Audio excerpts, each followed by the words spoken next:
Close your eyes and allow the world of rusted steel and quiet ruins to unfold gently in your mind. Tonight, we will walk a path the Brotherhood of Steel rarely acknowledges, one that fades between official records and forgotten maps. Long ago, a small expedition moved beyond the edges of known territory, carrying knowledge, doctrine, and quiet resolve into the wasteland. They were not celebrated, and they were never formally mourned. Their journey left no banners, no triumphant return, only silence where certainty once stood. As you drift deeper into rest, let this forgotten march guide you backward through time, into a chapter of fallout history few ever speak of. Long before the Brotherhood of Steel became a dominant presence across the wasteland, before its banners were recognized and its power armor inspired fear or reverence, it began as something quieter and far more fragile.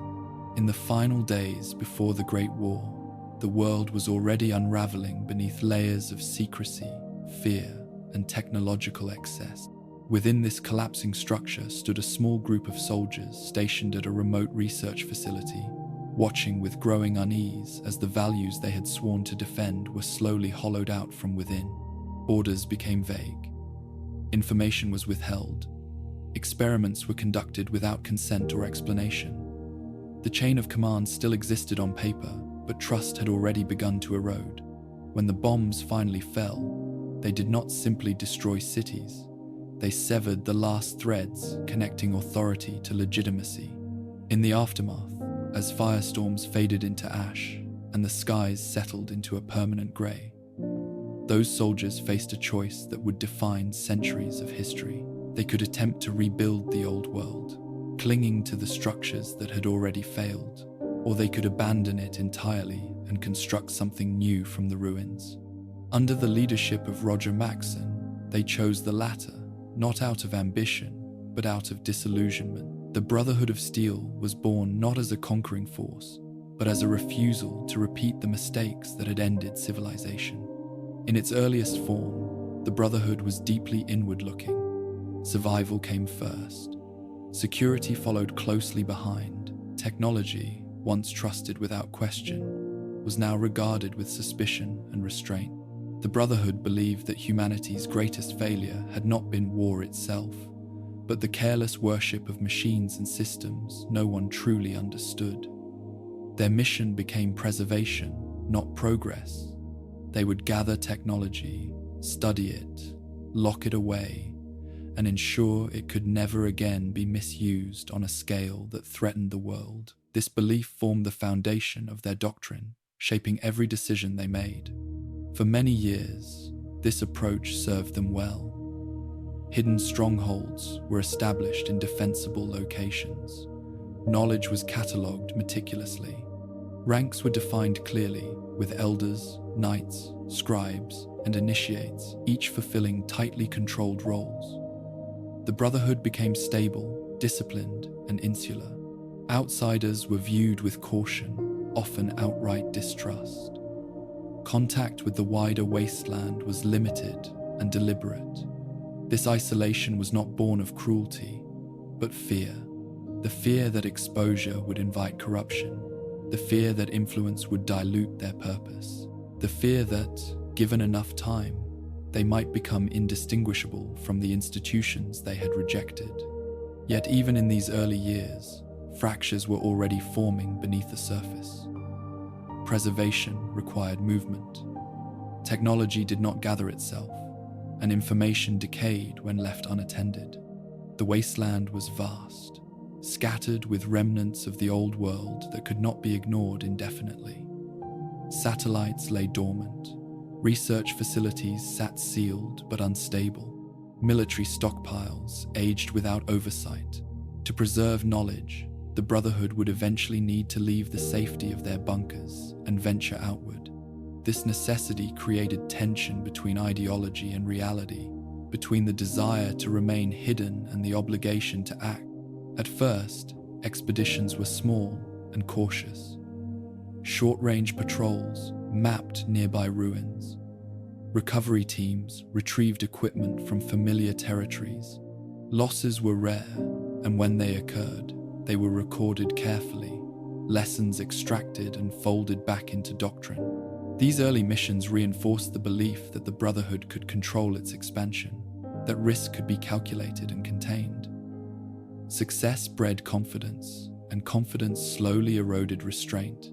As years turned into decades, the Brotherhood's identity began to shift. New generations were born into the Order, raised on stories of the Great War and the failures of the past rather than memories of the world before it.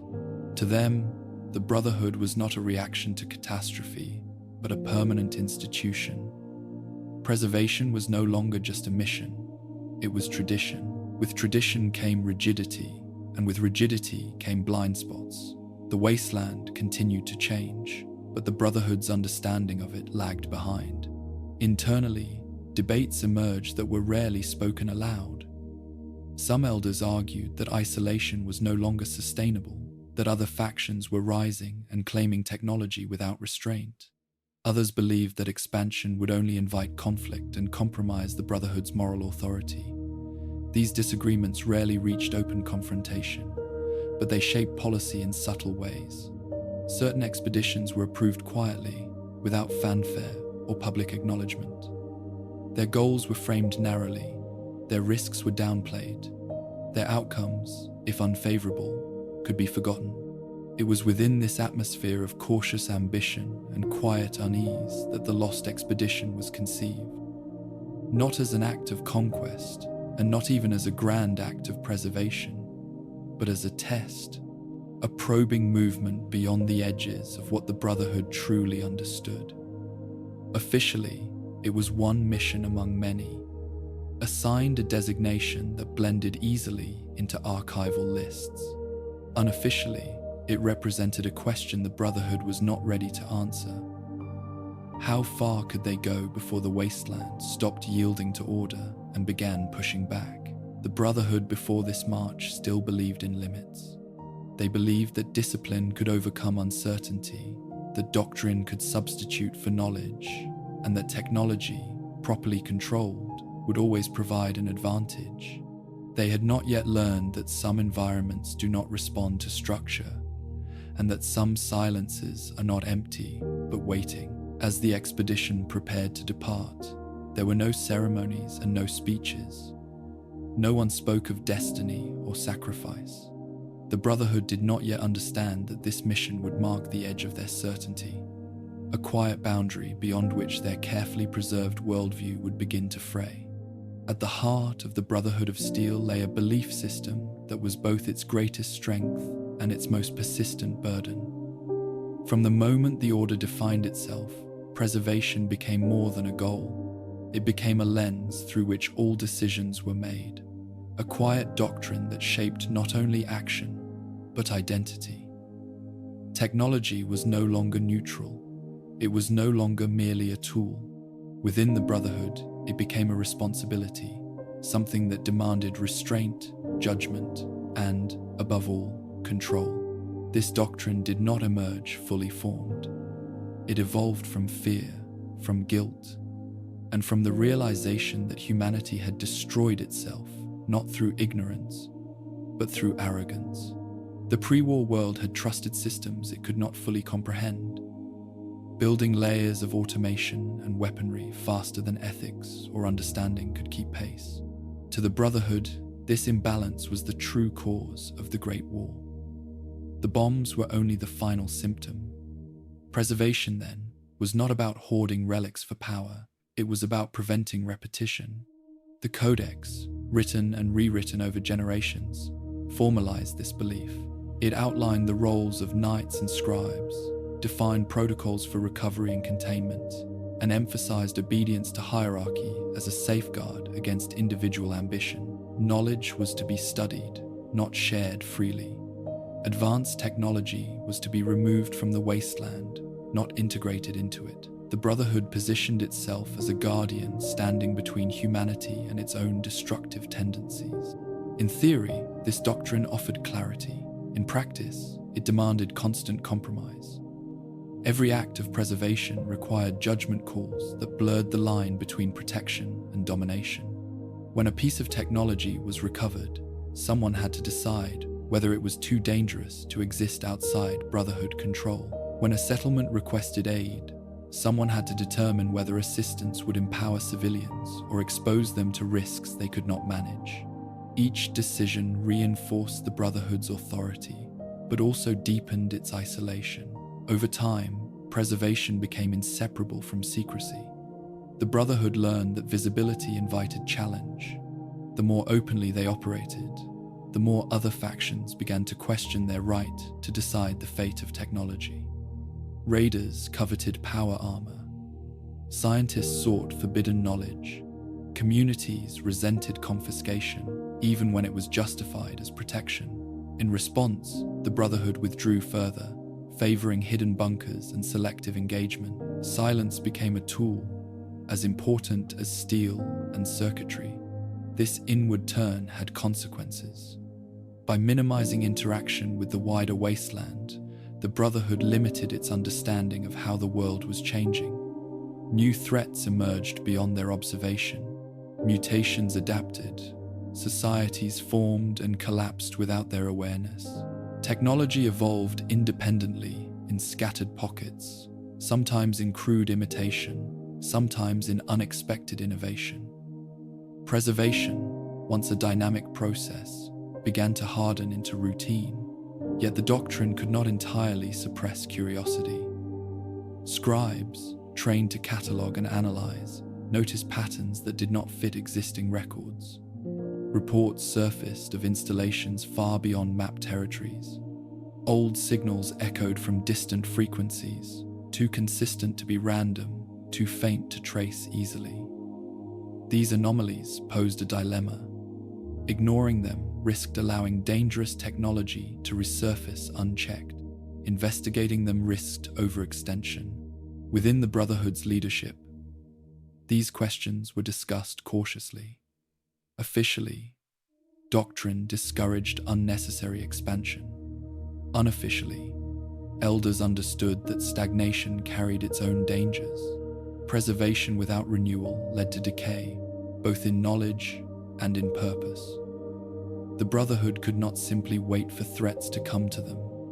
Some threats only revealed themselves when sought out. Thus, expeditions became a necessary contradiction.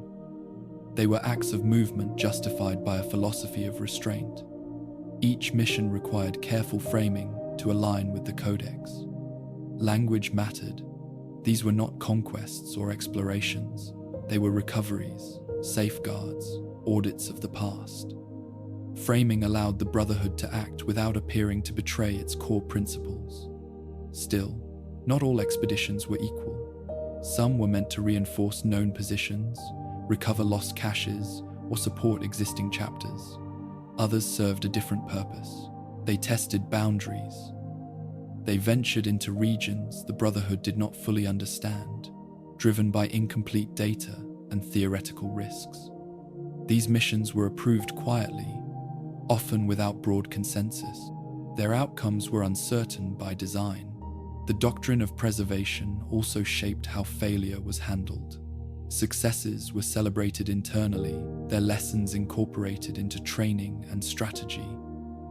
Failures, however, were treated with caution. A failed mission could indicate flaws in planning, leadership, or doctrine itself. To preserve authority, some failures were minimized in records.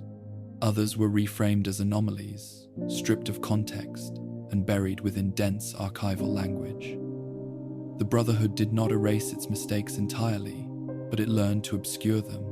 This tendency created blind spots that widened over time. By filtering history, the Brotherhood protected morale, but at the cost of self-awareness. Patterns of loss became harder to identify. Warnings embedded in past failures faded into abstraction. When a mission vanished without clear explanation, it became easier to treat it as an exception rather than a symptom. The lost expedition emerged from this environment of controlled risk and managed memory. It was justified as a preservation effort, framed around the recovery of pre-war knowledge believed to exist beyond established borders. Its objectives were deliberately narrow on paper, avoiding language that suggested expansion or confrontation. Supplies were allocated according to doctrine, emphasizing data storage and equipment redundancy over long-term habitation. Those assigned to the mission were steeped in preservation ideology. They understood their role not as pioneers, but as custodians. Their training emphasized discipline, restraint, and adherence to protocol even under uncertainty. Yet the doctrine offered little guidance for environments where the familiar rules no longer applied. Preservation assumed the existence of something recognizable to preserve. It did not account for landscapes that resisted classification.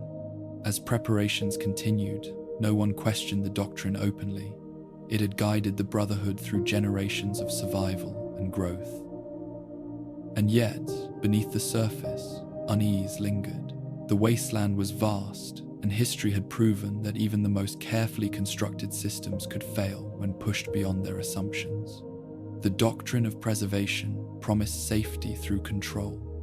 What it could not promise was understanding. As the expedition prepared to move outward, it carried not only the Brotherhood's technology and training, but the weight of a belief system untested by true absence. The Brotherhood still believed that every unknown could be catalogued, every threat contained, and every silence eventually explained. It had not yet learned that some silences offer no answers, only distance. Despite its discipline and longevity, the Brotherhood of Steel was never meant to be bound to a single horizon. Its earliest strongholds, carved into mountains and buried beneath reinforced concrete, were designed for defense and preservation, not permanence.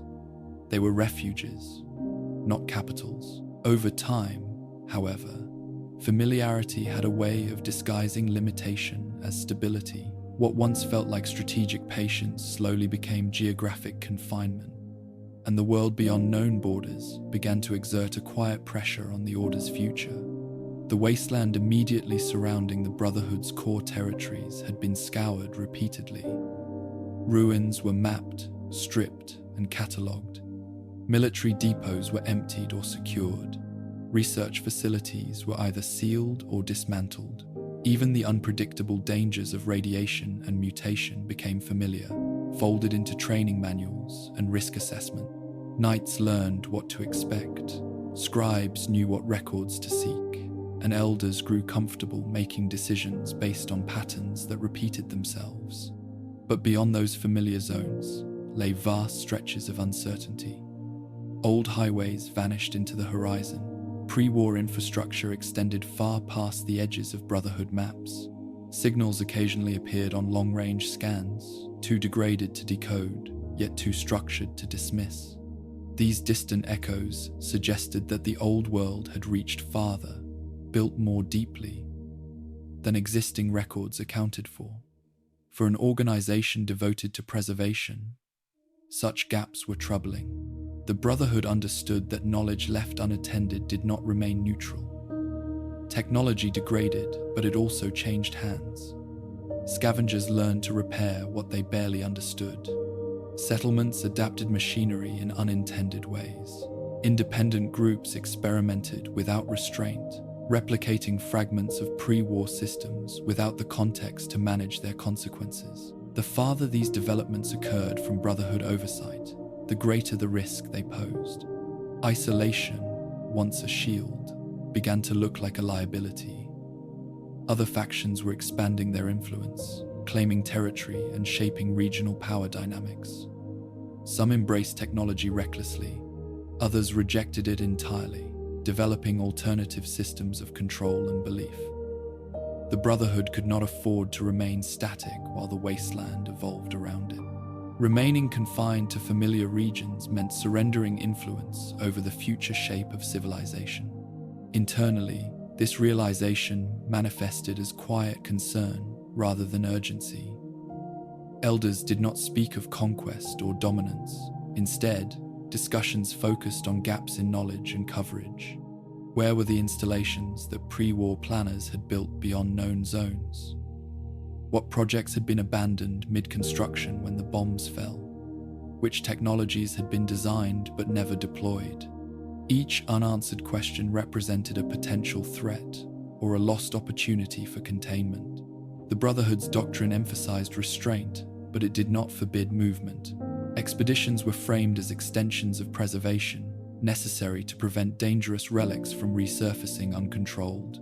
Still, distance mattered. The farther a mission traveled from established support, the more fragile its connection to Brotherhood infrastructure became. Supply lines stretched thin, communication delays increased, reinforcement became theoretical rather than practical. In the early years, this limitation discouraged long-range operations. The risks outweighed the benefits, especially when nearby territories still yielded recoverable assets. But as decades passed, returns diminished. Recovered technology became redundant. Data archives overlapped. The sense of diminishing returns fed frustration among scribes tasked with cataloging the same patterns repeatedly. Knowledge, like territory, could become exhausted. Some within the Brotherhood began to argue, quietly, that remaining confined was itself a form of decay. Preservation required engagement with the unknown, not retreat from it. The wasteland did not pause simply because the Brotherhood chose not to observe it. New variables were emerging beyond their reach, and ignoring them would not make them disappear. This tension did not erupt into open conflict, but it influenced planning. Missions began pushing farther, incrementally extending their range. Each successful return normalized the idea that the Brotherhood could operate beyond its traditional boundaries. Confidence grew not through triumph, but through absence of catastrophe. The belief took hold that the wasteland, no matter how distant, would ultimately conform to familiar rules. Yet there were signs that this assumption was flawed. Some patrols returned with reports that resisted easy classification. Regions where radiation behaved unpredictably, ruins that did not match known architectural standards, equipment that showed signs of pre-war modification inconsistent with military or corporate design philosophies. These anomalies were noted, filed, and often set aside due to lack of context. The Brotherhood's reliance on existing frameworks became a limitation. Its doctrines and training were built around known threats and recognizable systems. When faced with environments that lacked familiar markers, analysis slowed. Interpretation became speculative. Without clear categories, knowledge could not be integrated smoothly into doctrine. Despite this, the pressure to expand persisted. The Brotherhood's leadership understood that influence was not merely a matter of strength, but presence. Territories left unobserved eventually fell under the sway of others, or evolved independently in ways that could later prove hostile. Expansion was not about claiming land, but about maintaining relevance. This belief reframed distance as a challenge to be managed rather than a boundary to be respected. The wasteland beyond known zones was no longer seen as inherently unknowable, but as temporarily uncharted. The distinction mattered. Uncharted territory invited mapping. Unknowable territory invited avoidance. The Brotherhood chose the former interpretation, believing that patience and discipline would eventually impose order. Logistical planning reflected this mindset. Expeditions were designed to be self-sufficient for extended periods, carrying redundancies to compensate for isolation. Communication protocols were adjusted to account for signal degradation. Recovery priorities shifted toward data acquisition over physical retrieval, acknowledging that not everything could be brought back. Still, the Brotherhood underestimated the psychological cost of distance. Separation from familiar structures eroded certainty. Without regular contact, even disciplined units began to improvise. Doctrine provided guidelines, but it could not account for every variable encountered far from support. Over time, decisions would rely more heavily on individual judgment, a subtle deviation from the Brotherhood's emphasis on hierarchy. The eastern limits of known territory became a conceptual threshold rather than a physical one. Beyond it lay regions that had not been shaped by Brotherhood intervention, regions where history had unfolded differently. To cross that threshold was to accept that the Brotherhood's understanding of the wasteland was incomplete. The Lost Expedition was conceived at this boundary. It was not the first to travel far, but it was among the first to do so, with the explicit goal of reaching beyond what the Brotherhood considered manageable. Officially, it was an extension of existing reconnaissance efforts. Unofficially, it represented an acknowledgement that remaining confined would eventually render the Brotherhood obsolete. The East, in this context, was less a direction than an idea. It symbolized everything the Brotherhood had yet to confront: unrecorded histories, uncontrolled technologies, and environments that resisted familiar patterns. The decision to move toward it was not driven by ambition, but by the fear of stagnation. At the time, this fear was unspoken. It appeared only in planning documents and quiet approvals. There were no declarations of expansion, no shifts in rhetoric. The Brotherhood maintained its posture of restraint, even as it prepared to test its limits. The wasteland had taught the Brotherhood many lessons, but it had not yet taught humility. Experience had bred confidence, and confidence had dulled caution. The Brotherhood still believed that distance could be measured, risk quantified, and uncertainty reduced to manageable variables. It had not yet learned that some regions do not yield to observation, and that some journeys reveal not what lies ahead, but how fragile one's assumptions truly are. As preparations continued, the East remained an abstract challenge, a blank space on a map waiting to be filled. Few considered that some blanks persist not because they lack information, but because they resist containment.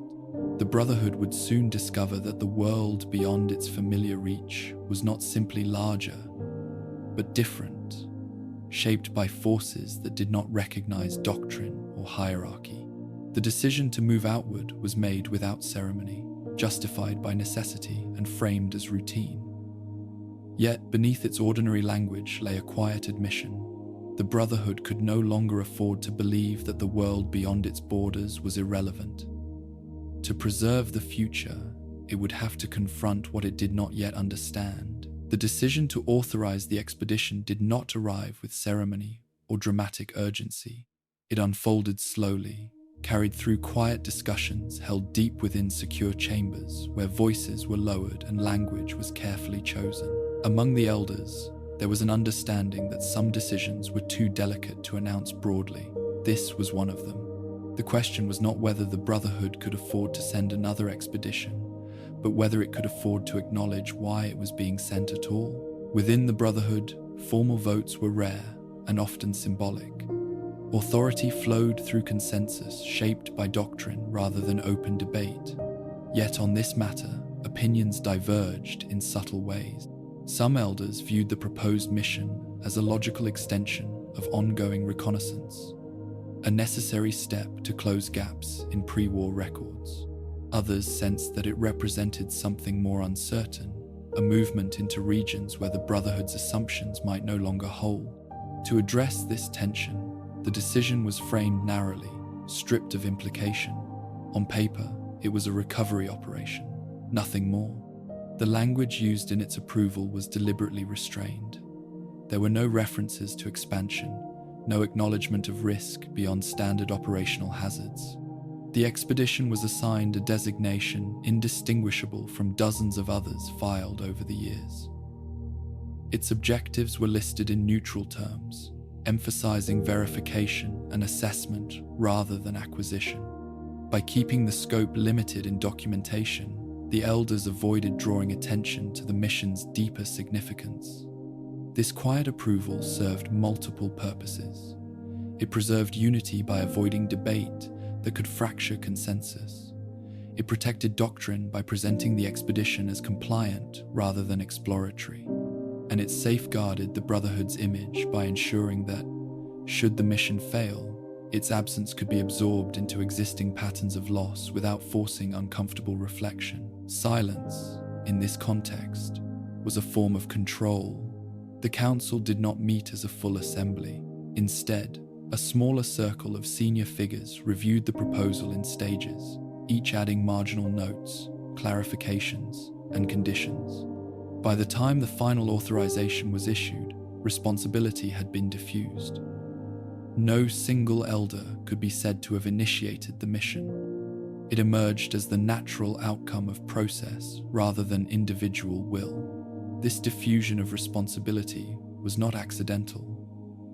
The Brotherhood had learned that accountability, while essential in theory, could become destabilizing when outcomes challenged doctrine.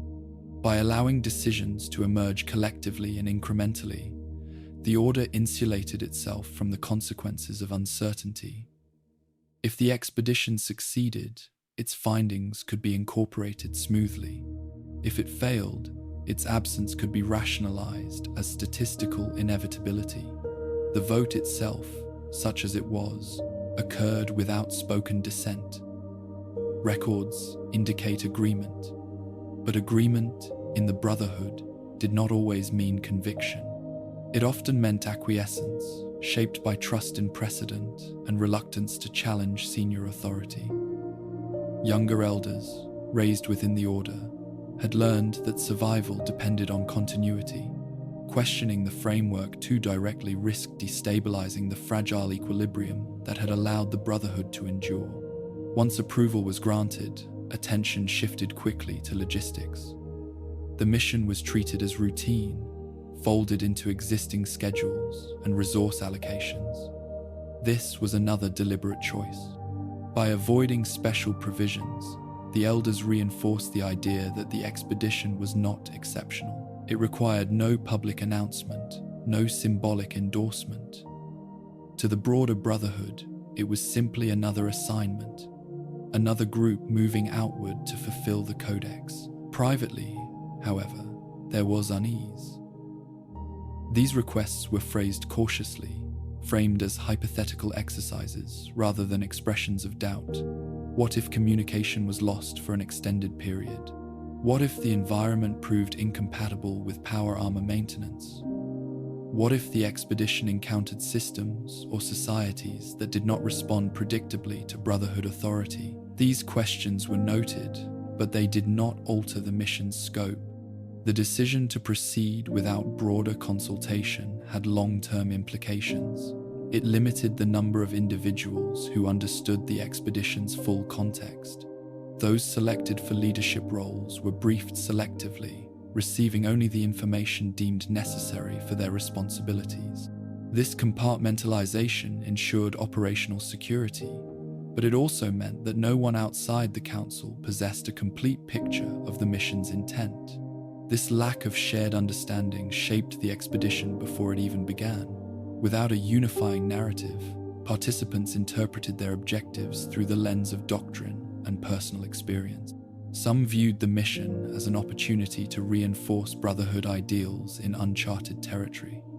Others saw it as a technical exercise, focused on data collection rather than engagement. Few considered the possibility that the mission itself represented a departure from established patterns. The quiet nature of the decision also reflected the Brotherhood's evolving relationship with failure. Early in its history, losses were communal events, mourned and analyzed openly. Over time, as the Order expanded and its operations multiplied, individual missions became easier to obscure. Failure no longer threatened the Brotherhood's survival, but it did threaten its self-image. By minimizing visibility, the elders reduced the emotional and ideological impact of potential loss. In approving the expedition quietly, the Brotherhood avoided confronting an uncomfortable truth. The wasteland was no longer predictable, and its own doctrine had not evolved at the same pace as its reach. The decision to send the expedition acknowledged this indirectly, but did not address it explicitly. The elders trusted that discipline and preparation would compensate for uncertainty, as they always had. As preparations moved forward, the Council's involvement receded. Oversight was delegated, briefings were finalized, equipment lists were approved and archived. The expedition transitioned from abstract proposal to operational reality, losing whatever philosophical weight it once carried. For those outside the inner circle, it became just another entry on a deployment roster. Yet the manner of its approval lingered beneath the surface. The absence of ceremony, the lack of shared acknowledgement, and the deliberate narrowing of scope created a void where meaning might otherwise have formed. The Brotherhood had authorized the expedition, but it had not fully owned it. This ambiguity would follow the mission into the wasteland, shaping how its challenges were interpreted and how its losses, if any, would be remembered. The quiet council vote marked a subtle shift in the Brotherhood's trajectory. It demonstrated that the Order was willing to act without fully reconciling its actions with its beliefs. Preservation remained the stated goal, but the methods used to pursue it were becoming increasingly flexible. Silence was no longer just a defensive posture, it was an operational strategy. In time, this strategy would complicate the Brotherhood's relationship with its own history. Records would exist, but they would lack context. Names would be listed without explanation. Dates would appear without resolution. The expedition would leave traces, but no narrative to bind them together. At the moment of approval, none of this was openly acknowledged. The elders returned to their duties, confident that the Brotherhood had acted responsibly. The codex remained intact. Doctrine was upheld, order was preserved. Only later would it become clear that the decision to proceed quietly had shaped the expedition's fate as surely as any external threat. By choosing silence at the beginning, the Brotherhood ensured that whatever lay ahead would unfold beyond the reach of shared memory. The mission was sanctioned, supplied, and sent forth, already drifting toward obscurity, its significance muted before the first step was taken beyond familiar ground. Those selected for the expedition were not chosen for glory, nor were they assembled as symbols of Brotherhood might. There were no celebrated champions among them, no figures whose names carried weight beyond their immediate circles. Instead, the roster reflected a different priority, one that revealed more about the mission's intent than any written objective. These were individuals defined by competence, restraint, and adaptability. People accustomed to working without recognition, whose value lay in precision rather than presence. Knights were included, but not in overwhelming number. Their role was defensive, not aggressive. They were veterans of patrols and recoveries, familiar with escorting scribes through unstable ruins and holding positions rather than pressing forward recklessly. Their armor bore the marks of maintenance rather than decoration, repaired and repainted as needed, stripped of unnecessary embellishment. They were chosen not for ferocity, but for endurance. Scribes formed the core of the expedition. This alone distinguished it from more conventional Brotherhood deployments. These were not apprentices sent to observe from a safe distance, but experienced record keepers and analysts entrusted with interpretation as much as documentation. They carried equipment designed to preserve data under extreme conditions, knowing that physical artifacts might not survive the journey. They were tasked not with shaping the environment, but with understanding it. Engineers and technicians rounded out the group, their presence a tacit acknowledgement that distance would strain equipment beyond routine parameters. Power armor required constant attention. Communication arrays needed calibration.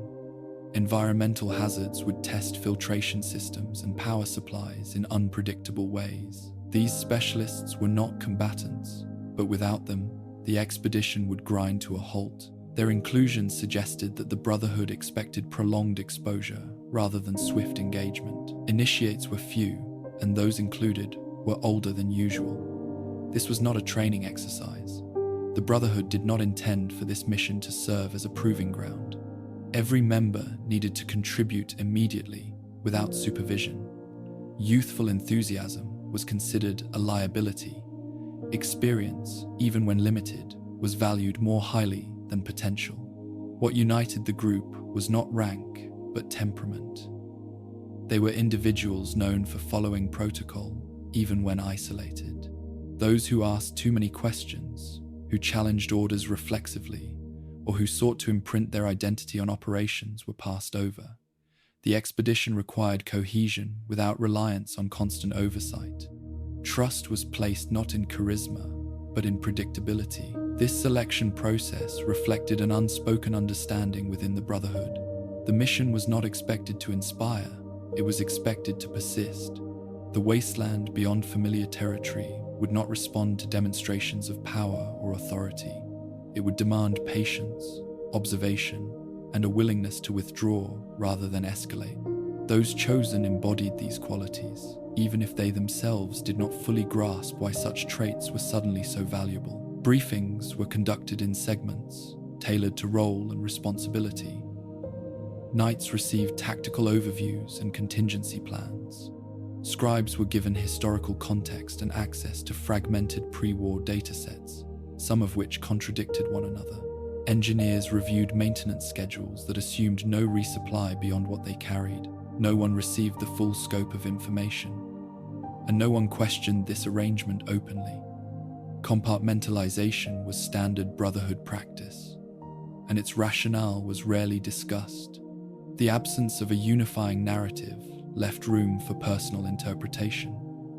Some participants viewed the mission as a chance to reinforce the Brotherhood's relevance in a changing wasteland. Others saw it as an extended audit, a methodical exercise in confirming what was already suspected. A few sensed that the expedition represented a threshold, though they lacked the language to articulate what lay beyond it. These differing expectations coexisted uneasily, held together by discipline rather than shared purpose. Preparation emphasized self-sufficiency. Training drills focused on operating with degraded communication and limited support. Simulated scenarios introduced delays, equipment failures, and ambiguous signals. Participants were encouraged to document anomalies meticulously, even when they seemed insignificant. The Brotherhood understood that patterns often emerged only in retrospect, and that details dismissed in the moment could later redefine understanding. Despite this emphasis on preparedness, there were limits to what training could instill. No simulation could replicate the psychological weight of extended isolation. The Brotherhood's culture thrived on structure, hierarchy, and proximity to authority. Removed from these anchors, individuals would be forced to rely on internalized doctrine and mutual trust. This dynamic had been tested before, but never at such distance. Relationships within the group were professional rather than familiar. Many had worked together indirectly, crossing paths during previous assignments or training cycles. Few had deep personal bonds. This was intentional. Emotional entanglement complicated decision-making, particularly under stress. As departure approached, routines settled in. Equipment was checked and rechecked.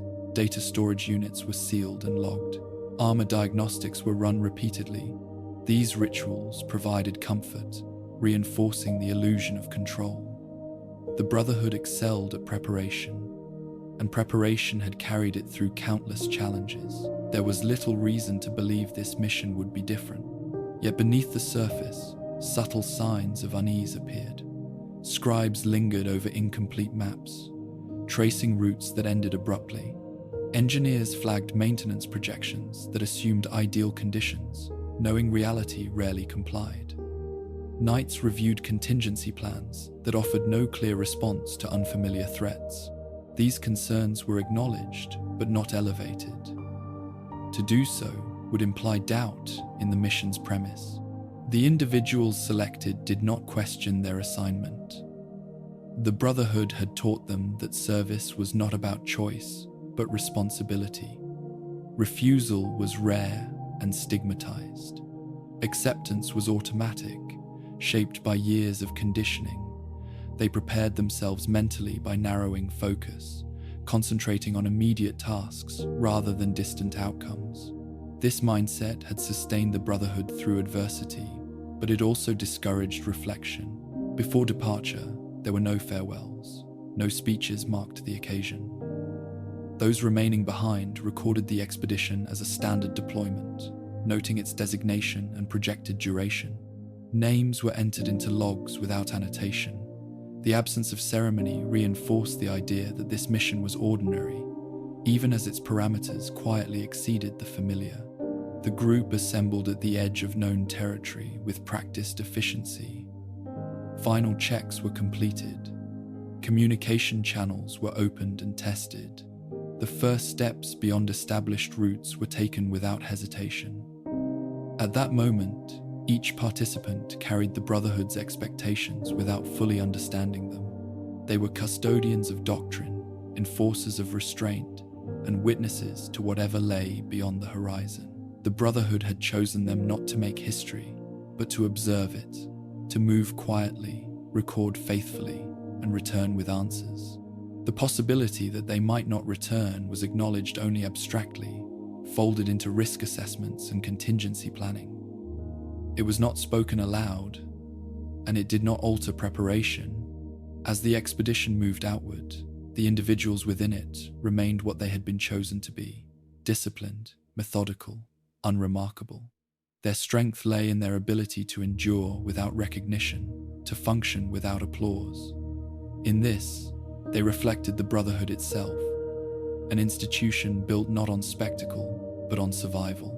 What none of them could know was that the qualities that made them ideal for the mission would also shape how they were remembered, or rather, how they would fade. Their lack of distinction would make their absence easier to absorb. Their professionalism would leave behind records that explained procedures, but not experiences. The Brotherhood had selected them to preserve knowledge, unaware that they themselves would become part of what was lost. They departed carrying the weight of doctrine and the expectation of routine success.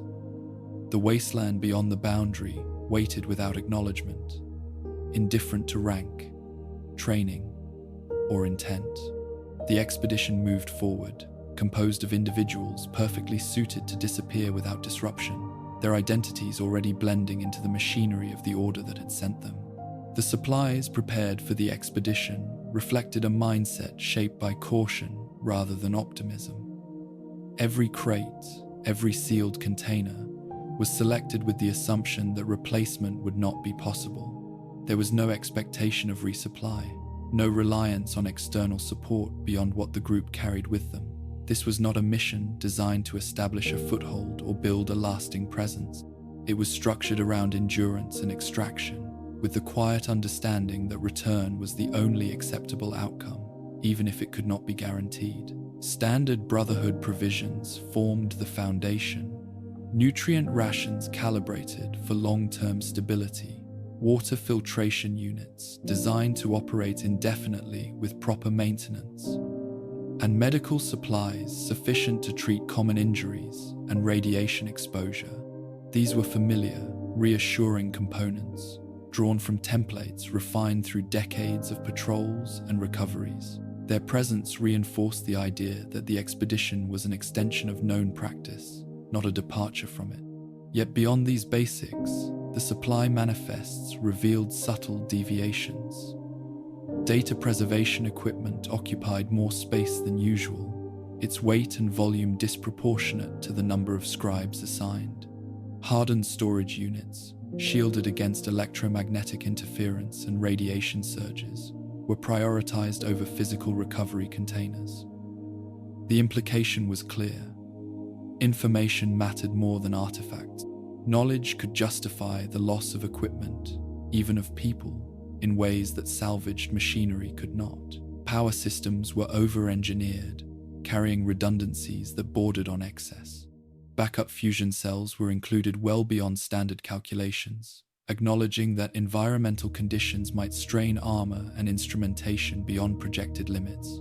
Maintenance kits were extensive, containing components rarely needed on shorter missions.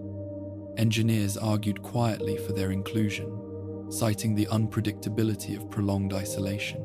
Their recommendations were approved without resistance, suggesting that leadership understood the fragility of technological superiority once distance severed support. Weapons were selected conservatively. Knights carried familiar arms, reliable rather than experimental. Ammunition reserves were sufficient, but not abundant, discouraging unnecessary engagement. There was no intent to wage extended conflict. Combat was treated as a contingency, not an objective. The Brotherhood's strength lay in preparation, but its doctrine emphasized avoidance over domination whenever possible. Notably absent were materials associated with long-term habitation. There were no construction modules, no agricultural systems, no components intended to establish a permanent outpost. Even temporary shelters were minimal, designed for mobility rather than comfort. This absence reinforced the mission's underlying assumption. The expedition was not meant to stay. Whatever lay ahead, it was to be observed, recorded, and left behind. The most telling inclusions were those intended for loss mitigation. Redundant record-keeping devices ensured that no single failure would erase collected data. Logs were designed to synchronize periodically, creating overlapping copies distributed among the group. Even if individuals were separated, fragments of information might survive. This strategy reflected an acceptance of attrition without openly acknowledging it. The Brotherhood planned not just for success, but for partial failure. Communication equipment followed a similar logic. Long-range transmitters were calibrated to operate at the limits of known technology, capable of sending brief bursts of data rather than continuous streams. Engineers understood that sustained contact would be unlikely. Instead, the focus was on transmitting key findings when conditions allowed, trusting that even incomplete messages could prove valuable. Silence was anticipated, normalized within planning documents, treated as an expected phase rather than an emergency. Personal effects were restricted. Brotherhood policy discouraged carrying items without operational value, and this expedition adhered strictly to that rule. There were no keepsakes, no symbols of home. What little individuality remained was confined to subtle choices in armor configuration or tool preference. This uniformity served a practical purpose, but it also reinforced emotional detachment. The mission demanded focus, not reflection. As supplies were loaded, scribes documented each item with meticulous care. Serial numbers were recorded. Maintenance schedules were attached. Contingency usage thresholds were defined. These records created an illusion of control, a sense that every variable had been accounted for. The Brotherhood trusted documentation as both shield and guide, believing that clarity on paper translated into resilience in practice. Yet, even the most comprehensive planning could not escape uncertainty. Some supplies were included without clear justification, their presence reflecting intuition rather than calculation. Extra filtration components, additional environmental sensors, specialized diagnostic tools whose relevance was speculative. These items hinted at concerns that could not be articulated within official frameworks. The wasteland beyond known territory resisted categorization, and preparation drifted into precaution. The logistical philosophy behind the expedition treated distance as a hazard in itself. Every additional mile compounded risk, not just through exposure to threats, but through erosion of predictability. Equipment would wear differently, systems would interact with unfamiliar conditions, human endurance would be tested by monotony as much as danger. Supplies were selected to mitigate these stresses, but no inventory could fully anticipate their effect. There was also an implicit hierarchy in what was considered expendable. Armor could be repaired or abandoned. Weapons could be discarded if they impeded movement. Even individuals, in the most extreme scenarios, might be left behind to preserve the group. Data, however, was non-negotiable. The expedition's design treated information as the mission's core, with everything else serving as support. This prioritization aligned with the Brotherhood's doctrine, but it also revealed a stark calculus: knowledge outlived lives. This perspective was not spoken aloud, but it shaped training and expectation. Participants understood that their duty was to ensure that what they learned did not vanish with them. They internalized this responsibility, accepting it as part of their role. The Brotherhood had long emphasized sacrifice, but here it was framed subtly, embedded within logistics rather than rhetoric. As final preparations concluded, the supply manifests were sealed and archived. Copies were stored within Brotherhood databases, another layer of redundancy ensuring that even the intent of the mission would survive if its execution did not. The expedition stood ready, equipped to endure conditions it could not yet imagine, carrying tools designed as much for loss as for success. The notion of a one-way journey was never formally acknowledged. Official projections assumed return, and contingency plans focused on recovery rather than abandonment. Yet the structure of the supplies told a different story. They were optimized for observation, not settlement, for recording, not rebuilding, for endurance without expectation of relief. In this quiet contradiction lay the expedition's true nature. It was a mission sent outward with the hope of return, but prepared for disappearance. The Brotherhood did not expect the expedition to vanish, but it was ready if it did. Silence had been factored in. Loss had been accommodated. The absence of resupply was not an oversight, but an acceptance of distance as a defining constraint. As the expedition departed, each member carried a portion of this burden, whether consciously or not. Their packs were heavy, their equipment robust, their mission narrowly defined. They moved forward not as pioneers, but as observers, carrying the Brotherhood's belief that knowledge, once preserved, could justify any cost. The wasteland ahead offered no guarantees. It would not conform to inventories or projections. Supplies would be consumed, degraded, and abandoned. Yet within the careful balance of what was carried and what was left behind, the Brotherhood revealed its quiet expectation. This was not a journey meant to change the world. It was a journey meant to be endured, even if endurance led only to silence. The expedition moved onward, its logistics complete, its purpose reduced to essentials. What they carried spoke louder than any briefing. They were prepared not for triumph, but for the possibility that their only legacy would be what they managed to send back, fragment by fragment, before distance swallowed their path entirely. The moment the expedition crossed beyond the Brotherhood's established routes was unremarkable in every visible way. There was no physical boundary to mark the transition, no sudden shift in terrain or light. The wasteland did not announce that something had changed. Roads continued to crumble beneath layers of dust. Ruins still leaned against one another in quiet decay. Radiation levels fluctuated within tolerable margins. Yet despite this surface continuity, those who tracked such things knew they had passed a line that existed only in records and expectation. Maps ended gradually, their edges fraying into uncertainty rather than stopping outright. Known landmarks gave way to approximations, then to blank spaces annotated with cautious notes. Scribes updated charts as they moved, assigning provisional designations to features that lacked pre-war names.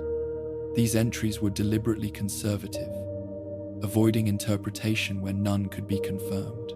The Brotherhood's cartographic tradition valued restraint. To name something incorrectly was considered more dangerous than leaving it unnamed. With distance came subtle changes in routine. Communication checks were conducted more frequently, not because signals had failed, but because silence felt heavier when support lay far behind. Transmissions still reached Brotherhood receivers, though with increasing delay and distortion. Voices arrived fractured, stripped of nuance, reduced to essential data. Conversations became shorter, more formal, shaped by the awareness that each message consumed limited resources. The expedition moved methodically, following remnants of infrastructure whenever possible. Old highways, though broken, provided orientation. Rail lines, twisted and rusted, hinted at industrial patterns long collapsed. When these guides vanished, movement slowed. The group relied on instruments and environmental cues, adjusting course incrementally rather than committing to bold direction. This cautious advance reflected training ingrained over years of recovery missions. Progress was measured not in distance covered, but in variables controlled. As familiar reference points disappeared, the psychological weight of separation grew. The Brotherhood's strength had always depended on proximity to its systems, both physical and ideological. Far from bunkers and command structures, individuals became more aware of their isolation. Doctrine still guided action, but without immediate reinforcement, its authority felt abstract. Decisions that once deferred to distant elders now had to be made locally, based on interpretation rather than instruction. The environment itself offered few answers. Ruins appeared older, their construction inconsistent with known pre-war patterns. Materials varied in ways that defied easy classification, blending civilian and industrial elements without clear purpose. Scribes documented these anomalies carefully, aware that premature conclusions could mislead future analysis. The lack of clear lineage unsettled them. The Brotherhood relied on understanding the past to control the future, and here the past resisted clarity. Movement through these regions demanded adaptability. Radiation pockets shifted unpredictably, forcing frequent recalibration of routes. Equipment designed for familiar conditions required constant adjustment. Engineers worked tirelessly to maintain functionality, their tasks growing more complex as standard assumptions failed. Power armor, reliable within known parameters, responded differently to prolonged exposure in this unfamiliar environment. Systems designed to compensate for known threats struggled with variables they had not been built to anticipate. Despite these challenges, morale remained steady. Discipline held. The expedition adhered to schedules, maintained watch rotations, and followed protocol. This structure provided comfort, reinforcing a sense of normalcy. The Brotherhood had trained its members to treat uncertainty as routine, and they applied this training faithfully. There was confidence in process, if not in outcome, yet small deviations accumulated. Documentation grew more detailed, reflecting an unspoken recognition that nothing here could be taken for granted. Scribes recorded not only findings, but absence, empty facilities, unused infrastructure, regions untouched by scavengers or settlers.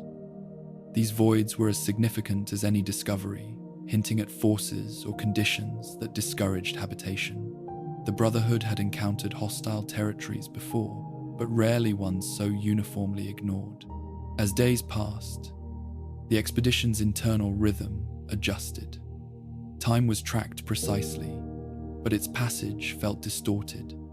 Without familiar milestones, progress blurred into routine. The wasteland stretched ahead without variation, its monotony punctuated by occasional anomalies that resisted explanation. This repetition tested focus, challenging individuals to remain vigilant despite the absence of overt threat. Communication delays increased, and responses from Brotherhood receivers became less frequent. This was expected, accounted for in planning, yet its effect was cumulative. Each unanswered transmission reinforced the reality of distance. The expedition remained connected in theory, but in practice, autonomy grew. Decisions carried greater weight when immediate guidance was unavailable. The group adapted, relying on internal consensus and established hierarchies to navigate ambiguity. There were moments when retreat was considered, not as failure, but as prudence. These discussions were brief and unemotional, framed within operational parameters. The mission allowed for withdrawal if conditions exceeded acceptable risk. Yet each time the option arose, it was deferred. No single factor justified reversal. Risk increased incrementally, never crossing a clear threshold. The absence of a decisive reason to turn back encouraged continued movement. The Brotherhood's training emphasized that danger often revealed itself gradually, disguised as routine.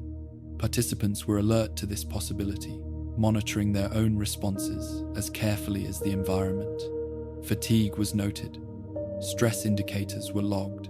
Adjustments were made to maintain equilibrium. This self-awareness reflected the Brotherhood's evolution as an institution, one that understood the human cost of extended operations.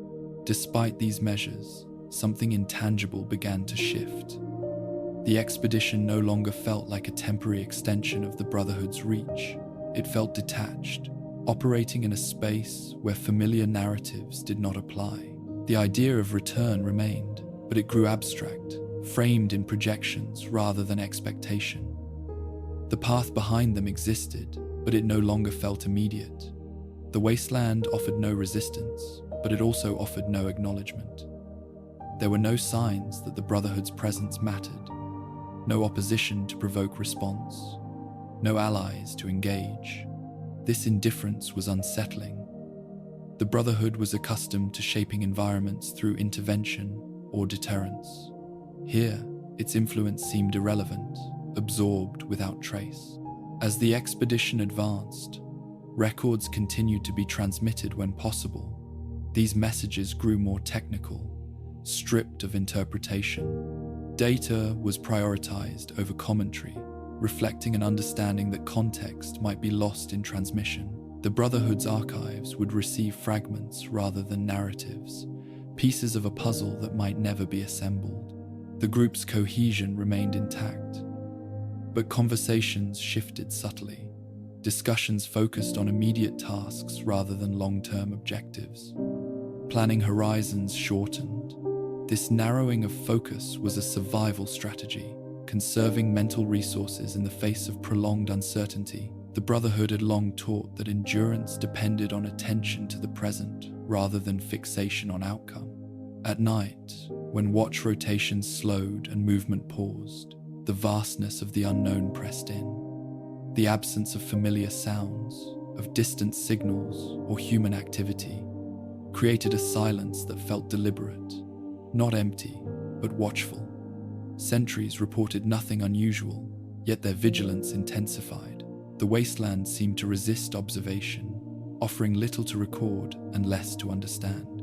Crossing beyond the known maps marked more than a geographic transition. It signaled a shift in the expedition's relationship to the Brotherhood itself. Authority became internal, doctrine became interpretive.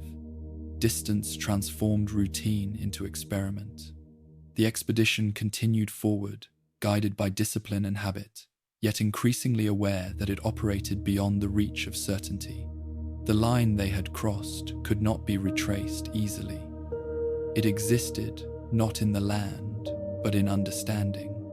Behind them lay a world the Brotherhood believed it knew. Ahead lay a region defined by absence, where familiar patterns dissolved into ambiguity. The expedition moved onward, carrying its records, its training, and its quiet resolve into a space where maps offered no reassurance, and the wasteland waited without recognition. In the early days, beyond the mapped boundaries, communication with the Brotherhood remained intact, if strained. Signals traveled slowly, fractured by distance and interference, but they arrived. Status reports were acknowledged, data packets were confirmed received. The expedition still existed within the Brotherhood's awareness, tethered by threads of transmission that stretched thin but unbroken across the wasteland. This connection shaped behavior. Knowing that messages would eventually reach familiar ears reinforced discipline. Reports were structured carefully, adhering to standardized formats even when content grew unfamiliar. Scribes resisted the urge to speculate, confining themselves to observation and measurement. Knights reported movement, terrain, and equipment status in precise terms. Engineers appended technical notes, detailing adjustments made to compensate for environmental irregularities. The Brotherhood's voice persisted through them, steady and controlled. As distance increased, the rhythm of communication changed. Scheduled transmissions began to drift. Windows for contact narrowed, dictated by atmospheric conditions and power constraints rather than protocol. Messages that once flowed daily became intermittent, then occasional. This shift was anticipated, but its emotional impact exceeded expectations. Each successful transmission brought relief disproportionate to its informational value. Each delay lingered longer than logic dictated. The silence did not arrive abruptly. It crept in gradually, occupying spaces between signals. Hours passed without acknowledgement. The expedition continued its routine, but an undercurrent of vigilance emerged. Communication checks were repeated, equipment recalibrated, frequencies adjusted. Engineers worked through diagnostic cycles with methodical persistence, searching for faults that might explain the growing gaps. Systems functioned within acceptable parameters. The environment, not the equipment, appeared to be the limiting factor. As transmissions thinned, reports were condensed, redundancy increased. Messages were stripped to essentials, ensuring that even partial reception conveyed critical information. The expedition adapted, prioritizing findings that could not be reconstructed later. Less urgent observations were stored locally, preserved in data caches designed for eventual retrieval. This triage reflected a shift in expectations. The Brotherhood might not receive everything, it might not receive anything. The first misconfirmation prompted discussion, quiet and restrained. Protocol dictated waiting before escalating concern. Signal loss was not uncommon in distant operations, and panic served no purpose. The expedition adhered to procedure, logging the absence and continuing forward. Yet the absence marked a psychological threshold. For the first time, the possibility of extended isolation moved from abstraction to experience. With silence came autonomy. Decisions that once awaited guidance were now resolved internally. This was not entirely new. Patrol leaders had always exercised discretion in the field, but the scale was different. There was no expectation of immediate correction, no distant authority to refine interpretation. The expedition became its own reference point, relying on shared training and mutual trust to navigate ambiguity. This autonomy altered dynamics subtly. Discussions grew more frequent, involving a broader range of voices. Scribes consulted engineers on interpretation. Knights weighed tactical considerations against logistical realities. The Brotherhood's structure proved flexible enough to accommodate this shift, though it had rarely been tested so far from its center. The silence also reshaped perception of time. Without regular communication, days blurred together. Progress was measured internally rather than against external benchmarks. The expedition's logs became the primary markers of continuity, anchoring experience in written record. This reliance on documentation reinforced its importance. Writing was no longer just reporting, it was a means of maintaining coherence. Despite these adaptations, unease grew. The wasteland's indifference compounded the absence of response. There were no signs that the expedition's presence registered beyond its own members. No intercepted signals, no reactive movement. The environment absorbed them without acknowledgement, as if they were passing through a space not meant to notice. Eventually, the silence became complete. Scheduled transmission windows passed without response. Multiple frequencies yielded nothing but static. Engineers exhausted known adjustments, extending antenna arrays, rerouting power, and testing backups. All systems indicated functionality. The conclusion was unavoidable. The expedition had moved beyond the effective range of Brotherhood communication. This realization was not dramatized. There were no declarations or expressions of alarm. It was recorded, acknowledged, and incorporated into operational planning. Protocols for extended isolation were activated. Reporting formats shifted again, emphasizing internal archiving over transmission. Data synchronization continued within the group, ensuring that information survived even without external contact. The absence of communication did not halt progress. If anything, it clarified priorities. The expedition focused on observation, movement, and preservation of internal stability. Without the expectation of immediate extraction, decisions accounted for longer horizons. Routes were chosen for sustainability rather than speed. Engagement thresholds were raised. Risk tolerance narrowed. Psychologically, the silence exerted pressure unevenly. Some members found clarity in detachment. Freed from the need to justify actions to distant authorities, they focused entirely on present conditions. Others struggled with the loss of connection, finding the absence of acknowledgement unsettling. The Brotherhood had always been an institution of record and response. To operate without feedback challenged its cultural foundation. Night watches grew longer. Sentries reported heightened alertness despite the lack of visible threat. The silence amplified ambient sounds, making the environment feel closer, more intimate. Wind across broken structures, the faint hum of power systems, the soft rhythm of movement within armor.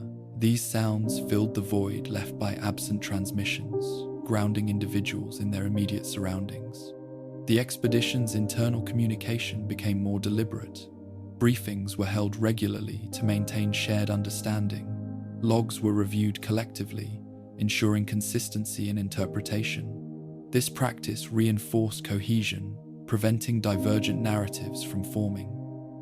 The Brotherhood valued unity of understanding as much as unity of action, and this discipline persisted even in isolation.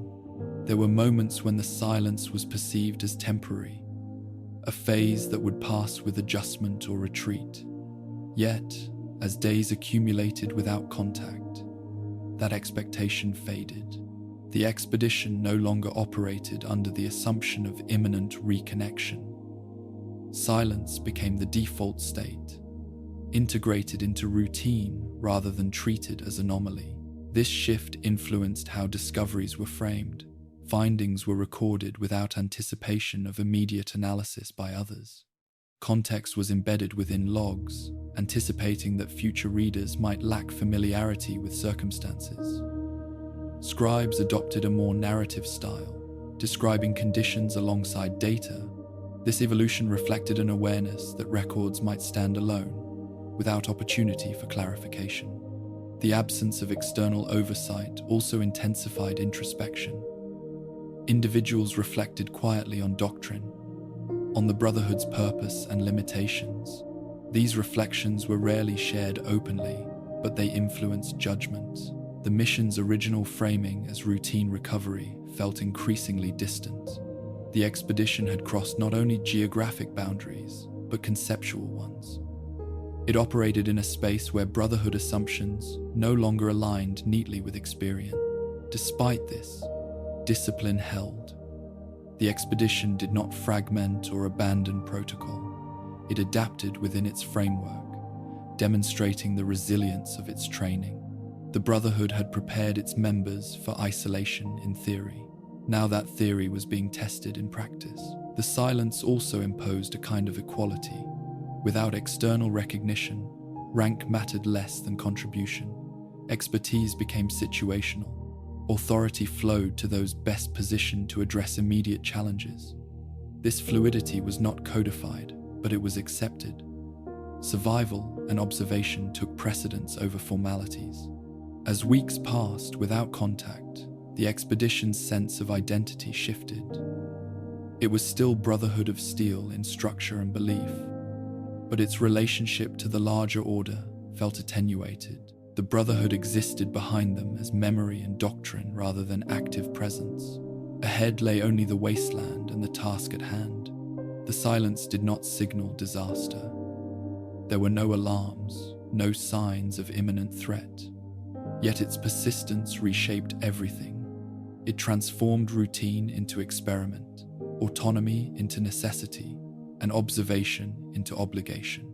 The expedition continued forward, recording faithfully, moving deliberately, carrying the Brotherhood's principles into a region where those principles would no longer be reinforced by connection. In this quiet separation, the expedition began to exist in a space between record and oblivion, known to itself, unknown to others. Its progress unfolded without witness, its challenges met without acknowledgement. The Brotherhood's voice faded behind them, replaced by the steady cadence of their own footsteps and the unbroken silence of the wasteland ahead. The final confirmed transmission did not arrive in the Brotherhood's archives with urgency or alarm. It was received, logged, and stored alongside countless others, its contents indistinguishable in tone from routine reports that had preceded it. There were no coded warnings embedded in its phrasing, no deviations from protocol that might have signaled distress. In retrospect, this ordinariness became its most unsettling feature. The message contained environmental readings, positional estimates, and brief notes on equipment status. Radiation levels were stable. Power systems were within projected tolerances. movement continued along a planned vector adjusted for terrain irregularities. The expedition reported no hostile contact and no immediate obstacles requiring alteration of mission parameters. It was, by every measurable standard, a successful update. The language was precise and restrained. Scribes adhered to standardized terminology, avoiding interpretation. Observations were presented without commentary, their significance left for later analysis. This discipline reflected training ingrained over years of Brotherhood service. At the end of the transmission, there was a customary closing line acknowledging receipt protocols and projecting the next communication window. The timing was conservative, allowing for interference and environmental unpredictability. It assumed continued progress, continued observation, and continued contact.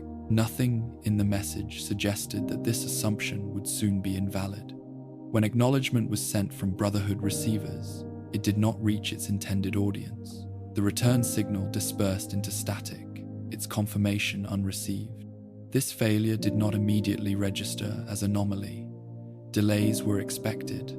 Systems logged the attempt and queued retries according to protocol. The machinery of communication continued its routine, indifferent to outcome. Within the Brotherhood's records, the final transmission became a temporal marker rather than a narrative one. It marked the last moment when the expedition existed within shared awareness. Everything beyond it unfolded without witness, preserved only in the group's internal logs, if they survived at all. The absence of drama in this final contact complicated interpretation. There was no clear point of failure to analyze, no escalation to trace backward. The expedition did not vanish in crisis, but in continuity. This made its disappearance harder to contextualize and easier to overlook. It resembled countless other missions, mid-progress, indistinguishable until the absence stretched too long to ignore. In the days following the missed confirmation, Brotherhood receivers continued to monitor frequencies. Engineers recalibrated arrays, compensating for atmospheric shifts and signal degradation. Analysts reviewed previous transmissions, searching for subtle indicators of change. None were found. The data remained consistent, reinforcing the impression that the expedition had not encountered sudden catastrophe. As time passed, concern grew quietly. Protocol dictated escalation after a defined period without contact. This threshold was reached and recorded, triggering internal review. Yet even then, the absence lacked urgency. Without evidence of danger, the situation was framed as extended isolation rather than loss. The Brotherhood had contingency plans for missions operating beyond communication range.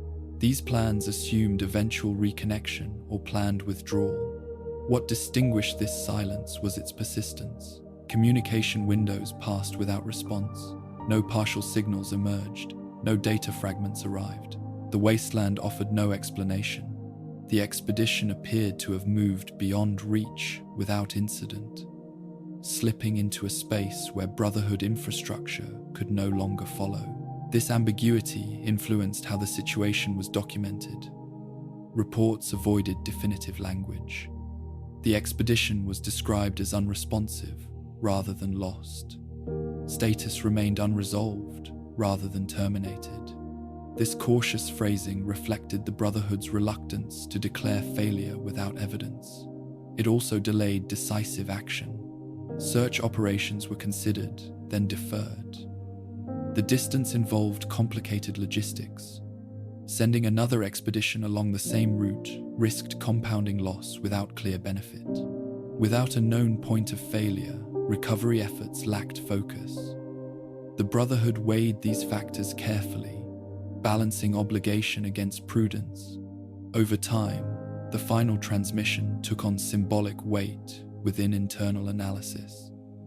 Its normalcy became a reference point, a reminder that disappearance did not always announce itself through violence or error. Systems could function, people could perform their duties, and still, connection could be lost. For the expedition itself, The moment of transmission likely passed unnoticed. The message was sent, protocols followed, and attention returned to immediate tasks. There is no record of pause or reflection. Communication had become intermittent long before, its absence no longer cause for alarm. The expedition had adapted to autonomy, integrating silence into routine. The gap between expectation and reality widened quietly. The Brotherhood continued to exist as doctrine and memory, but not as active presence. The expedition's internal records likely noted the lack of acknowledgement, but without urgency. There was no reason to believe that this transmission would be the last. The wasteland did not change in response. Terrain remained consistent. Environmental readings stayed within expected ranges. There was no sudden shift to mark a turning point. The absence of markers reinforced the sense that the expedition had crossed into a domain defined not by danger, but by detachment. Within the Brotherhood's archives, the final transmission became a line item with no resolution. Analysts annotated it with cross-references and timestamps, noting the lack of subsequent contact. These annotations accumulated over years, then decades, as the expedition remained unaccounted for. Eventually, review cycles reduced their frequency. New priorities emerged. Other missions demanded attention. The final transmission was never elevated to myth or cautionary tale. It lacked the drama that captured institutional memory. Instead, it settled into obscurity, preserved but unexamined. The Brotherhood's culture valued lessons that could be codified, failures that could be corrected. This disappearance offered neither. As generations passed, the context surrounding the transmission eroded. Those who had authorized the mission retired or died. Those who had received the message moved on to other roles. The expedition's designation remained in databases, but its significance faded. Without resolution, it became background noise, one unresolved entry among many.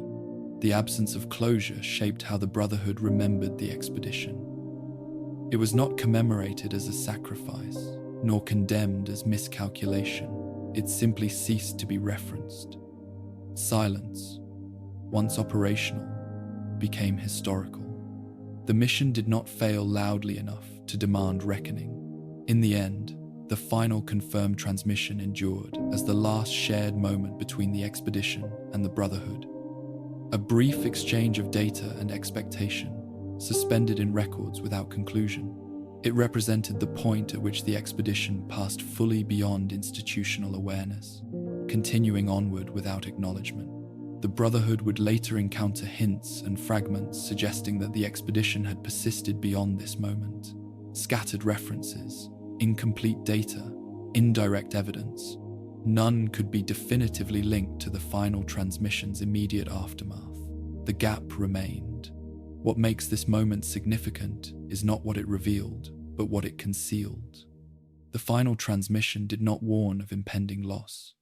It did not foreshadow collapse. It affirmed continuity, and in doing so, it underscored a quiet truth the Brotherhood was slow to accept.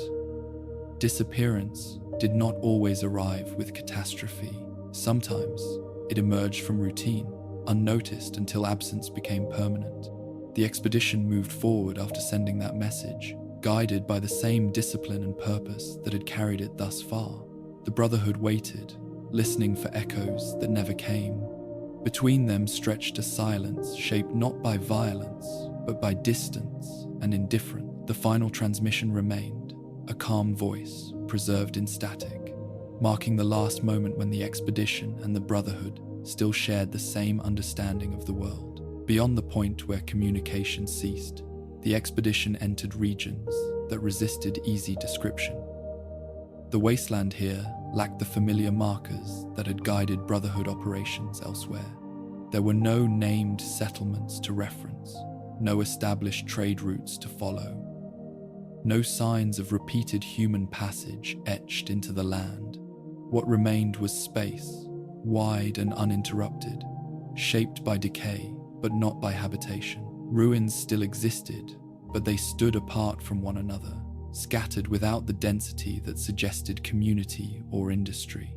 Structures rose and fell in isolation, their purposes difficult to determine even with careful inspection. Some resembled civilian facilities, others bore hints of industrial use, yet none matched known pre-war blueprints precisely. Scribes noted these inconsistencies with caution, aware that misclassification could distort later understanding. The absence of recognizable patterns unsettled them more than overt hostility would have. Travel through these areas required constant reassessment. Without landmarks tied to existing maps, navigation relied on instruments and environmental cues. Compasses drifted slightly, influenced by residual radiation and mineral deposits. Progress was measured through internal metrics rather than external confirmation. The expedition learned to trust its own records over the land's apparent sameness. The environment felt unfinished, as though development had halted abruptly and never resumed. Roads ended without clear reason.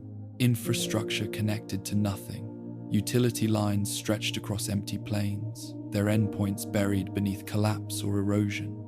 These fragments suggested plans interrupted mid-execution, systems abandoned before completion.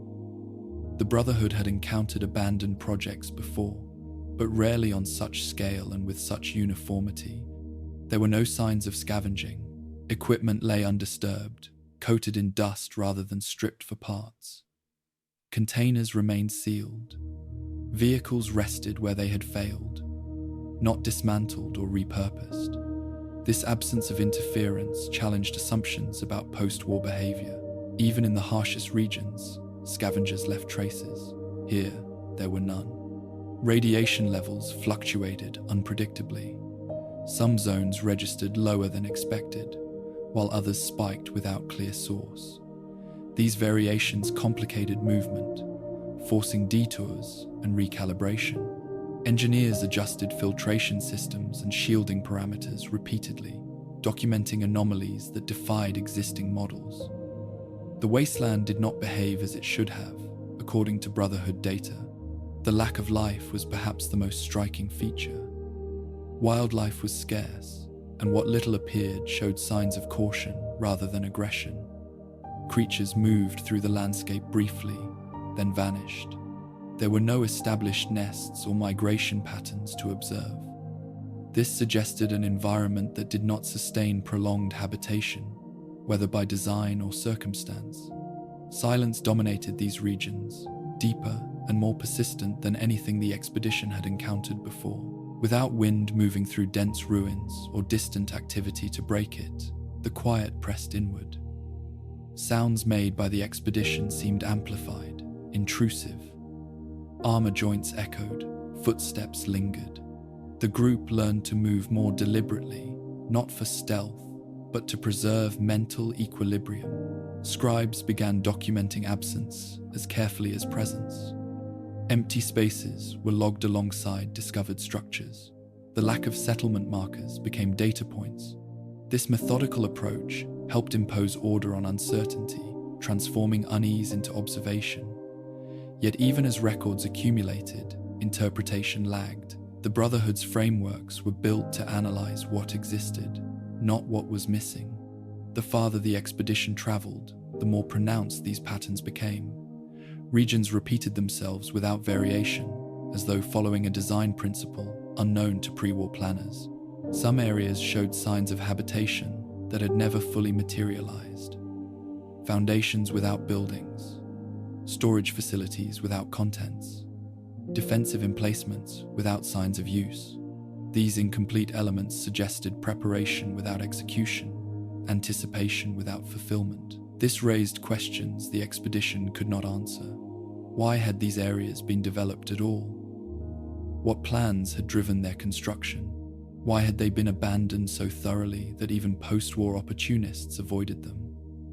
The Brotherhood had access to extensive pre-war records, yet none referenced initiatives of this scale in such locations. Without communication, these questions remained internal. The expedition debated possibilities cautiously, aware that speculation risked biasing observation. Some suggested classified projects terminated before completion. Others considered environmental factors that rendered the regions inhospitable in ways not immediately detectable. A few entertained the notion that something had discouraged return, something subtle enough to leave infrastructure intact, but participation absent. The land itself offered few clues.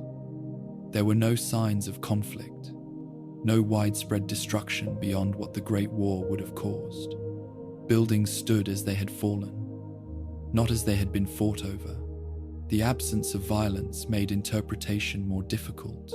It suggested not catastrophe, but withdrawal. As days passed, the expedition adapted to this environment. Movement patterns adjusted to minimize exposure to anomalous radiation zones. Camps were established briefly, then dismantled without trace. The group avoided lingering, driven by an instinctive sense that stillness invited attention, though nothing observable responded to their presence. Documentation grew more comprehensive. Scribes expanded their logs, embedding contextual notes alongside raw data.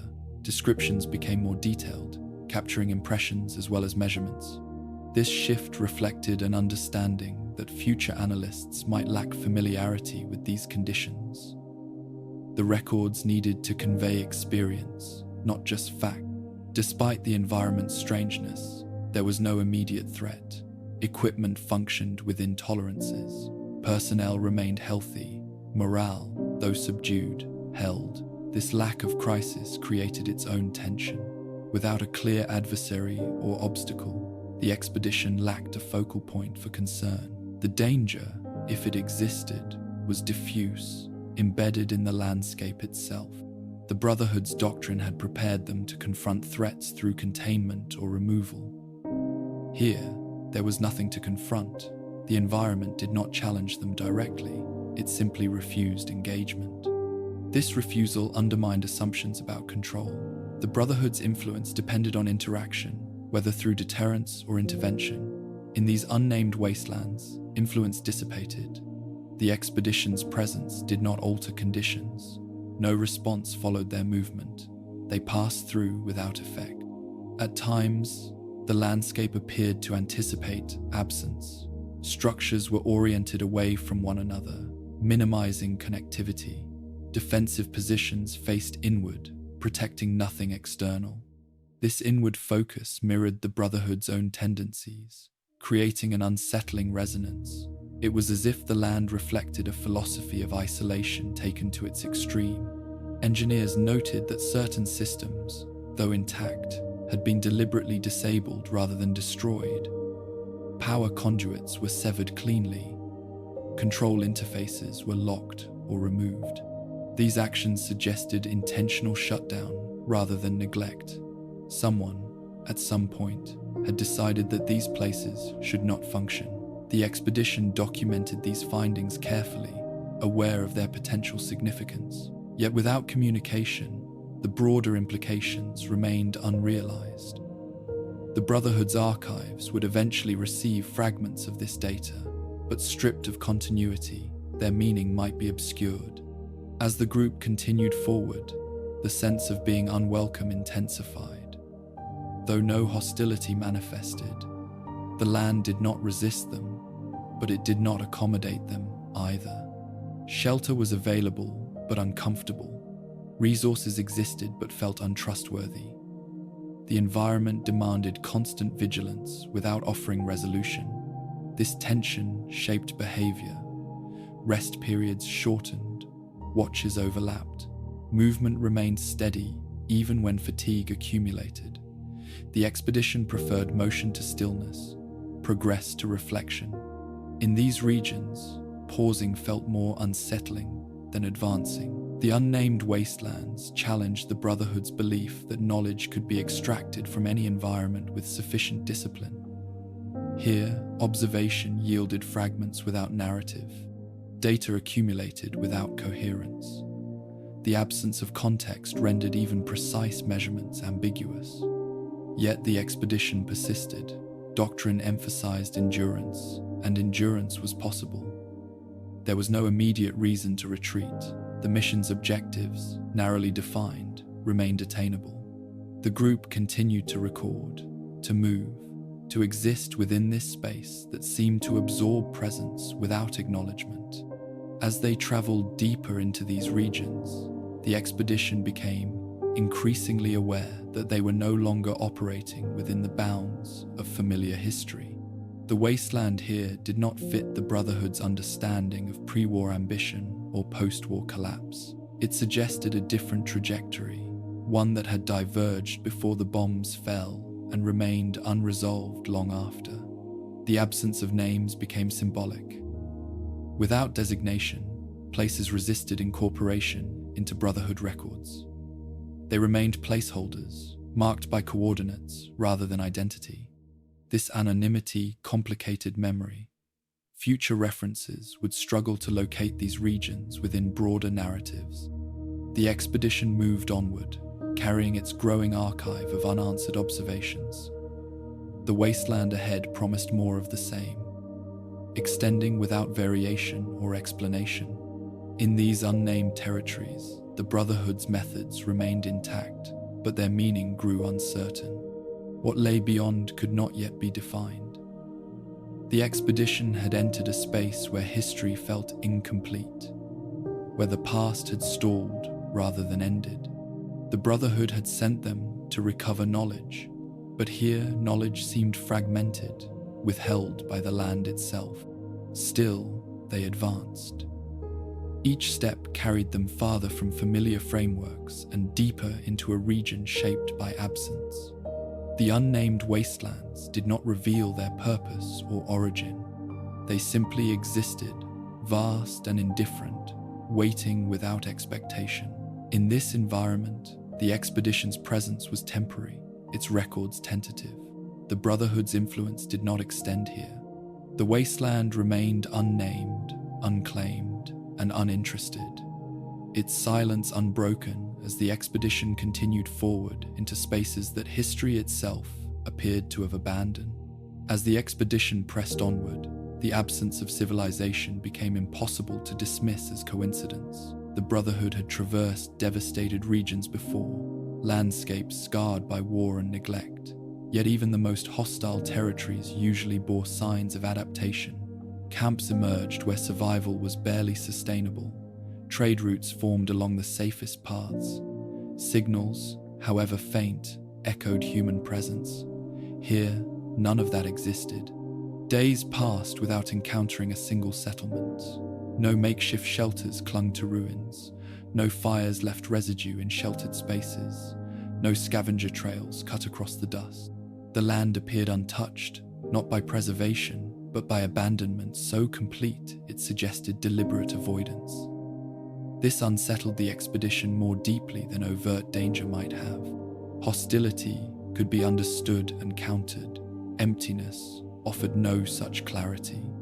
The Brotherhood's doctrine assumed that humans, regardless of circumstance, sought patterns of survival. Even raiders established territories. Even isolated groups left evidence of movement and resource use. The absence of such evidence here challenged foundational assumptions. It suggested either an environment incapable of supporting sustained life, or a force, tangible or otherwise, that discouraged it. Scribes adjusted their approach, expanding documentation of negative space. Areas were logged not for what they contained, but for what they lacked. Repeated scans confirmed the absence of radio traffic across all monitored frequencies. No coded bursts, no automated distress signals. Even dormant systems, which elsewhere occasionally emitted residual noise, were silent. This uniform quiet hinted at intentional suppression rather than simple decay.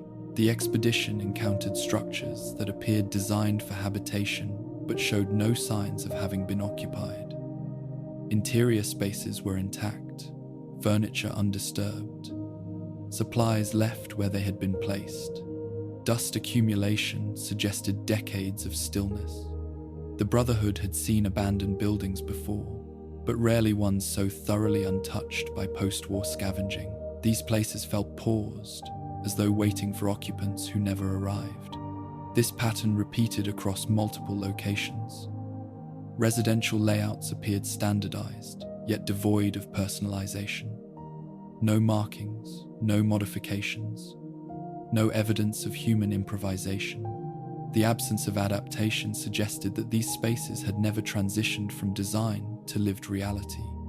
They were shells without history.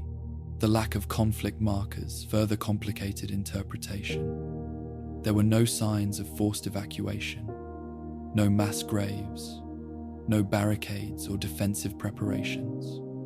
The buildings had not been overrun or destroyed. They had simply remained unused. This contradicted expectations of pre-war panic and post-war desperation. Whatever had happened here did not align with known collapse narratives. Wildlife behavior reinforced this anomaly. Animals avoided these areas, skirting the perimeters rather than nesting within. Tracks appeared briefly, then vanished. Predatory patterns were inconsistent, suggesting a lack of established ecosystems. This absence of sustained animal presence hinted at environmental factors beyond immediate detection. The land itself may have discouraged settlement. Engineers conducted extensive environmental analysis, searching for toxins or radiation signatures that could explain avoidance. Results were inconclusive. Some zones registered anomalies, but not at levels that would account for total abandonment. The findings suggested subtle influences rather than overt hazards, conditions that eroded sustainability over time rather than causing immediate harm. The expedition began to consider the possibility that these regions represented a failed expansion, an area prepared for growth that never occurred. Pre-war planners may have anticipated population shifts or industrial relocation that were interrupted before realization. Yet this explanation did not account for the thoroughness of abandonment. Even failed projects usually attracted post-war opportunists. Here, there was nothing. This absence weighed heavily on morale. Humans derived reassurance from evidence of others, even when those others posed threat. The wasteland's hostility was familiar, its indifference was not. Without settlements or signals to orient against, the expedition felt adrift, moving through a landscape that offered no reference points for social reality. Routine became a coping mechanism. The group adhered strictly to schedules, maintaining structure in the absence of external cues. Watches were rotated meticulously. Equipment checks were performed with heightened frequency. These rituals reinforced a sense of control, countering the environment's refusal to engage. Conversations shifted towards speculation, though always framed cautiously. Why would no one come here? What knowledge or event might have rendered the area undesirable? Some suggested classified pre-war experiments that altered conditions subtly but persistently. Others considered the possibility of cultural memory passed down among survivors as warning. None of these theories could be confirmed, and all were recorded as conjecture rather than conclusion. The Brotherhood's historical archives contained references to exclusion zones, areas deemed unsuitable for development due to contamination or instability. However, these zones were documented explicitly, marked and monitored. The regions the expedition encountered lacked such designation. They were not forbidden. They were simply absent from record. This gap in documentation troubled the scribes. The Brotherhood prided itself on comprehensive archival knowledge. To encounter areas so thoroughly undocumented suggested oversight or deliberate omission. Either possibility carried implications that extended beyond the mission. As the expedition advanced, the sense of being unwelcome deepened. The land did not repel them through force, but through subtle discomfort. Sleep came unevenly.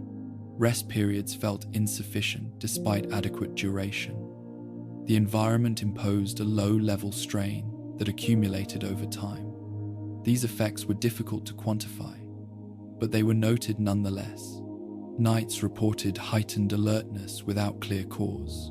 Sentries felt compelled to scan empty horizons more frequently, as if expecting movement that never came. This vigilance, sustained without stimulus, proved exhausting. The absence of threat did not equate to safety. It eroded confidence in perception. The lack of civilization also removed opportunities for resupply or information gathering. The expedition's self-sufficiency was tested not by scarcity, but by monotony. Supplies remained intact, but the inability to supplement or adapt created a sense of stagnation. Progress continued, but purpose blurred. In some areas, infrastructure suggested anticipation of human activity that never materialized. Markets without stalls, transit hubs without traffic, communication arrays powered down but intact. These features implied planning on a scale that contradicted the present emptiness.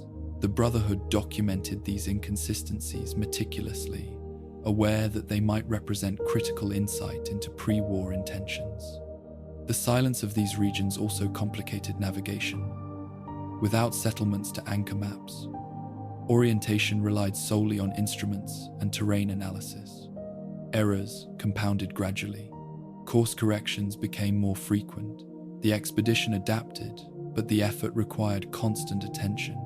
The absence of civilization reshaped the expedition's understanding of the wasteland. It revealed that collapse did not produce uniform outcomes. Some regions became battlegrounds, others refuges. Some were stripped bare, others were avoided entirely. This variability challenged the Brotherhood's assumption that post-war behavior followed predictable patterns. As the expedition moved deeper into these empty zones, the idea of return began to feel abstract. Without clear milestones, progress lacked narrative structure. The mission continued because it had not yet reached a point of failure, not because it approached resolution. The Brotherhood had sent the expedition to observe and preserve. In doing so, it confronted a reality that resisted categorization. The absence of civilization was not an anomaly to be corrected. It was a state that persisted without explanation.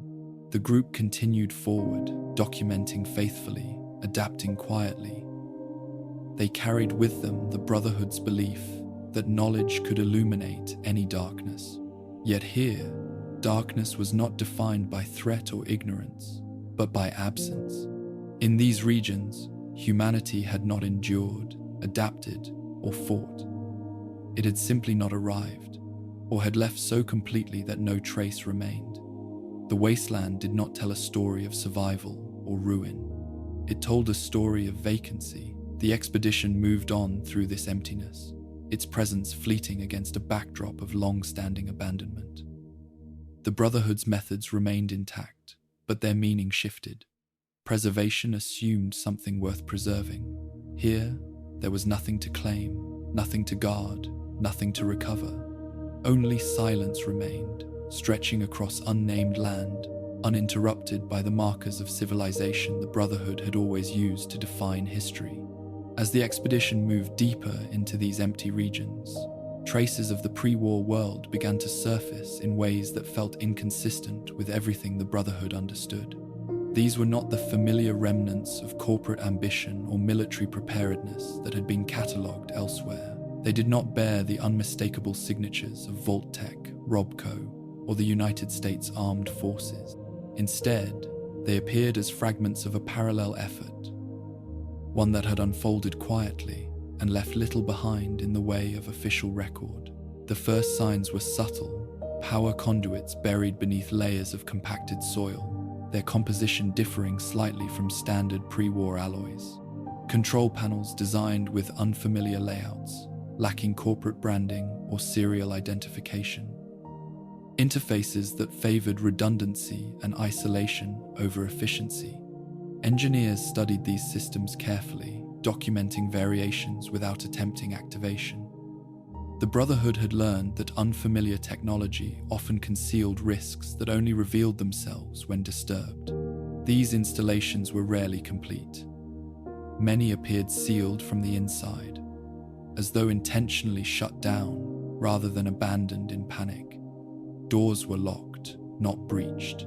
Security measures remained intact, their power sources long dormant but structurally sound. The absence of forced entry suggested that no one had tried to reclaim these sites after the war, reinforcing the sense that they had been deliberately forgotten. Scribes searched for archival references that might explain these structures.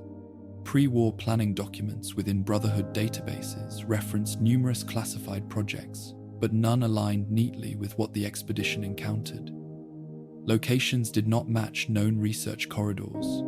Architectural choices deviated from established military or corporate standards. These discrepancies complicated classification. Without context, the installations resisted incorporation into existing frameworks. The further the expedition advanced, the more frequent these anomalies became. Some sites appeared partially constructed, their foundations laid but superstructures never completed. Others were finished, yet unused, their interiors pristine beneath decades of dust.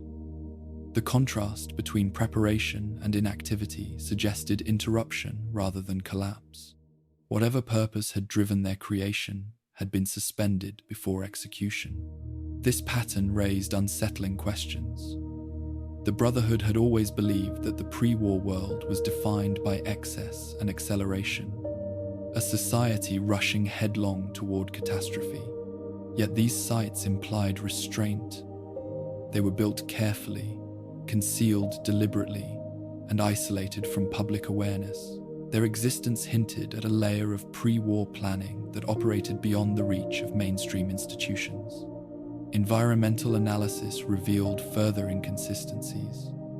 Some facilities were shielded against radiation in ways that exceeded known standards, despite being located far from strategic targets. Others incorporated filtration systems designed to operate indefinitely, independent of external infrastructure. These features suggested long-term occupancy plans, yet no evidence of habitation was found. Supplies remained sealed. Living quarters showed no signs of use. The expedition documented these findings meticulously. Each site was mapped, photographed, and described in detail. Scribes noted similarities across locations, identifying design elements that implied a common origin. The Brotherhood's archivists would later struggle to contextualize these fragments, lacking the continuity that made interpretation possible. Some members of the expedition began to suspect that these installations represented contingency plans abandoned before the Great War. Perhaps they were intended as refuges for select populations, experiments in controlled isolation, or observation posts designed to outlast societal collapse. The Brotherhood had encountered secret projects before, but rarely ones so thoroughly erased from record. The absence of Vault-Tec involvement was particularly striking. Vault-Tec's influence permeated most pre-war survival initiatives, its branding ubiquitous even in failure. These sites bore no such marks. Their designs prioritized concealment over visibility, functionality over control. This suggested an origin outside the corporate military nexus that had dominated late pre-war development. This realization unsettled the expedition. The Brotherhood's understanding of pre-war power structures had always centered on a limited set of actors. To encounter evidence of parallel efforts implied that significant decisions had been made beyond those familiar hierarchies. It suggested that the pre-war world had been more fragmented, more cautious than the Brotherhood believed. The silence surrounding these installations extended into the post-war era. No scavenger activity was detected. No raider modifications or graffiti marred their surfaces. Even creatures avoided them, skirting their perimeters without nesting nearby. This avoidance mirrored the broader emptiness of the region, reinforcing the impression that these sites exerted a subtle influence on their surroundings. Engineers attempted limited diagnostics on select systems, careful to avoid full activation. Power readings indicated dormant readiness rather than decay. Components remained within operational tolerances despite decades of inactivity. This preservation contrasted sharply with the degradation seen elsewhere, where neglect and exposure had rendered most technology unstable. These findings complicated the expedition's mission. The Brotherhood had been sent to recover and preserve known technologies, but here lay artifacts that defied classification, Securing them would require resources and infrastructure far beyond the expedition's capacity.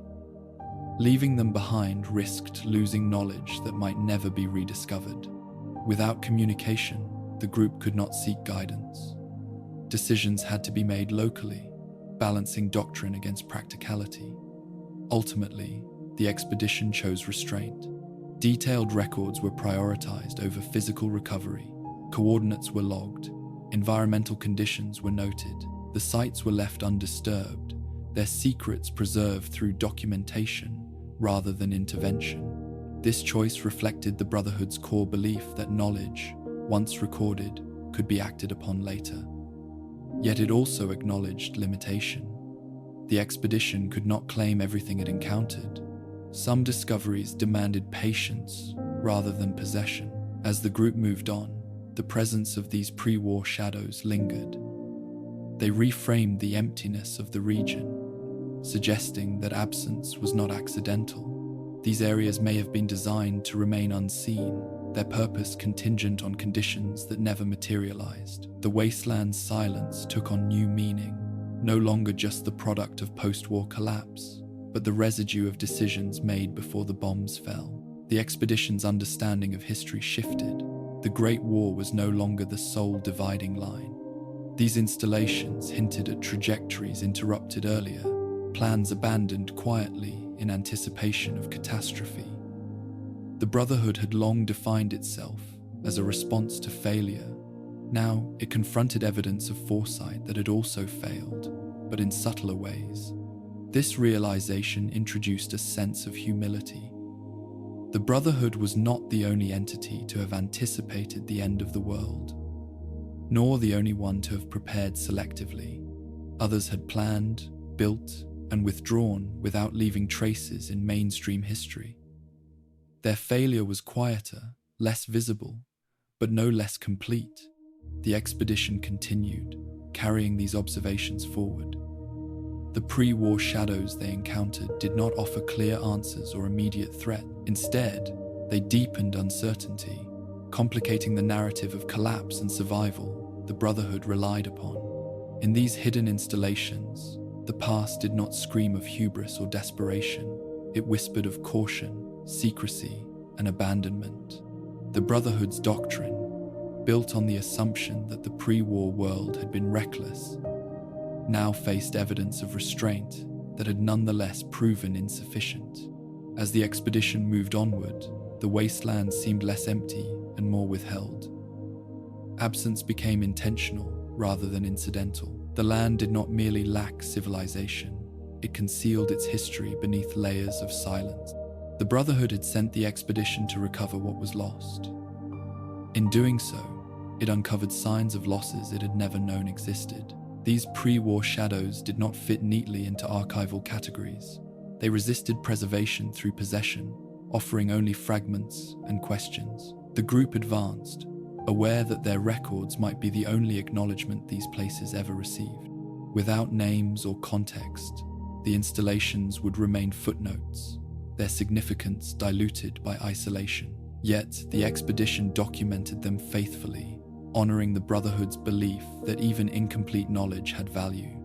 In the vast quiet of these regions, the pre-war world lingered not as ruin, but as absence shaped by intent. The expedition moved forward, carrying with it the unsettling awareness that history was not simply destroyed by the war. Some parts of it had withdrawn long before, leaving behind only shadows for those who ventured far enough to notice. As the expedition continued through these withheld regions, the limitations of Brotherhood equipment began to surface in ways that had little to do with combat or misuse. Power armor, long regarded as the Brotherhood's greatest equalizer, was designed for conflict, deterrence, and controlled environments shaped by known threats. Here, it faced challenges that doctrine had never fully addressed. At first, the issues were minor. Servomotors required more frequent calibration.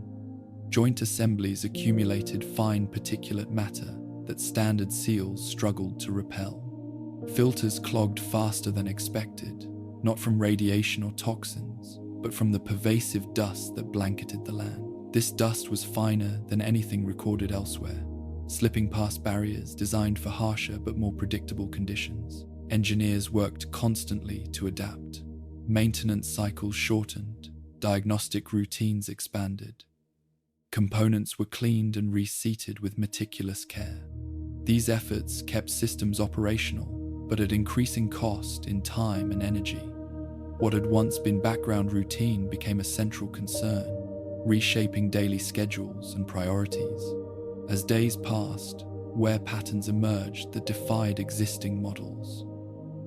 Stress fractures appeared in non-critical plating, areas previously considered low risk. Power distribution systems showed uneven drain, suggesting environmental interference rather than mechanical fault. These irregularities resisted correction, persisting despite replacement and recalibration. The armor functioned, but it no longer inspired confidence. This erosion of reliability had psychological consequences. Power armor was more than protection. It was identity, a physical manifestation of Brotherhood authority and resilience. To feel its strain under unfamiliar conditions, unsettled, even seasoned nights. Movements grew more deliberate, not out of tactical caution, but out of awareness that failure could occur without warning. The expedition adjusted its behavior accordingly. Travel speed slowed to reduce strain. Engagement thresholds were raised further, avoiding unnecessary exertion. Terrain was selected for minimal resistance rather than strategic advantage. These choices reflected an emerging understanding that the environment itself posed the greatest risk. Engineers began documenting degradation as data rather than anomaly. Logs detailed particulate composition, temperature fluctuations, and electromagnetic interference. These records aimed to contextualize wear patterns, transforming frustration into analysis. The Brotherhood believed that understanding led to control, even when immediate solutions were unavailable. Yet some aspects of the degradation resisted explanation. Components that should have failed catastrophically instead lingered in diminished states, functional but compromised. This liminal condition proved difficult to manage. Systems did not break decisively, forcing repair or replacement. They persisted, drawing resources and attention without resolution. The burden extended beyond power armor. Weapons required constant cleaning to prevent misalignment. Sensor arrays reported intermittent errors, complicating situational awareness. Navigation instruments drifted, their readings subtly distorted. Individually, these issues were manageable. Collectively, they created a sense of attrition that eroded confidence over time. This gradual decline contrasted sharply with the Brotherhood's experience elsewhere. In hostile territories, equipment either functioned or failed visibly. Damage had cause and effect. Here, deterioration felt ambient, woven into the environment itself. The land did not attack equipment. It wore it down quietly, persistently, without clear source. The expedition's response was disciplined. Resources were conserved. Redundancies were rotated to distribute wear. Non-essential systems were powered down to preserve core functionality. These measures extended operational viability, but they also narrowed capability. Each adjustment traded versatility for endurance. Scribes noted the symbolic weight of these changes. The Brotherhood's technology had always been its defining advantage, the means by which it asserted control over chaos. To see that advantage diminished without opposition challenged core assumptions. It suggested that dominance depended not only on strength, but on context. As armor performance declined, reliance on human judgment increased. Knights trusted instincts over instrumentation. Engineers listened for subtle changes in system behavior rather than waiting for alerts. This shift brought adaptability, but it also exposed vulnerability. The Brotherhood's doctrine prized human oversight, yet it also assumed that technology would amplify that oversight reliably. The expedition began to feel heavier, its movement more deliberate. Armor that once felt empowering now imposed constraint. The weight of maintenance demands limited range and flexibility. Some knights elected to disengage auxiliary systems, sacrificing protection for mobility. These decisions were logged carefully, recognizing their deviation from standard protocol. This adaptation reflected pragmatism rather than desperation. The expedition was not under immediate threat. Supplies remained sufficient, personnel remained healthy, yet the cumulative effect of equipment strain altered perception. The environment was no longer neutral backdrop. It was an active factor shaping outcome. Engineers discussed the possibility that these conditions were not accidental. The fine particulate matter, the electromagnetic irregularities, the subtle radiation variations, all suggested an environment influenced by factors beyond natural decay. Whether these were remnants of pre-war activity or emergent properties of the region remained unclear. What mattered was their persistence. The Brotherhood had long prepared for scarcity, hostility, and sabotage. It had not prepared for environments that undermined technology simply by existing. This realization forced a recalibration of risk assessment. Threats were no longer external agents to be confronted. They were conditions to be endured. As the expedition progressed, some equipment was deliberately abandoned.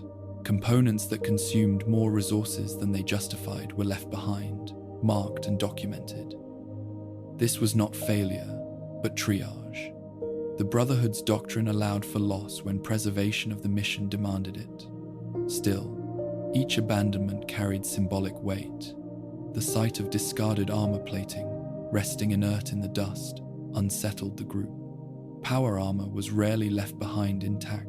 Its presence in the wasteland without Brotherhood oversight felt wrong, even if it was stripped of functionality. These remnants marked the expedition's passage in a way that could not be erased. Scribes recorded these moments with care, noting coordinates and condition. The records framed abandonment as adaptation, but they did not obscure its emotional impact. The Brotherhood's reliance on technology had always been tempered by caution. Now that caution deepened into humility, as systems degraded, the expedition's pace slowed further. Daily distance covered decreased. This change was accepted without complaint, reflecting an understanding that endurance mattered more than progress. The mission's objectives did not demand speed, they demanded persistence. Despite these challenges, morale held. The group adapted to new routines, finding stability in maintenance cycles and documentation. Shared labor reinforced cohesion. Engineers and knights collaborated closely, bridging traditional role boundaries. This cooperation strengthened trust, compensating for technological decline. The environment continued to resist classification. Wear patterns did not correlate neatly with any single variable. Attempts to isolate cause yielded partial explanations at best. The expedition concluded that the region imposed cumulative stress through a combination of factors rather than a single hazard. The Brotherhood's archives would later receive these logs without the lived context that gave them urgency. Analysts might interpret the data as technical curiosity rather than warning. Without narrative continuity, the significance of gradual degradation risked dilution. For the expedition, however, the message was clear. Technology alone could not guarantee control. The Brotherhood's strength lay not just in its armor, but in its ability to adapt when armor faltered. This realization did not undermine doctrine. It refined it, introducing nuance where certainty had once prevailed. As the expedition moved onward, armor still functioned, weapons still fired, systems still responded, yet the margin for error narrowed. Each decision carried greater consequence. The environment demanded respect, not through force, but through attrition. In this quiet erosion, the expedition encountered a different kind of enemy. Not a faction, not a creature, not a weapon, but a space that refused to support prolonged technological dominance. The Brotherhood's presence here was tolerated, but not sustained effortlessly. The armor they wore continued to protect them, but it no longer defined them. They became aware of their own limitations, their dependence on systems that were not invincible, This awareness fostered caution, introspection, and restraint. The expedition advanced, burdened not by defeat, but by recognition. The land ahead did not need to fight them to prevail. It only needed to persist. And in that persistence, the Brotherhood's assumptions about mastery began to wear thin, flaking away like dust from overused plating. Each step forward carried the quiet understanding that endurance, not dominance, would determine how far they could go. The Brotherhood had always valued endurance, but here it became the measure of survival itself. The expedition moved on, armor strained but intact, carrying forward not only its equipment, but a growing awareness of fragility in a world that offered no resistance, only wear. As the expedition adapted to the slow erosion of its equipment, another change unfolded quietly within its records. The scribes, long trained to document systems and outcomes with detached precision, began to alter the way they wrote. At first, the shift was subtle, barely noticeable amid routine logs and technical reports. Over time, however, it became unmistakable. The language of documentation softened, expanding beyond measurement into description, beyond procedure into experience. Early entries had followed Brotherhood standards meticulously. Each log opened with timestamps, positional data, and environmental readings. Observations were listed methodically, stripped of interpretation. This format had served the Brotherhood well, allowing information to be catalogued, compared, and acted upon efficiently. It reinforced the belief that reality could be reduced to data, that clarity emerged through structure. But as the expedition moved farther from familiar territory, this framework began to feel insufficient. Numbers captured conditions, but not atmosphere. Coordinates marked location, but not context. Scribes found themselves adding clarifying notes, small phrases meant to convey what raw data could not. At first, these additions were practical. Descriptions of visibility conditions, notes on ambient sound levels, explanations for why certain readings might fluctuate unpredictably. Over time, these clarifications grew more expansive. Logs began to include descriptions of space and scale, of how ruins related to one another, of how the land felt when traversed. These were not emotional reflections, but observational nuances that resisted quantification. Scribes noted how silence behaved differently here, how structures seemed oriented inward rather than outward, how the absence of human modification altered perception of distance. This evolution was not formally acknowledged. No directive authorized a change in style. It emerged organically, shaped by the scribe's growing awareness that future readers might lack the situational context necessary to interpret data accurately. Without communication, the expedition's records might stand alone. They would need to convey more than metrics. They would need to convey conditions. The Brotherhood's training emphasized objectivity, but it did not forbid description. Scribes were taught to record faithfully, to avoid bias, not to strip reality of nuance. In familiar environments, standard formats sufficed. Here, nuance became essential. The land did not conform to expectations, and neither did the experiences of those moving through it. As entries grew more descriptive, they also grew more reflective. Scribes began noting patterns that extended beyond immediate observation. The repetition of empty zones, the consistent avoidance by wildlife, the persistence of incomplete infrastructure. These patterns were documented carefully, framed as recurring conditions rather than conclusions. Still, their accumulation suggested a broader narrative forming beneath the surface. This narrative was cautious, incomplete, and deliberately tentative. Scribes avoided language that implied certainty. Instead, they posed implicit questions through juxtaposition, a list of empty facilities, followed by notes on intact systems, radiation readings paired with observations of avoidance. The structure of these entries invited analysis without prescribing interpretation. The shift in documentation also reflected the scribe's internal adaptation. Recording became a way to process uncertainty, to impose coherence on an environment that resisted it. Writing expanded to fill the space left by absent communication. Where once reports responded to external prompts, they now anticipated future readers who might never have direct contact with the expedition. This anticipation altered tone. Entries were written with care, as if addressing an unknown audience. Explanations were embedded rather than assumed. Context was provided where previously it would have been omitted. This was not sentimentality, it was an acknowledgement of distance, both physical and temporal. The Brotherhood's doctrine valued records as tools for action. Yet here, the scribes recognized that action might not follow immediately, if at all. The value of their records lay in preservation rather than application. Knowledge might be stored without resolution, waiting for conditions that allowed its use.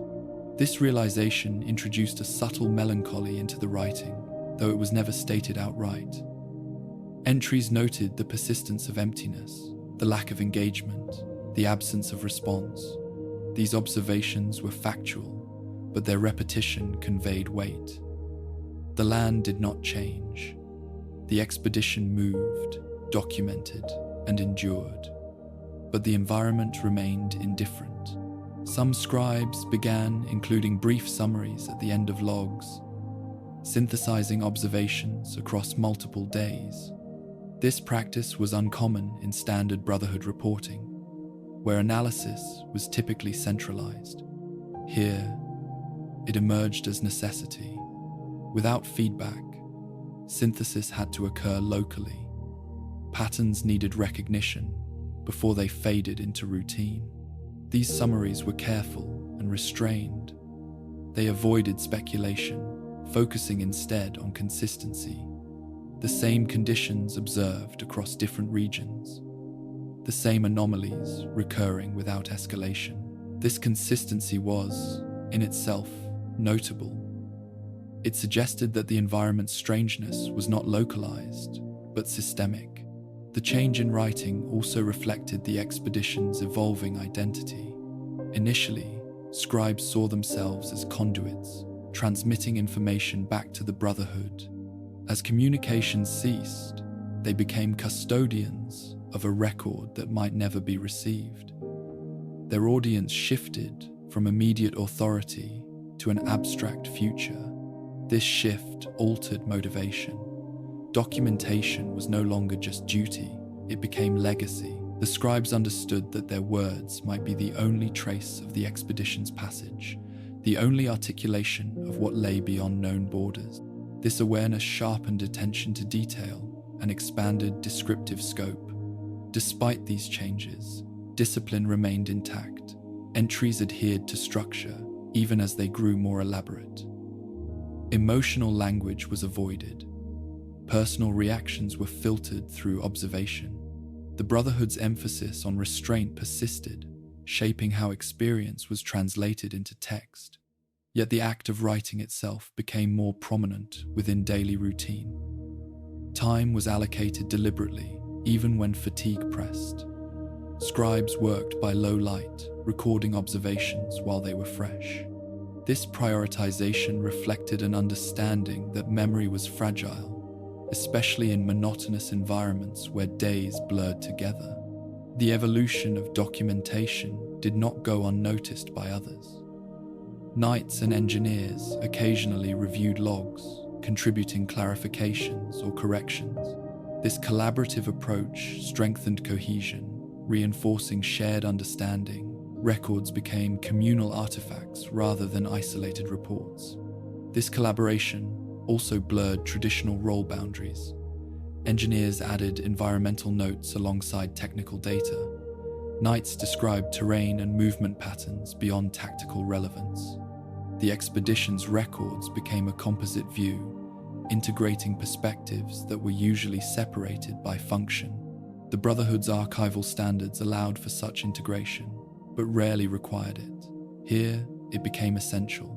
No single perspective captured the full scope of conditions. The environment demanded holistic observation. As the expedition continued, the scribe's language stabilized into a new equilibrium. It was neither purely technical nor overtly narrative. It balanced precision with description, restraint with context. This hybrid style reflected the expedition's position between known frameworks and uncharted reality. The absence of oversight encouraged this evolution. Without immediate correction or feedback, the scribes relied on internal judgment to determine what mattered. This autonomy fostered confidence, but it also carried risk. Future readers might misinterpret emphasis or overlook significance. The scribes attempted to mitigate this by maintaining consistency and transparency. In some entries, the scribes acknowledged uncertainty explicitly. They noted where interpretation was limited, where data conflicted, where patterns suggested but did not confirm broader conclusion. This honesty aligned with Brotherhood values, reinforcing trust in the record's integrity. The change in writing also mirrored a deeper shift within the expedition. As technology strained and isolation deepened, human perception became increasingly important.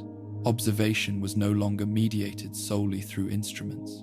It relied on awareness, pattern recognition, and judgment. The scribes' expanded descriptions captured this reliance, preserving insights that numbers alone could not convey. The Brotherhood had always valued records, but it had often treated them as static repositories. Here, documentation became dynamic, responsive to context and necessity. The scribes were not merely recording history, they were shaping how it would be understood. As days turned into weeks, this new style became normalized. No one remarked on it explicitly. It simply persisted, adapting to conditions as naturally as the expedition's routines had adapted to equipment strain and silence. The scribes continued to write, their logs accumulating quietly, each entry layered upon the last, building a portrait of a region defined by absence, subtlety, and endurance. Without communication, without certainty, they recorded faithfully, trusting that preservation itself had value. In these evolving records, the Brotherhood's ideals endured, even as their application shifted. Discipline remained, objectivity was upheld. Yet within those constraints, the scribes allowed reality to shape language rather than forcing it into predetermined forms. The expedition moved on, carrying its growing archive forward. The records were heavier now, not in weight, but in implication. They captured not just what was encountered, but how the encounter altered understanding. In this quiet transformation, the scribes became witnesses to more than terrain and technology. They documented the limits of doctrine, the adaptability of structure, and the resilience of observation in the face of uncertainty. Their words did not resolve the mysteries they described, they preserved them. The Brotherhood would later inherit these records without the context of silence and strain that shaped them. Analysts might note the change in tone, the expanded descriptions, the careful framing of absence. Whether they would understand why this change occurred remained uncertain. For the scribes, the purpose was clear. In a region that resisted naming and classification, writing became a means of connection across distance and time. The records were a quiet assertion that the expedition existed, that it observed, that it endured. As the expedition continued forward, the scribes wrote not because they expected response, but because documentation itself was an act of preservation. In the absence of acknowledgement, their words became anchors, holding experience in place against the vast, indifferent quiet of the wasteland. For much of the expedition's early progress, the Codex had remained a constant reference point. Its passages guided decision-making, shaped hierarchy, and provided language through which uncertainty could be managed. When questions arose, they were often resolved by citation. Doctrine offered reassurance that every situation, no matter how unfamiliar, could be framed within established principles.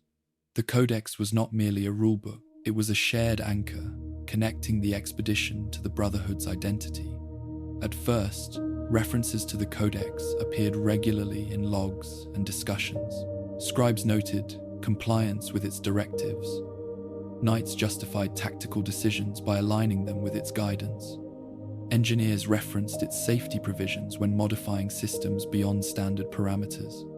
These citations were precise and formal, reflecting training that emphasized doctrinal continuity above improvisation.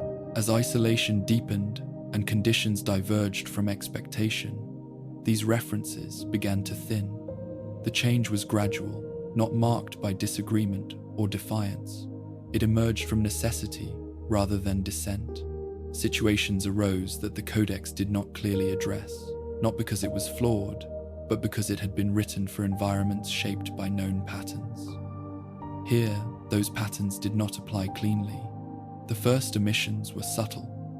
Decisions were recorded without explicit doctrinal justification, framed instead in terms of practicality. Adjustments to movement schedules, choices about route selection, modifications to maintenance cycles. These actions still aligned broadly with Brotherhood values, but they were no longer traced back to specific passages. The Codex remained present as influence, but not as citation.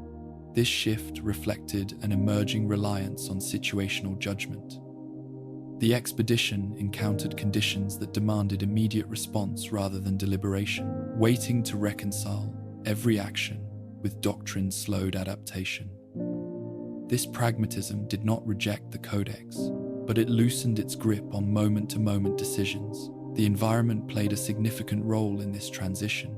The wasteland beyond known territories did not respond predictably to intervention.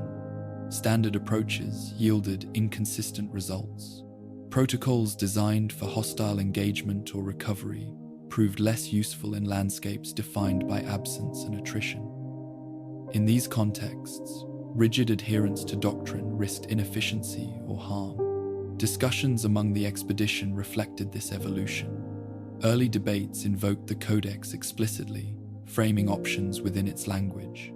Later conversations shifted toward experiential reasoning. Participants referenced observations, patterns, and recent outcomes rather than written directives. Authority flowed less from text and more from demonstrated understanding of current conditions.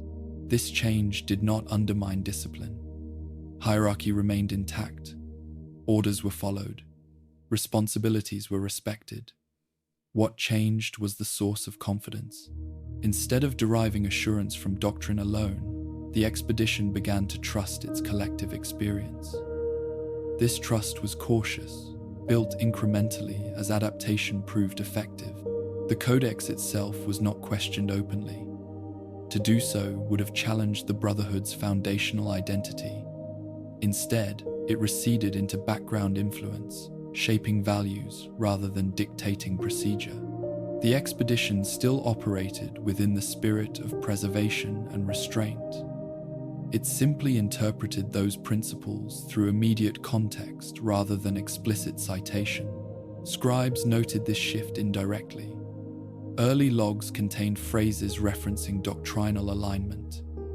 Later entries focused on outcomes and observations, leaving interpretation implicit. This change mirrored the evolution in writing style that had already begun. As documentation grew more descriptive, it relied less on formal justification and more on narrative continuity. Knights adapted similarly.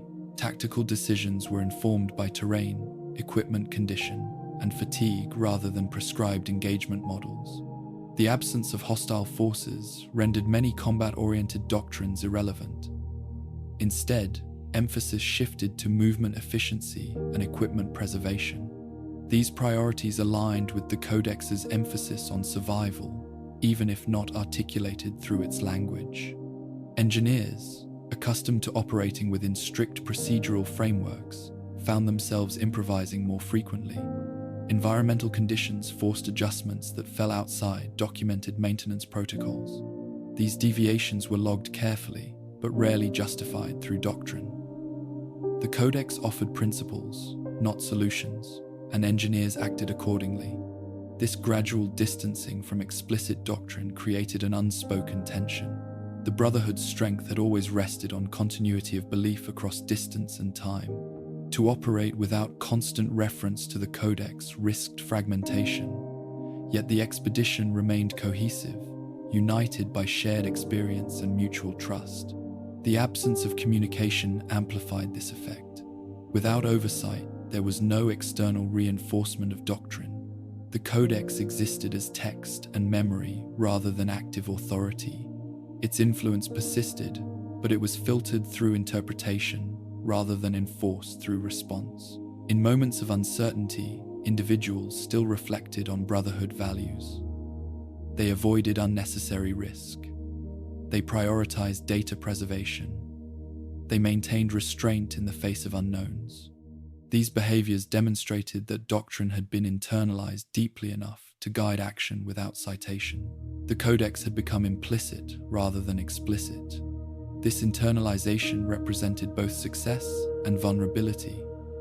It allowed flexibility in uncharted environments, but it also removed a shared reference point that could anchor interpretation. Without explicit citation, subtle divergences in understanding could emerge. The expedition mitigated this risk through discussion and documentation, ensuring that decisions were transparent and reasoning recorded. The Codex's absence from daily language also reflected psychological adaptation. In isolation, individuals relied more heavily on immediate reality than abstract guidance. The environment demanded attention, leaving little cognitive space for theoretical alignment. This focus on the present reinforced endurance, but it also narrowed perspective. Despite this, there were moments when the Codex resurfaced, usually during reflection rather than action. During extended rest periods, individuals revisited its passages, seeking reassurance or context. These moments were quiet and personal, not institutional. The Codex became a source of grounding rather than instruction. This transformation altered the expedition's relationship with the Brotherhood's legacy. The Codex had been written to prevent repetition of past mistakes, to impose order on chaos. Here, chaos did not manifest as violence or disorder. It appeared as ambiguity and attrition. The Codex offered limited guidance for such conditions, not because it was inadequate, but because it addressed different challenges. The expedition's experience suggested that doctrine could not anticipate every environment. Preservation required adaptability, not just adherence. This realization did not negate the Codex's value. It contextualized it, revealing its dependence on interpretation. As time passed, the absence of explicit doctrinal reference became normalized. No one remarked upon it openly. It simply reflected the expedition's evolution. The Brotherhood's principles remained embedded in behavior, even as their textual authority faded from daily discourse. This shift would later complicate archival interpretation. Analysts reviewing logs might note the decline in doctrinal citation, interpreting it as drift or oversight. Without the lived context of isolation and adaptation, the change could be misunderstood. The expedition had not abandoned the Codex, it had absorbed it. In the absence of ceremony or declaration, the Codex ceased to function as a constant external guide. It became an internal compass, influencing direction without dictating path. This subtle transformation marked a turning point in the expedition's identity. The Brotherhood had always believed that its doctrine ensured continuity across generations. The expedition demonstrated that continuity could persist even when language changed. Values endured, but expression adapted. As the group moved onward, decisions flowed from experience shaped by doctrine rather than doctrine itself. This evolution allowed survival in an environment that resisted standardization. It also distanced the expedition from the Brotherhood's formal structures, situating it in a space between adherence and independence. The Codex remained, preserved in memory and record, but it no longer framed every action. The expedition carried its principles forward implicitly, trusting that restraint, observation, and preservation would guide them where written words could not. In this quiet departure from citation, the expedition did not reject the Brotherhood. It revealed the limits of text in a world defined by absence. Doctrine had shaped them well enough to endure without constant reference. The wasteland ahead demanded judgment rather than quotation. The expedition answered that demand, adapting while remaining true to its core beliefs. In doing so, it crossed another boundary, not of geography, but of interpretation. The codex still existed behind them, unaltered. Ahead lay only conditions it had not been written to address. The expedition moved forward, guided by what the codex had become within them, rather than what it declared on the page. The first indications that the expedition was no longer alone appeared gradually, woven into routine observations rather than announced through clear encounter. They were easy to overlook at first, dismissed as environmental coincidence or misinterpretation. A pattern in disturbed dust that did not match wind behavior. Equipment repositioned slightly from where it had been logged. Paths through debris that suggested repeated passage, though not enough to constitute a trail. These signs were noted carefully, catalogued without emphasis. The Brotherhood's training discouraged premature conclusions, especially in unfamiliar environments. Scribes recorded anomalies as discrete data points, separating observation from inference. Knights increased vigilance subtly, adjusting watch rotations without altering formation. Engineers monitored sensor readings for corroboration. Nothing definitive emerged, yet the sense of presence lingered. As the expedition moved onward, these indications accumulated.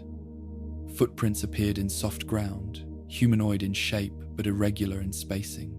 They did not match known raider patterns or wasteland scavenger behavior. The impressions were shallow, as though the individual or individuals moved lightly, avoiding prolonged contact with any single surface. The tracks never converged with the expedition's path directly. They paralleled it, sometimes fading, sometimes reappearing farther ahead. No attempts at contact were made.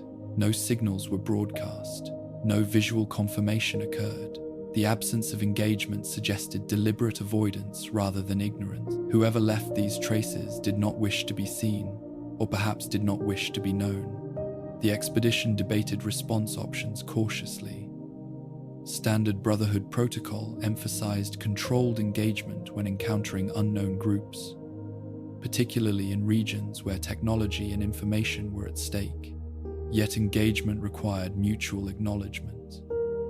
Here, acknowledgement was absent. Pursuit risked escalation without clear objective.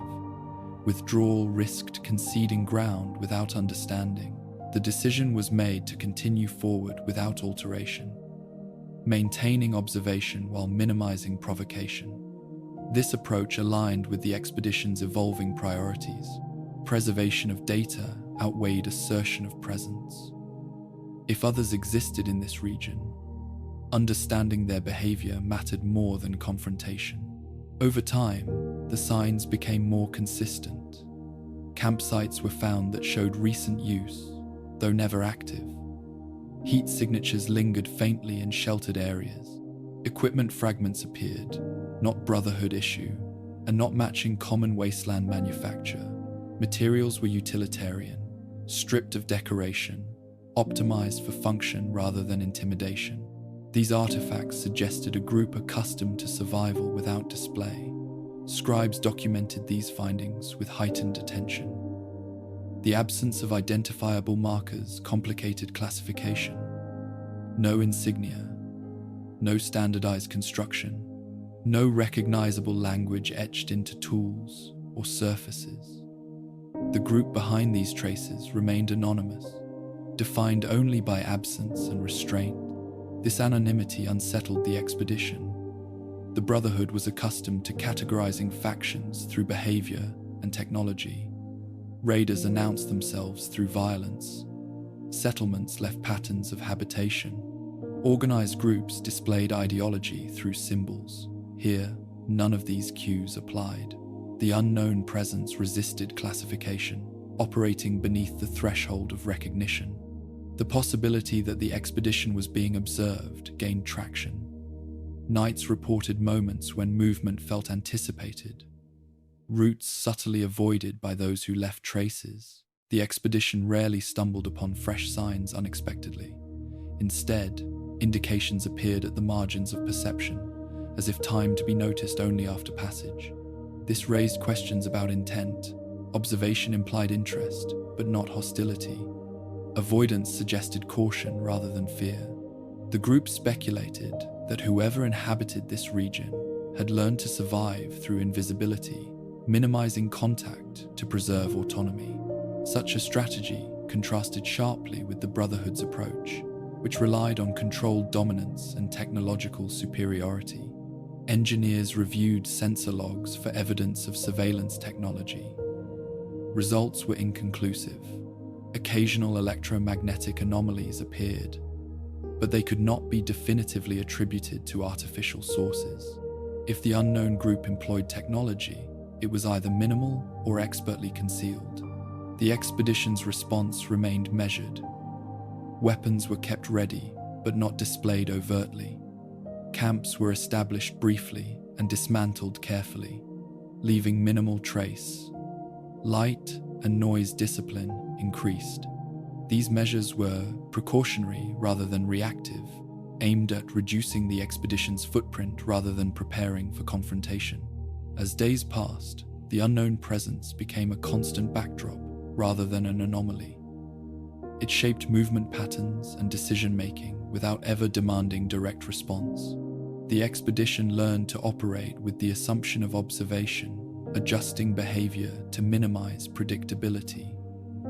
This adaptation did not impede progress, it refined it. Scribes noted that this dynamic mirrored the environment itself. Just as the land resisted engagement, so too did its inhabitants, if that term applied. The region seemed structured around non-interaction, a philosophy of survival through absence. This alignment between land and behavior suggested long-term adaptation rather than coincidence. The Brotherhood had encountered isolationist groups before, but rarely ones so disciplined in their invisibility. Most factions eventually sought trade, alliance, or dominance. Here, there was no evidence of such ambition. The unknown group appeared content to remain peripheral, observing without intervening. This restraint complicated ethical considerations. The Brotherhood's doctrine emphasized control of technology to prevent misuse. Yet without evidence of advanced equipment or harmful intent, intervention lacked justification. The expedition could not impose authority without undermining its own principles. The unknown presence also influenced morale. The idea of being watched without being engaged created unease, but it did not escalate into fear. Instead, it fostered attentiveness. The expedition became more cohesive, communication within the group more deliberate, shared awareness of potential observation reinforced discipline. There were moments when contact seemed imminent. A figure glimpsed at distance, obscured by terrain, a sound that did not align with environmental patterns. Each time, confirmation eluded the expedition. The unknown remained just beyond reach, reinforcing its anonymity. The lack of hostility suggested that the expedition did not pose immediate threat, or that the unknown group chose patience over action. This choice implied confidence, either in concealment or in understanding of the environment's protective qualities. The Brotherhood had long believed that control flowed from strength. Here, control appeared to flow from restraint. The expedition documented these encounters, or near encounters, with care. Logs described conditions and context without speculation. Patterns were noted, but conclusions withheld.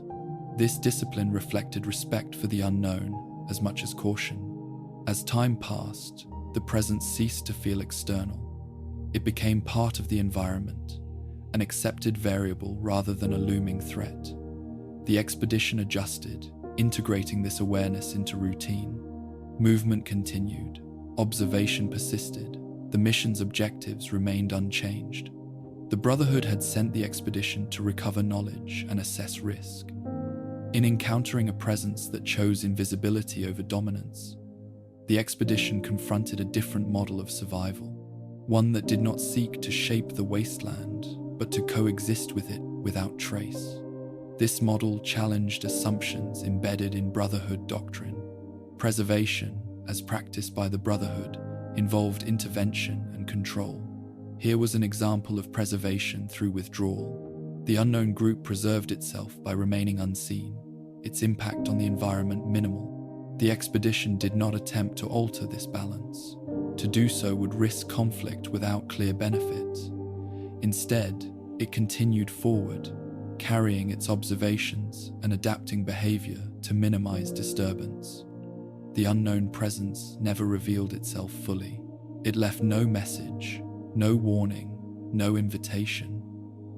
Its silence was deliberate, consistent with the broader character of the region. The expedition moved through a landscape defined by absence, accompanied by others who shared that philosophy. In this coexistence without contact, the expedition learned a quiet lesson. Not all power announces itself. Not all survival strategies rely on dominance. Some endure by remaining peripheral, shaping their environment through absence rather than assertion. The Brotherhood's presence here was tolerated, perhaps unnoticed, perhaps deliberately ignored. The expedition did not know, and without engagement could not learn. It documented faithfully, respecting the boundary implicit in non-contact.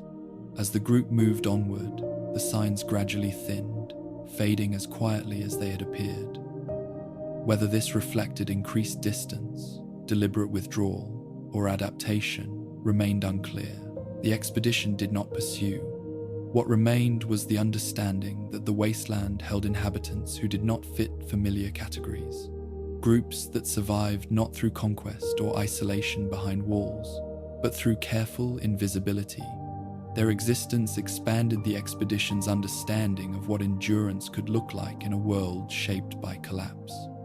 The Brotherhood would later receive fragments of these observations, stripped of immediacy and context. Analysts might debate their significance, question interpretation, or dismiss them as inconclusive. Without direct evidence, the unknown presence would remain hypothetical. For the expedition, however, it was real enough to shape behavior and perception. It reinforced the sense that the wasteland beyond known borders operated under different principles.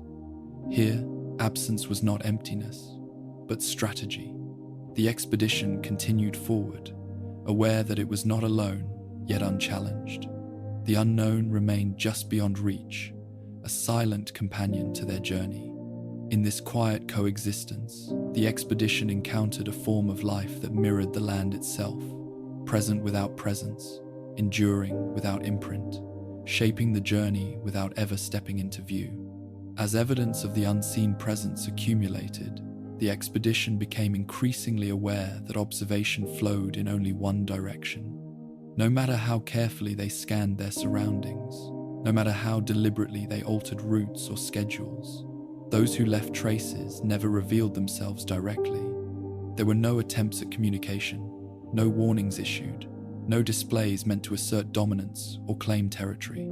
The silence felt intentional, shaped by a decision to remain unknown.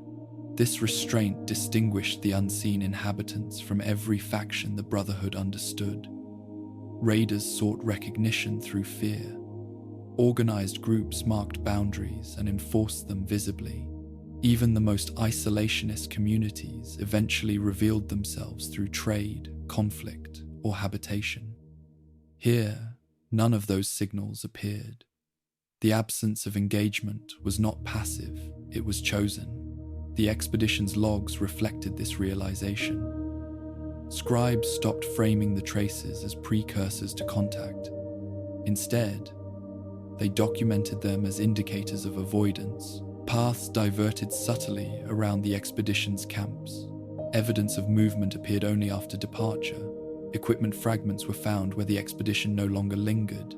The timing suggested awareness and patience rather than coincidence. This pattern prompted re-evaluation of risk. The unseen group did not appear hostile, but their ability to remain hidden implied competence. They knew the terrain intimately, navigating it without leaving lasting marks. They anticipated the expedition's movement without revealing their own. Such discipline suggested long-term adaptation rather than improvisation.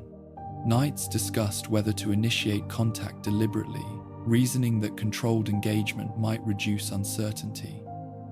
The proposal was considered carefully, then set aside.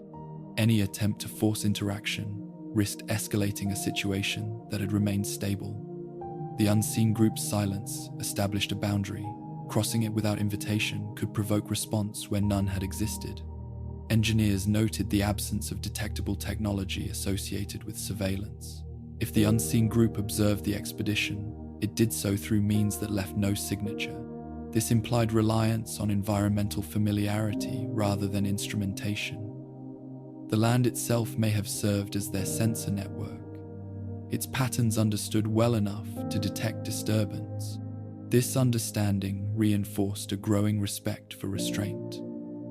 The expedition began to see the unseen group not as threat, but as parallel survivors, shaped by the same collapse yet choosing a different path. Where the Brotherhood preserved knowledge through control, these inhabitants preserved autonomy through withdrawal. The expedition adjusted its behavior accordingly. Movement became quieter, not to conceal presence, but to avoid unnecessary intrusion. Camps were dismantled thoroughly, leaving minimal trace. Routes avoided lingering near sites that showed repeated signs of observation. These measures were taken not out of fear, but out of acknowledgement. Scribes recorded this dynamic with care, noting the absence of conflict as a defining feature. They described encounters not as failures of detection, but as successful coexistence. The expedition and the unseen group occupied the same space without interference, each respecting an unspoken boundary. This coexistence challenged Brotherhood assumptions about engagement. Doctrine emphasized intervention to prevent misuse of technology or emergence of threat. Here, intervention seemed unjustified. There was no evidence that the unseen group possessed advanced technology or posed risk beyond their territory. Their survival strategy minimized impact, reducing likelihood of escalation. The expedition began to view the region as shared rather than contested. This reframing altered perception. The land no longer felt empty in the same way. It was inhabited discreetly, shaped by choices invisible to those accustomed to overt control. This realization softened the unease that had accompanied earlier signs of presence. Yet the silence persisted. No matter how long the expedition remained in proximity to these traces, the contact did not occur. The unseen group never approached, never tested boundaries openly.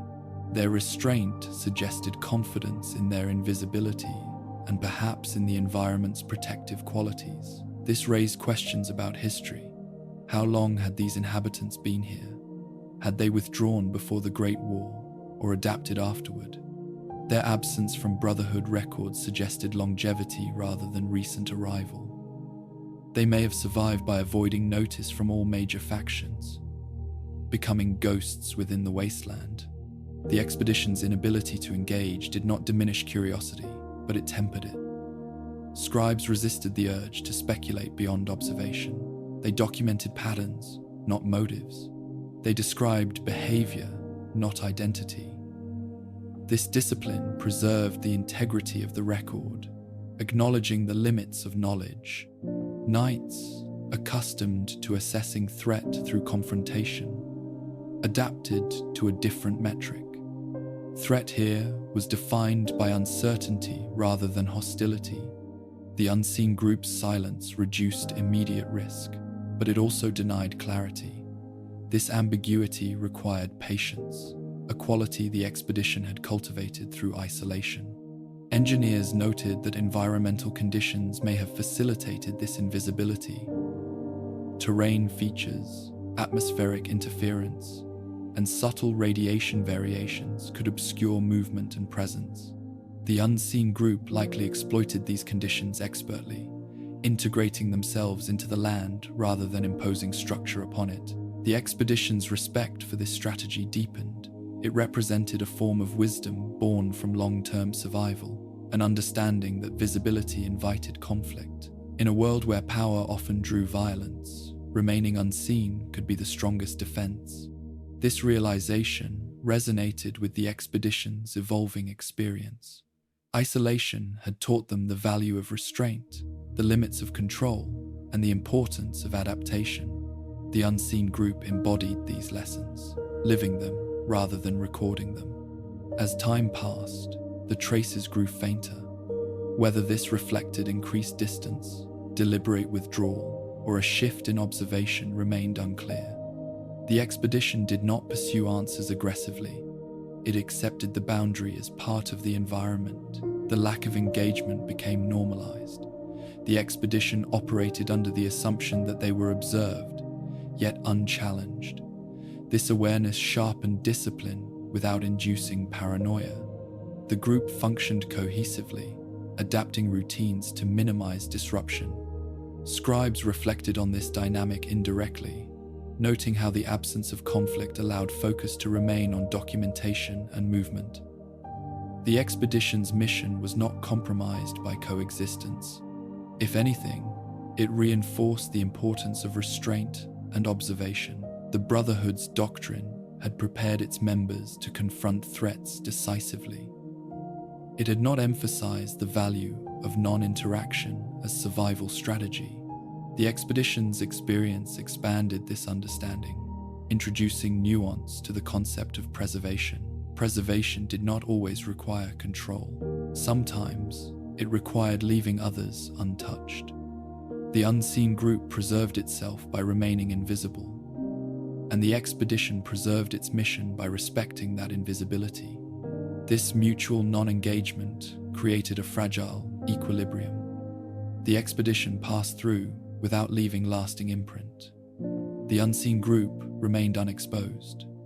The land continued to hold both without disruption. The expedition documented this state carefully, aware that future readers might struggle to interpret its significance.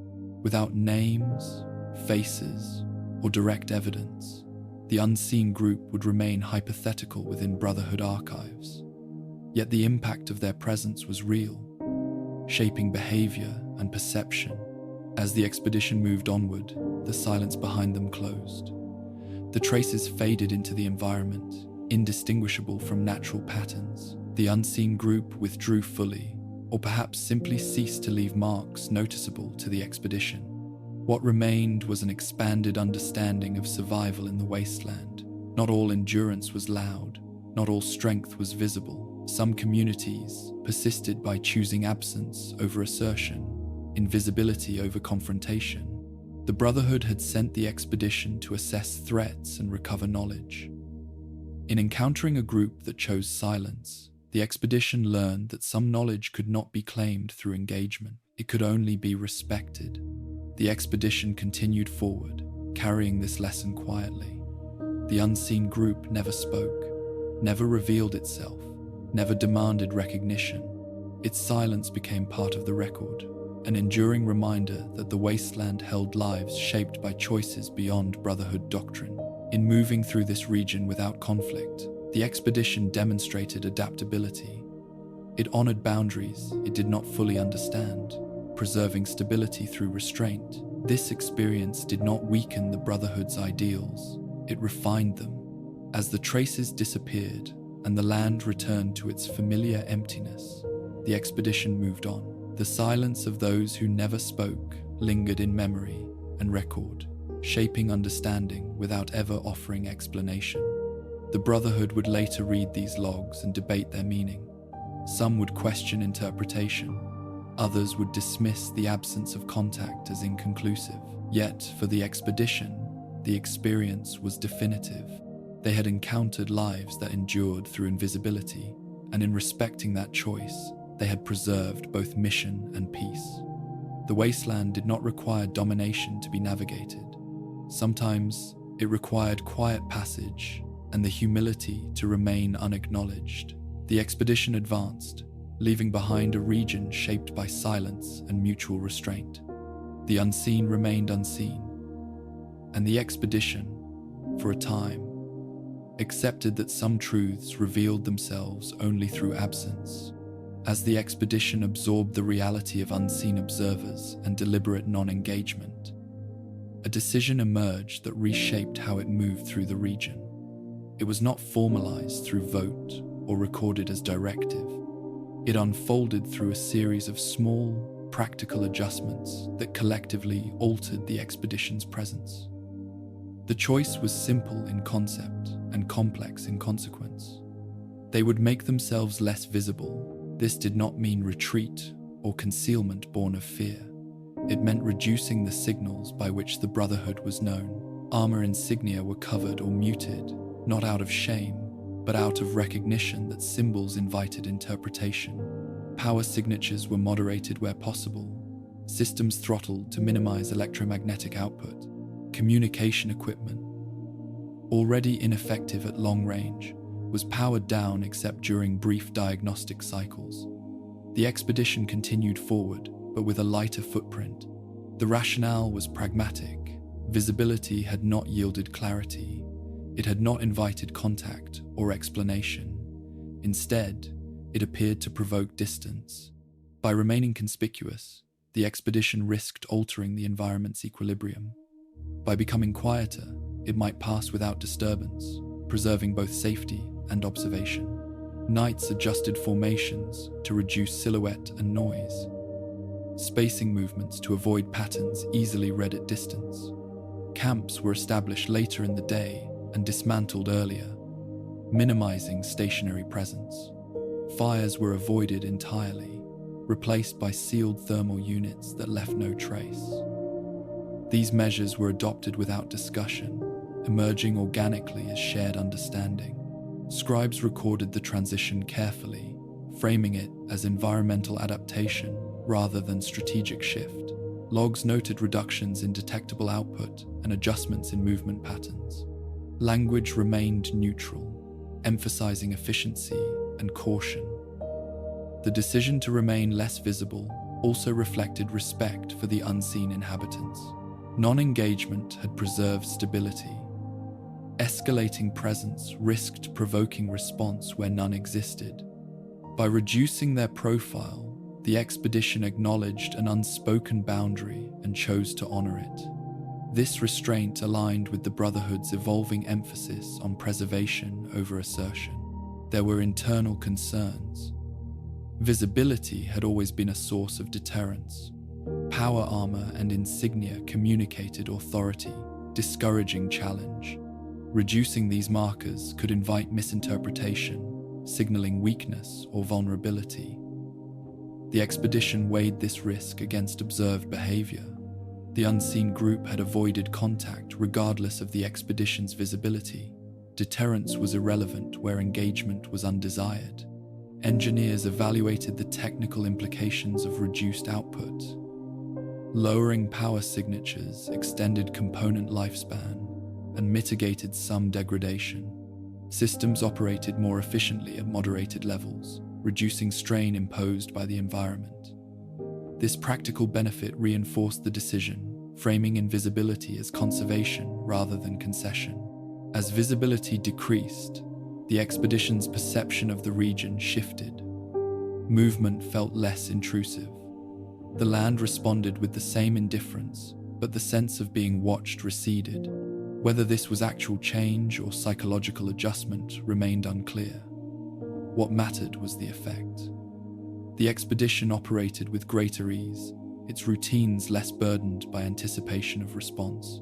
Scribes noted that the environment's silence seemed to deepen as the expedition quieted itself. Without the hum of active systems or the stark contrast of insignia, the group blended into the landscape's muted palette. This blending did not erase presence, but it softened it, allowing observation without disruption. The Brotherhood had long associated control with visibility. Authority was projected through recognizable forms and signals. Here, the expedition learned that invisibility could also be a form of control, granting freedom of movement and reducing risk. This lesson did not undermine doctrine, it expanded it. Documentation practices adapted accordingly. Logs included notes on reduced detectability and its effects. Observations compared conditions before and after adjustments, seeking correlation. While conclusions remained tentative, patterns suggested that lower visibility aligned with fewer indications of observation. The unseen group's traces diminished further, reinforcing the value of restraint. This choice also influenced internal dynamics. Without overt symbols of rank and authority, interactions became more collaborative. Hierarchy persisted, but its expression softened. Decisions were guided by expertise and context rather than display. This shift mirrored earlier adaptations prompted by isolation and equipment strain. The expedition's identity evolved. It remained Brotherhood of Steel in principle and discipline, but its external expression changed. It became quieter, less assertive, more attentive. This transformation did not feel like loss. It felt like alignment with conditions. There were moments of reflection, brief and unspoken. Individuals considered the irony that the Brotherhood, born from rejection of reckless visibility and unchecked power, now found safety in further withdrawal. The wasteland beyond known borders rewarded those who did not announce themselves. The decision to remain less visible also affected risk assessment. Without the expectation of engagement, the expedition avoided unnecessary confrontation. Routes were chosen for minimal disturbance rather than tactical dominance. This approach conserved resources and reduced exposure to environmental stresses. Engineers reported improved system stability under moderated output. Wear rates decreased. Maintenance cycles extended slightly. These technical gains provided tangible justification for continued restraint, transforming philosophical choice into operational advantage. Scribes recorded these outcomes without embellishment. They noted that invisibility did not hinder mission objectives. Observation continued. Documentation remained thorough. The expedition did not need to assert presence to fulfill its purpose. The Brotherhood's broader doctrine emphasized preservation of knowledge to prevent misuse. Here, preservation extended to the environment itself. By minimizing impact, the expedition preserved the region's equilibrium, allowing observation without alteration. This approach respected the possibility that intervention could cause harm not immediately apparent. As days passed, the expedition's reduced profile became habitual. Movements were efficient. Camps left no trace. Equipment operated quietly. The group existed within the landscape rather than upon it. This integration did not imply assimilation. The expedition did not adopt the unseen group's lifestyle or withdraw entirely. It maintained purpose and direction. It simply recognized that visibility was optional, not essential. The land ahead remained challenging, its conditions unchanged. Equipment continued to strain. Absence persisted. Yet the expedition's adaptation to invisibility reduced friction, allowing focus to return to observation and endurance. There were no formal acknowledgements of this shift. No entry declared the choice complete. It unfolded naturally, reinforced by outcome. The expedition learned that in certain environments, survival depended not on strength displayed, but on presence minimized. This lesson resonated with earlier experiences. Silence had shaped behavior. Distance had fostered autonomy. Now, invisibility refined movement. Each adaptation built upon the last, shaping an approach suited to regions beyond Brotherhood familiarity. The unseen inhabitants, if they remained nearby, did not respond to the expedition's reduced profile. Traces remained scarce. Observation, if it continued, left no mark. The equilibrium held. Scribes noted that the absence of response did not confirm success. It merely indicated compatibility. The expedition's presence no longer disrupted the region's patterns. That was enough. The Brotherhood had sent the expedition to recover knowledge and assess risk. In choosing to remain less visible, the expedition demonstrated a capacity for humility and learning. It acknowledged that not all environments yielded to assertion. This acknowledgement did not weaken resolve, it strengthened judgment. The expedition continued forward, guided by restraint and observation. Its presence lightened to match the land's quiet. As the region stretched on, the decision to remain less visible became foundational. It shaped how the expedition moved, how it documented, and how it perceived its role. The Brotherhood's ideals endured, expressed through adaptation rather than display. The wasteland ahead did not demand conquest, it demanded patience. The expedition answered by moving quietly, preserving both mission and equilibrium. In this choice, the expedition aligned itself with a broader truth revealed through absence and silence. Survival in the wasteland was not always a matter of strength asserted. Sometimes, it was a matter of presence withheld. The expedition advanced, its signals muted, its symbols subdued, its purpose intact. It carried the Brotherhood's principles forward without announcement, learning that invisibility could be as deliberate and powerful as any display of force. The land remained indifferent. The unseen remained unseen. The expedition moved on, quieter now, its passage marked not by banners or transmissions, but by careful documentation and the decision to leave as little trace as possible. In choosing invisibility, the expedition did not abandon its identity, it refined it, adapting to a region where silence was the language of endurance. As the expedition continued under its quieter approach, the very tools that had once defined its confidence began to shift in meaning. Technology, carefully chosen and meticulously maintained, no longer felt like advantage alone. It became weight, obligation, and constant consideration. Each device carried promise, but also demand. In an environment that rewarded minimal presence, excess began to reveal itself as liability. At first, this realization emerged through routine maintenance. Engineers tracked resource consumption with increasing precision, noting that certain systems consumed disproportionate energy for marginal benefit. Auxiliary sensors provided data that duplicated what observation already revealed. Enhanced targeting systems offered no advantage where engagement was avoided entirely. Even redundant backups, once reassuring, now represented additional strain on power distribution and upkeep. The expedition responded cautiously. No equipment was abandoned without deliberation. Each item was assessed against current conditions and projected need. This process reflected Brotherhood discipline, emphasizing reasoned decision over impulse. Yet the conclusions were unavoidable. Some technology no longer justified its cost. The first components to be set aside were those least integrated into survival. Secondary communications arrays, long-range scanners designed for environments dense with signals, and non-essential diagnostic modules were powered down, then removed entirely. These items were catalogued, sealed, and stored in marked caches, their locations recorded precisely. Abandonment was framed not as loss, but as deferred recovery. This practice introduced a new rhythm to movement. Progress slowed as decisions accumulated. Each potential discard prompted discussion about future scenarios. What if conditions changed? What if engagement became necessary?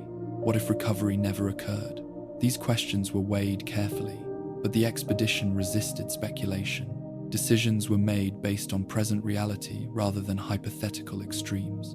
As more equipment was set aside, the expedition grew lighter, both physically and cognitively. Movement became easier, maintenance cycles shortened, power systems stabilized under reduced load. These benefits reinforced the wisdom of restraint. Technology still mattered, but it had to earn its place. The symbolic impact of these choices was significant. The Brotherhood had always defined itself through stewardship of advanced systems. To deliberately relinquish technology, even temporarily, challenged ingrained assumptions. Yet this relinquishment was not rejection, it was prioritization. The expedition preserved what mattered most by releasing what did not. Scribes documented these decisions with care, noting not only what was abandoned, but why. Logs detailed the rationale behind each choice, framing them as adaptive measures rather than failures. This documentation aimed to preserve context for future readers who might otherwise misinterpret absence as negligent. Knights felt the change acutely. Reduced reliance on augmented systems required greater physical awareness and trust in training. Movements became more deliberate, less assisted. Armor still protected, but it no longer compensated for every variable. Engineers, though initially resistant, recognized the practical gains. Reduced complexity meant fewer points of failure. In an environment that eroded systems subtly and persistently, simplicity proved resilient. This realization echoed broader lessons the expedition had already learned about endurance and restraint. The process of shedding technology also forced confrontation with scarcity in a new form. Supplies were not yet depleted, but the act of abandonment acknowledged limits. The expedition could not carry everything indefinitely. Choice was inevitable. This acknowledgement fostered a more honest relationship with resource management. As days passed, the expedition encountered additional artifacts and installations that tempted recovery. Pre-war devices lay intact, their functions unclear but potentially valuable. In earlier stages of the mission, such finds would have prompted careful extraction. Now, the calculus had changed. Recovery would impose weight, energy demand, and attention that might compromise overall stability. These decisions were difficult. The Brotherhood's mission centered on preventing dangerous technology from remaining uncontrolled. Leaving artifacts behind felt contrary to doctrine. Yet intervention without capacity for secure transport or oversight risked greater harm. The expedition chose documentation over possession, trusting that recorded knowledge preserved value without immediate control. This trust was not absolute. Scribes recorded detailed warnings alongside coordinates, emphasizing potential risk and recommending future assessment if conditions allowed. The expedition did not abandon responsibility. It deferred it, acknowledging present limitation. The growing awareness of technology as burden reshaped how the expedition viewed its own equipment. Power armor, once unquestioned, was now evaluated continuously. Components were modified or removed to reduce strain. Systems were reconfigured for efficiency rather than peak performance. This customization reflected an evolving relationship with technology, one based on sustainability rather than dominance. The environment reinforced this shift. Fine particulate matter continued to infiltrate systems. Electromagnetic irregularities persisted. Each additional component introduced new points of interaction with these conditions. Reducing technological footprint reduced exposure. The expedition's lighter profile also aligned with its choice to remain less visible. Lower energy output reduced detectable signatures. These benefits reinforce cohesion between philosophical and practical adaptation. Scribes observed that this convergence of restraint produced clarity. Decisions became easier when guided by principle rather than possibility. The expedition accepted that it could not solve every problem or secure every artifact. Its role was to observe, record, and endure. This acceptance did not diminish purpose.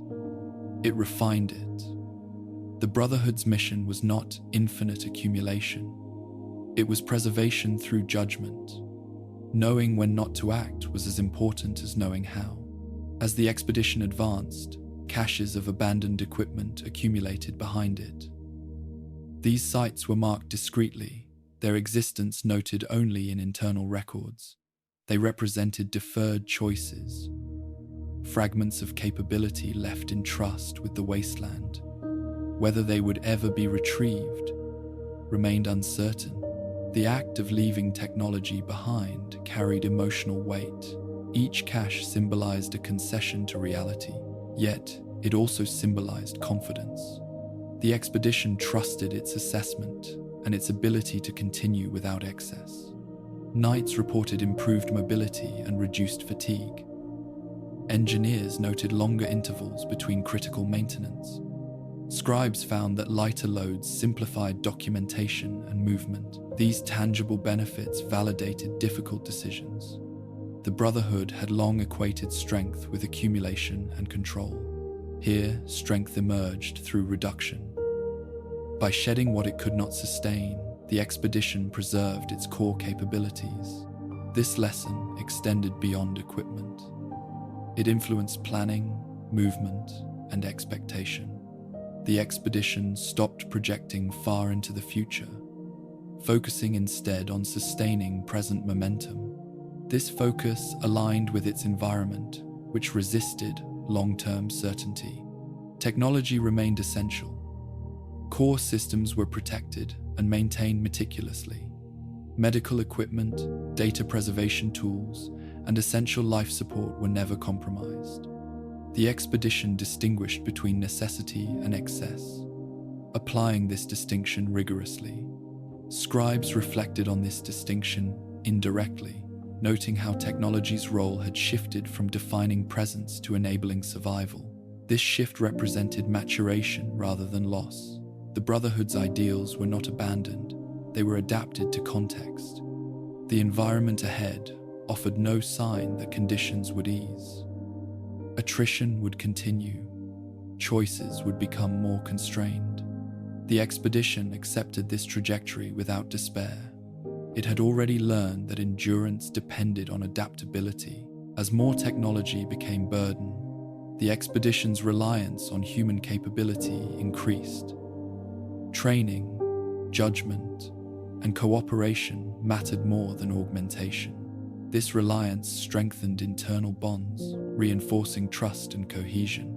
The Brotherhood had always emphasized discipline. Here, discipline manifested as restraint, the ability to say no to temptation and excess. This discipline preserved mission integrity. The expedition continued forward, lighter now, its technological footprint reduced to essentials. The wasteland ahead remained vast and indifferent, but the group moved with greater ease, its burden recalibrated. What was left behind did not represent failure, it represented choice. In this process, technology ceased to be unquestioned advantage. It became resource to be managed carefully, deployed selectively, and relinquished when necessary. This understanding did not weaken the Brotherhood's philosophy, it clarified it. The expedition advanced, carrying what it needed and no more. Behind it lay caches of deferred possibility, silent markers of adaptation. Ahead lay uncertainty, approached with restraint and resolve. The wasteland did not reward excess, it rewarded balance. The expedition learned this lesson through necessity, embodying it through choice. As the group moved onward, the burden of technology lightened, replaced by confidence in judgment and cohesion. The Brotherhood's presence here was no longer defined by what it carried, but by how it endured. The expedition continued, its mission intact, its tools refined, its path shaped by the quiet understanding that survival in this land required letting go as much as holding on. The moment when one of the scribes stopped writing was not marked by alarm or immediate recognition. It did not arrive as a crisis or sudden loss. It unfolded quietly, folded into routine so completely that its significance only became apparent later, after absence had settled into pattern. At first, the change appeared trivial. A scheduled log was delayed, another was shorter than expected, lacking the usual density of observation and cross-reference. No one remarked upon it. Fatigue was common. Maintenance demands had grown. Documentation schedules flexed as conditions required.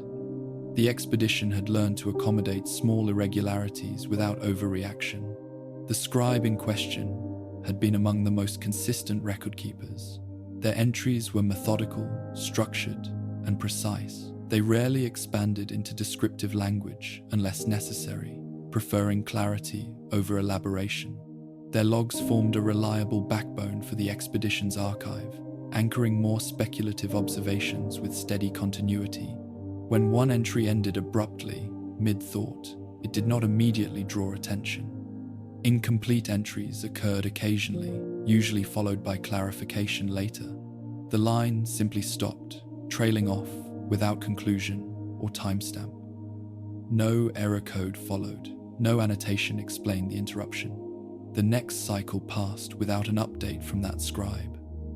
Responsibilities were redistributed quietly, as they had been during previous disruptions. Another scribe absorbed the workload temporarily, noting the shift in task allocation. The expedition continued moving, documenting, adapting. It was only after several cycles that the absence became undeniable. No new entries appeared. No supplemental notes followed. The scribe's designated data node remained inactive. Though its systems functioned normally, power was stable, storage was intact. There was no sign of damage or malfunction. The expedition reviewed recent activity carefully. The scribe had not been assigned to high-risk tasks. There had been no recorded injury, no exposure beyond accepted limits. Their last recorded movements placed them within routine parameters. There was no evidence of sudden departure or accident. The absence of explanation unsettled the group more than overt loss would have. Injury, illness, or environmental hazard provided context, allowing the Brotherhood to learn and adapt. Here, there was no such clarity. The scribe had not disappeared from the expedition physically. They remained present, responsive to immediate tasks, contributing in limited ways. What had changed was their relationship to documentation. They no longer wrote. Attempts to address the shift were cautious. No one confronted the scribe directly. The Brotherhood's culture valued respect for internal processes, particularly under stress. The expedition had already learned that pressure could distort behavior. Allowing space seemed prudent. Yet the absence of writing altered dynamics subtly. Documentation had become central to the expedition's identity. Records were not just reports. They were continuity, proof of existence beyond isolation. When one voice fell silent, the archive lost dimension. Other scribes compensated instinctively, expanding their entries to cover additional detail. They reviewed earlier logs more frequently, cross-checking for consistency. This collaboration preserved data integrity, but it could not replace the missing perspective. The scribe's silence was not absolute. They continued to assist with analysis, to verify measurements, to participate in discussions. Their withdrawal was specific and deliberate. Writing, once central to their role, had been set aside. Speculation remained internal and restrained. Fatigue was considered. Psychological strain from prolonged isolation was acknowledged. The burden of recording for an unknown audience might have become unsustainable. The environment offered no clarity. Conditions had not worsened significantly. Equipment strain persisted but was manageable. The unseen presence had faded. The region remained empty and withholding. Nothing obvious explained the scribe's change. Over time, the expedition adjusted. Documentation responsibilities were redistributed permanently.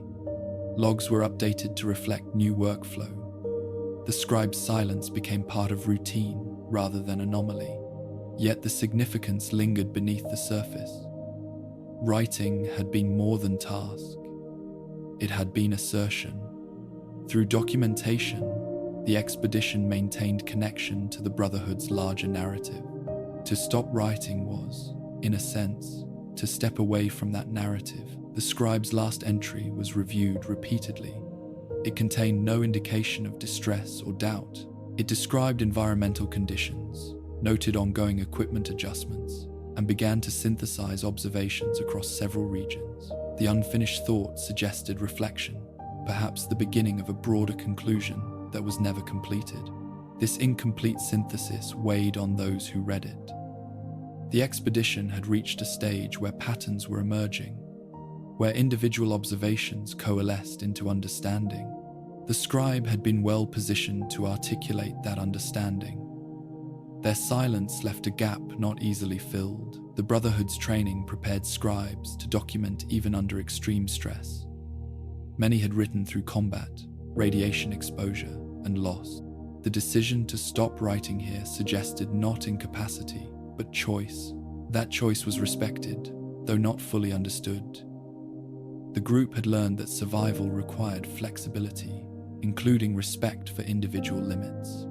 Scribes recorded the absence indirectly. Logs noted changes in workflow without explanation. No official record declared the cessation. The Brotherhood's archives would later show a shift in authorship without context. The scribe's silence also influenced how others wrote. Awareness of fragility grew. Entries became more deliberate, as if compensating for the possibility that any voice could fall silent without warning. Documentation took on a collective weight, shared rather than individualized. In quiet moments, some wondered whether the scribe's withdrawal reflected recognition of futility. The expedition recorded meticulously, yet communication was absent. There was no guarantee that records would ever be received or interpreted. Writing for an unseen audience required faith. Perhaps that faith had eroded. Perhaps the scribe had decided that presence mattered more than record, that living within the moment took precedence over preserving it for a future that might never arrive. The expedition could not know. It could only observe behavior and adapt. The scribe remained integrated into daily life. They assisted with navigation, contributed to analysis, and supported maintenance. Their silence did not isolate them socially. It simply marked a boundary. This boundary affected morale subtly. The expedition had relied on documentation as anchor. To see someone step away from that anchor introduced uncertainty. If writing could be relinquished, what else might be set aside? Yet the group endured. Structure remained. Purpose persisted. Documentation continued. Even if altered, the expedition adapted to loss without collapse. Over time, the scribe's silence became normalized. It no longer drew attention. The expedition's routines absorbed it, as they had absorbed silence, isolation, and attrition. The environment offered no resolution. The land remained unchanged, indifferent to internal shifts. The wasteland did not respond to writing or its absence. The Brotherhood had long equated record-keeping with control. To document was to preserve, to assert continuity. Here, continuity persisted, even as one voice withdrew. This experience reshaped understanding of endurance. Survival did not require constant assertion.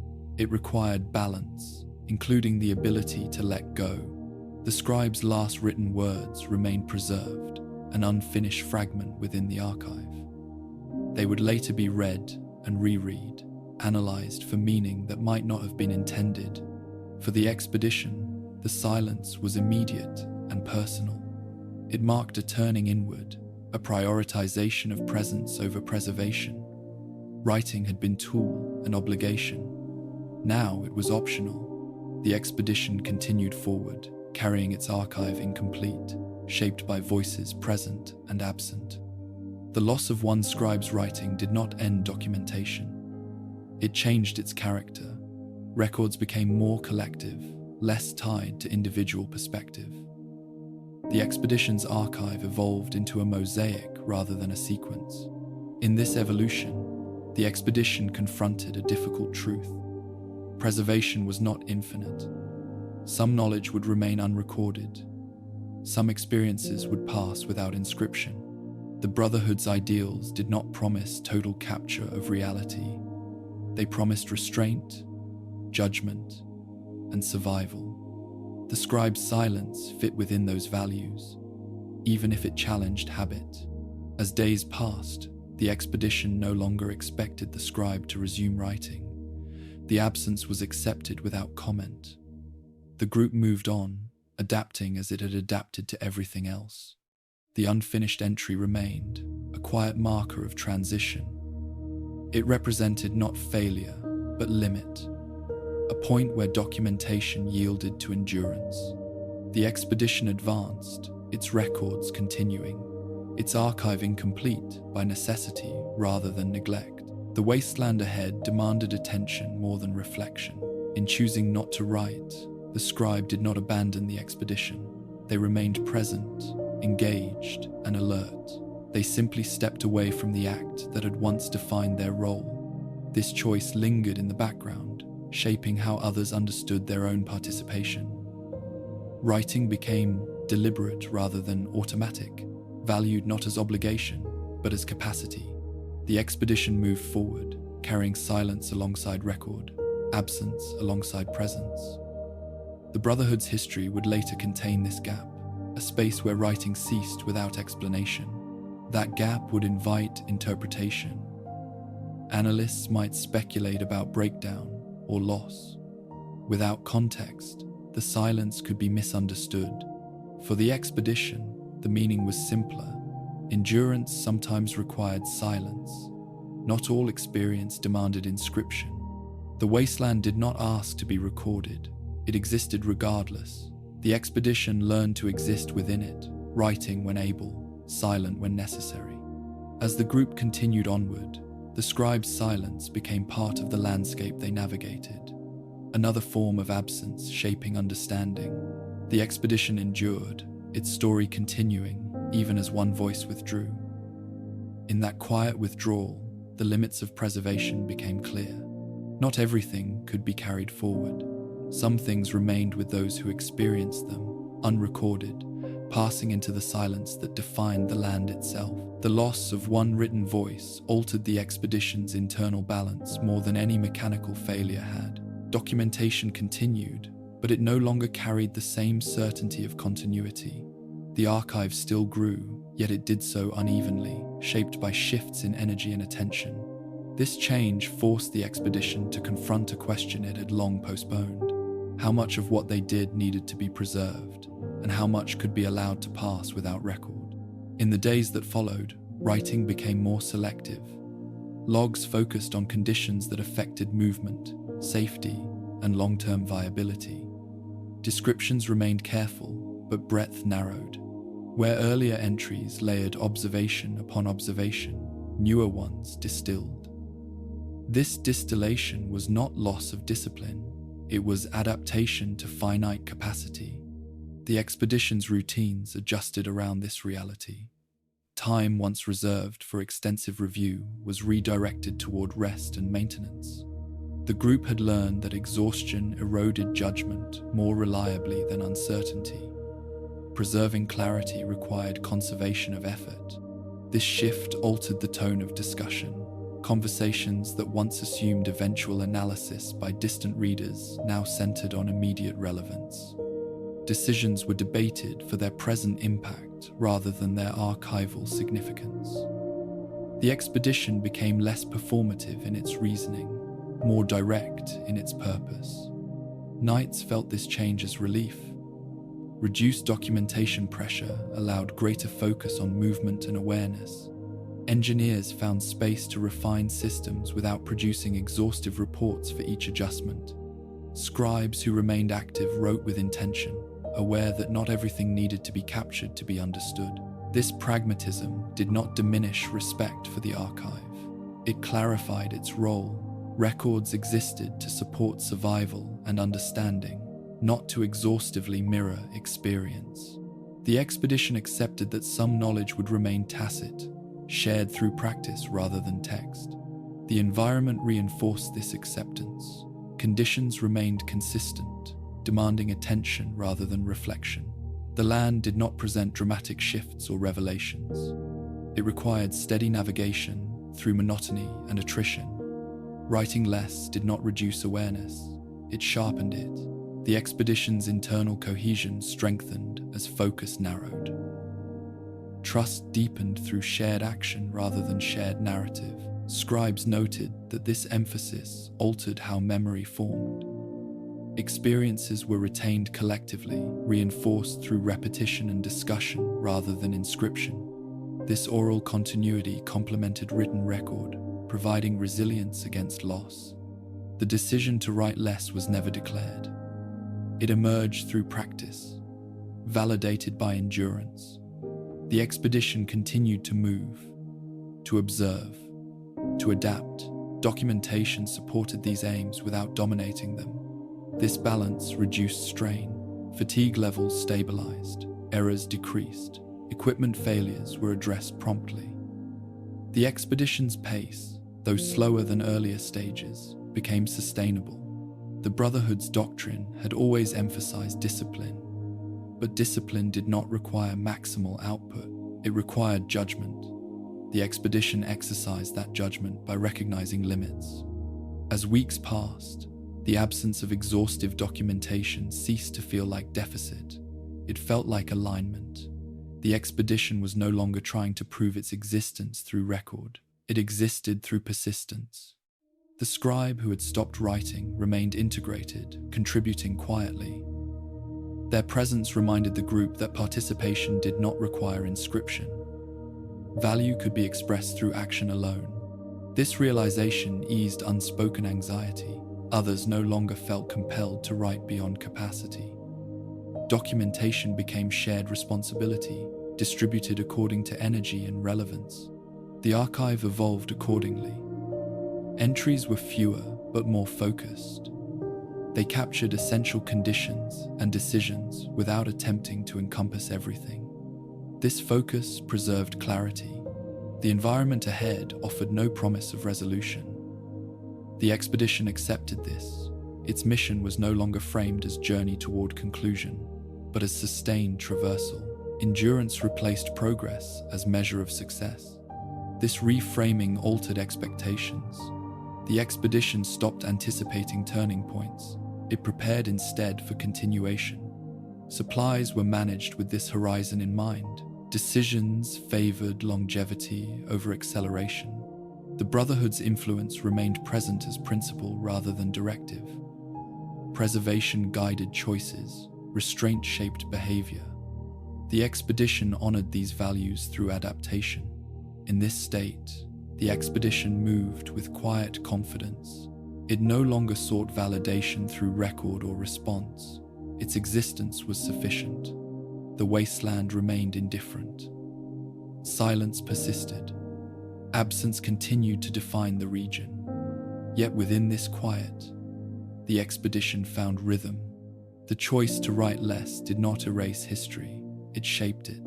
The archive became leaner, but its integrity remained intact. It reflected lived reality rather than idealized completeness. As the expedition advanced, this acceptance of limit became strength.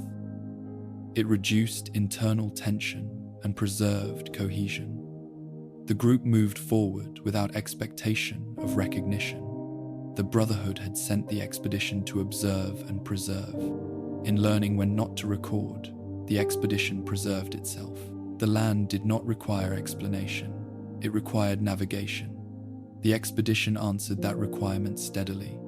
The absence of exhaustive record would later puzzle analysts.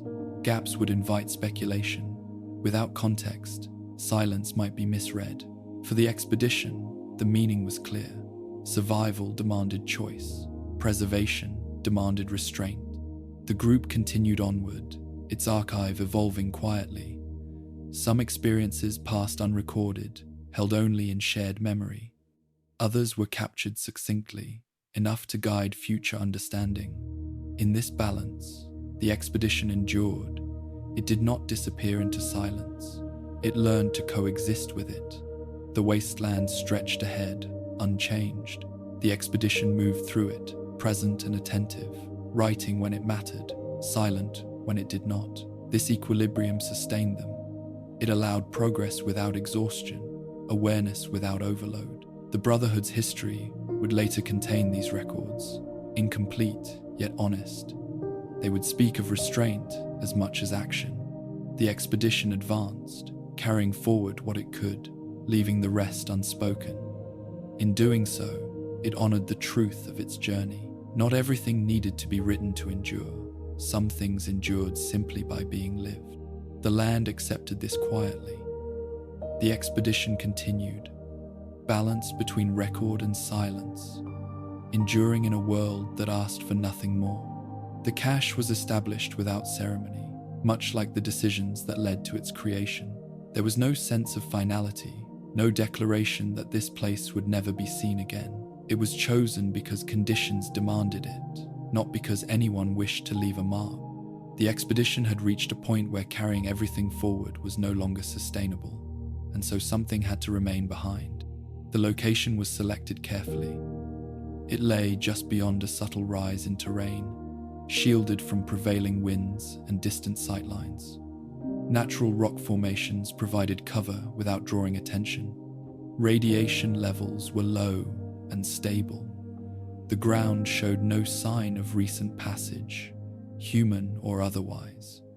It was, by every practical measure, a place the wasteland had forgotten. The contents of the cache reflected the expedition's accumulated judgment. It held technology deemed valuable but non-essential to immediate survival. Data storage units containing redundant copies of records, specialized instruments no longer suited to current conditions, components that might one day prove useful if recovered by those who understood them. Each item was inspected, logged, and sealed with care. Scribes documented the cache thoroughly, noting its contents, coordinates, and environmental context. The language used was precise and restrained. There were no expressions of regret or anticipation. The record framed the cache as temporary, a measure taken to preserve potential without imposing burden. This framing aligned with Brotherhood doctrine, emphasizing stewardship over possession. Engineers took additional steps to ensure stability. Power sources were disconnected and insulated. Sensitive components were shielded against moisture and particulate infiltration. Structural supports were reinforced to prevent collapse over time. These measures reflected an understanding that the cache might remain untouched for years, perhaps indefinitely. Knights assisted quietly, aware of the symbolic weight of the moment. Leaving technology behind contradicted instinct, but it did not contradict principle. The Brotherhood valued judgment as much as strength. Knowing when to relinquish control was part of that judgment. Once sealed, the cache was concealed deliberately. No markers were left visible. No insignia identified its origin. The expedition avoided any sign that might draw attention, whether from scavengers, unknown inhabitants, or future travelers. The cache was meant to endure through obscurity, not defense. This choice underscored a shift in how the expedition understood preservation. In earlier phases, preservation implied retrieval and containment. Here, it meant trust. Trust that knowledge could remain dormant without causing harm. Trust that recovery, if ever attempted, would be guided by context rather than impulse. The act of leaving the cache behind altered the expedition's relationship with its past decisions. What had been carried forward now existed in two states. Essential knowledge moved with the group, shaping daily action. Deferred knowledge rested in the ground, preserved but inactive. This division mirrored the expedition's broader adaptation, balancing immediacy with potential. There was brief discussion about returning to the cache later, perhaps on the return journey. The idea was acknowledged without commitment. Distance had taught the expedition that return could not be assumed. Plans that depended on future retrieval risked becoming burdens themselves. After the site was sealed and concealed, the expedition departed without pause. There was no lingering, no final inspection beyond what protocol required. To linger would have imparted significance that the group wished to avoid. The cache was not a monument. It was a practical solution. As they moved away, the landscape absorbed the site seamlessly. From a distance, nothing distinguished the area from the surrounding terrain. Dust settled. Shadows shifted. The cache became indistinguishable from the land itself. In the days that followed, the expedition's movement felt lighter. Reduced load eased strain on equipment and personnel. Maintenance demands lessened, pace stabilized. These tangible benefits reinforced the decision's validity. The cache was not loss, it was adaptation. Scribes updated logs to reflect the change in carried inventory. The cache was referenced indirectly, its existence acknowledged without emphasis. The language suggested continuity rather than interruption. The expedition had not changed course. It had refined it. The psychological effect of leaving something behind was subtle but lasting. The expedition had crossed another threshold, accepting that not everything could travel with them. This acceptance fostered realism. It reinforced the understanding that survival required selective preservation.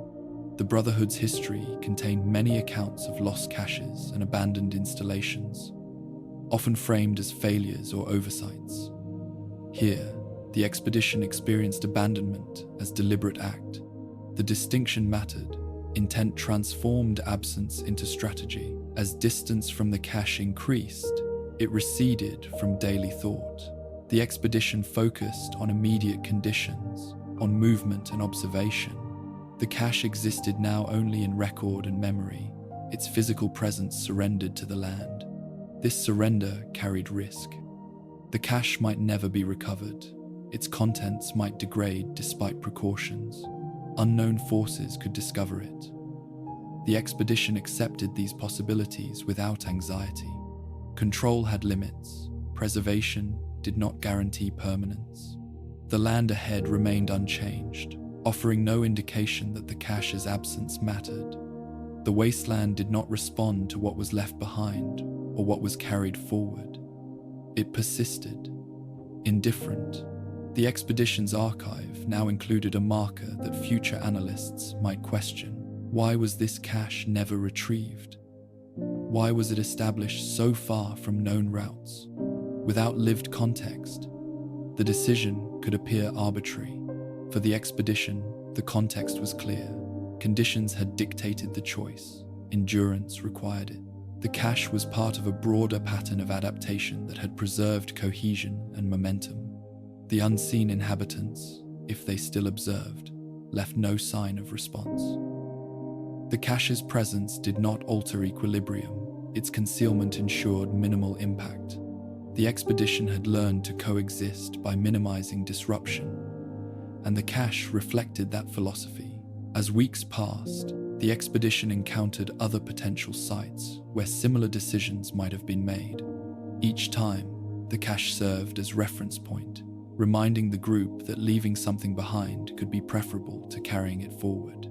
The Brotherhood had taught that technology must be controlled to prevent harm. Here, control took the form of restraint. The expedition trusted that dormant technology posed less risk than active burden. This trust did not diminish vigilance. The cache's coordinates were protected within records, access limited to those who understood its context. The expedition did not disseminate its existence beyond necessity. Secrecy remained a tool of preservation. The cache represented a quiet fork in the expedition's history. One path carried everything forward, risking collapse under weight. The other accepted limitation, preserving core capability. The expedition chose the latter. As they moved farther away, the cache became part of the land's silence. It waited without expectation, its contents inert. Whether it would ever be acknowledged again was uncertain. The expedition did not look back. It continued forward, its purpose intact, its burden reduced. In time, the cache would become one of many unanswered questions within Brotherhood archives. Its absence from later operations would invite speculation. Without record of retrieval, it would be categorized as lost. For the expedition, the cache was never lost. It was placed deliberately, with care and intention. Its loss was not accident, but acceptance. The wasteland absorbed it fully. Wind and dust erased any trace of disturbance. The land reclaimed its surface, indifferent to what lay beneath. The expedition advanced, carrying only what it could sustain. The cache remained behind, a silent testament to adaptation rather than failure. In leaving it, the expedition affirmed a lesson learned through distance and silence. Preservation did not always mean possession. Sometimes it meant letting go and trusting that restraint itself was a form of control. The land did not respond. The unseen did not intervene. The cache remained hidden, its future undefined. The expedition moved on, lighter and steadier, its path shaped by choices that balanced endurance against ambition. What was left behind no longer weighed upon them. In this act of quiet separation, the expedition demonstrated maturity. It did not cling to every possibility. It selected what mattered and released the rest. The Brotherhood's legacy would later struggle to interpret this decision. Without context, the cache might appear as a mission. With understanding, it revealed wisdom. The expedition carried that wisdom forward, step by step, into regions that continued to resist familiarity. Behind them lay a sealed remnant of intent. Ahead lay uncertainty. The cache waited without witness. The expedition endured without promise. Both were preserved, each in its own way, within a wasteland that asked only for patience and restraint.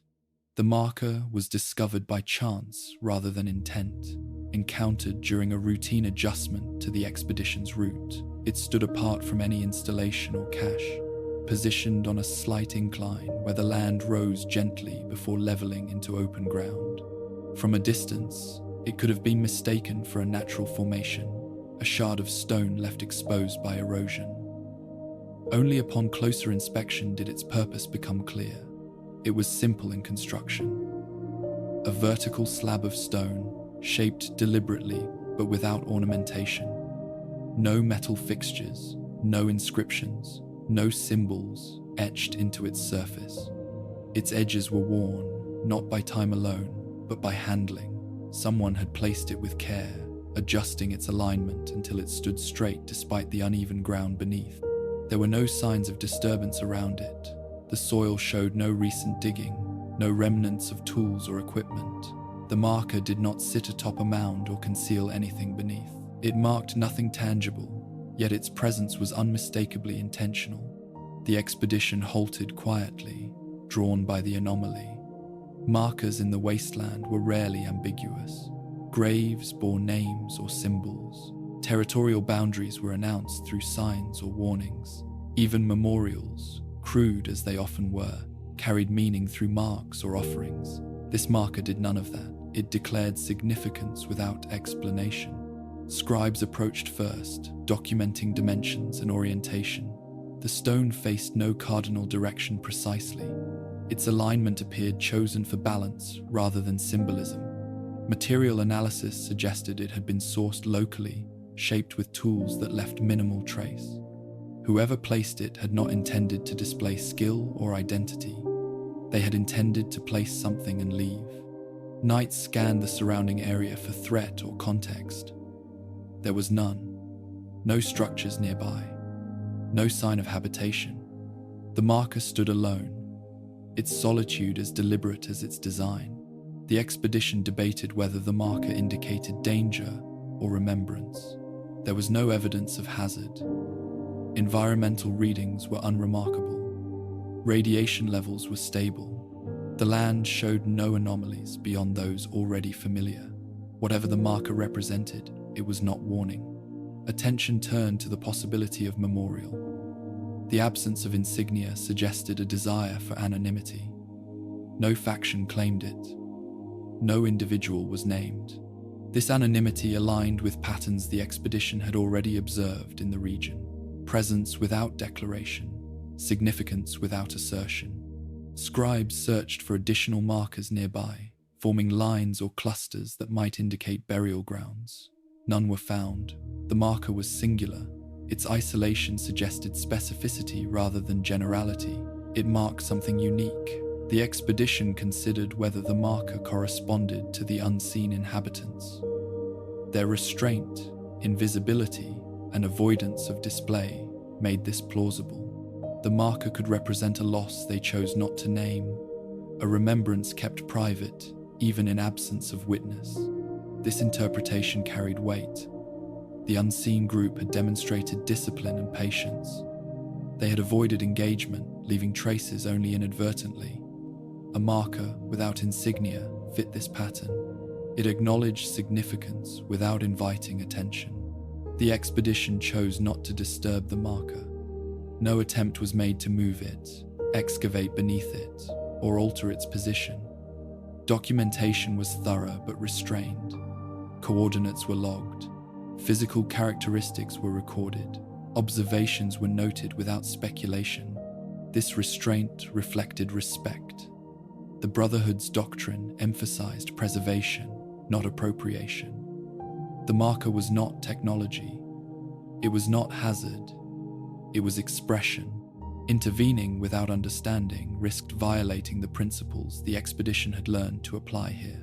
The marker's presence affected the group more deeply than expected. In a region defined by absence, it stood as proof of care. Someone had paused here long enough to place it. They had chosen stone over metal, anonymity over symbol. They had left behind an acknowledgement rather than a claim.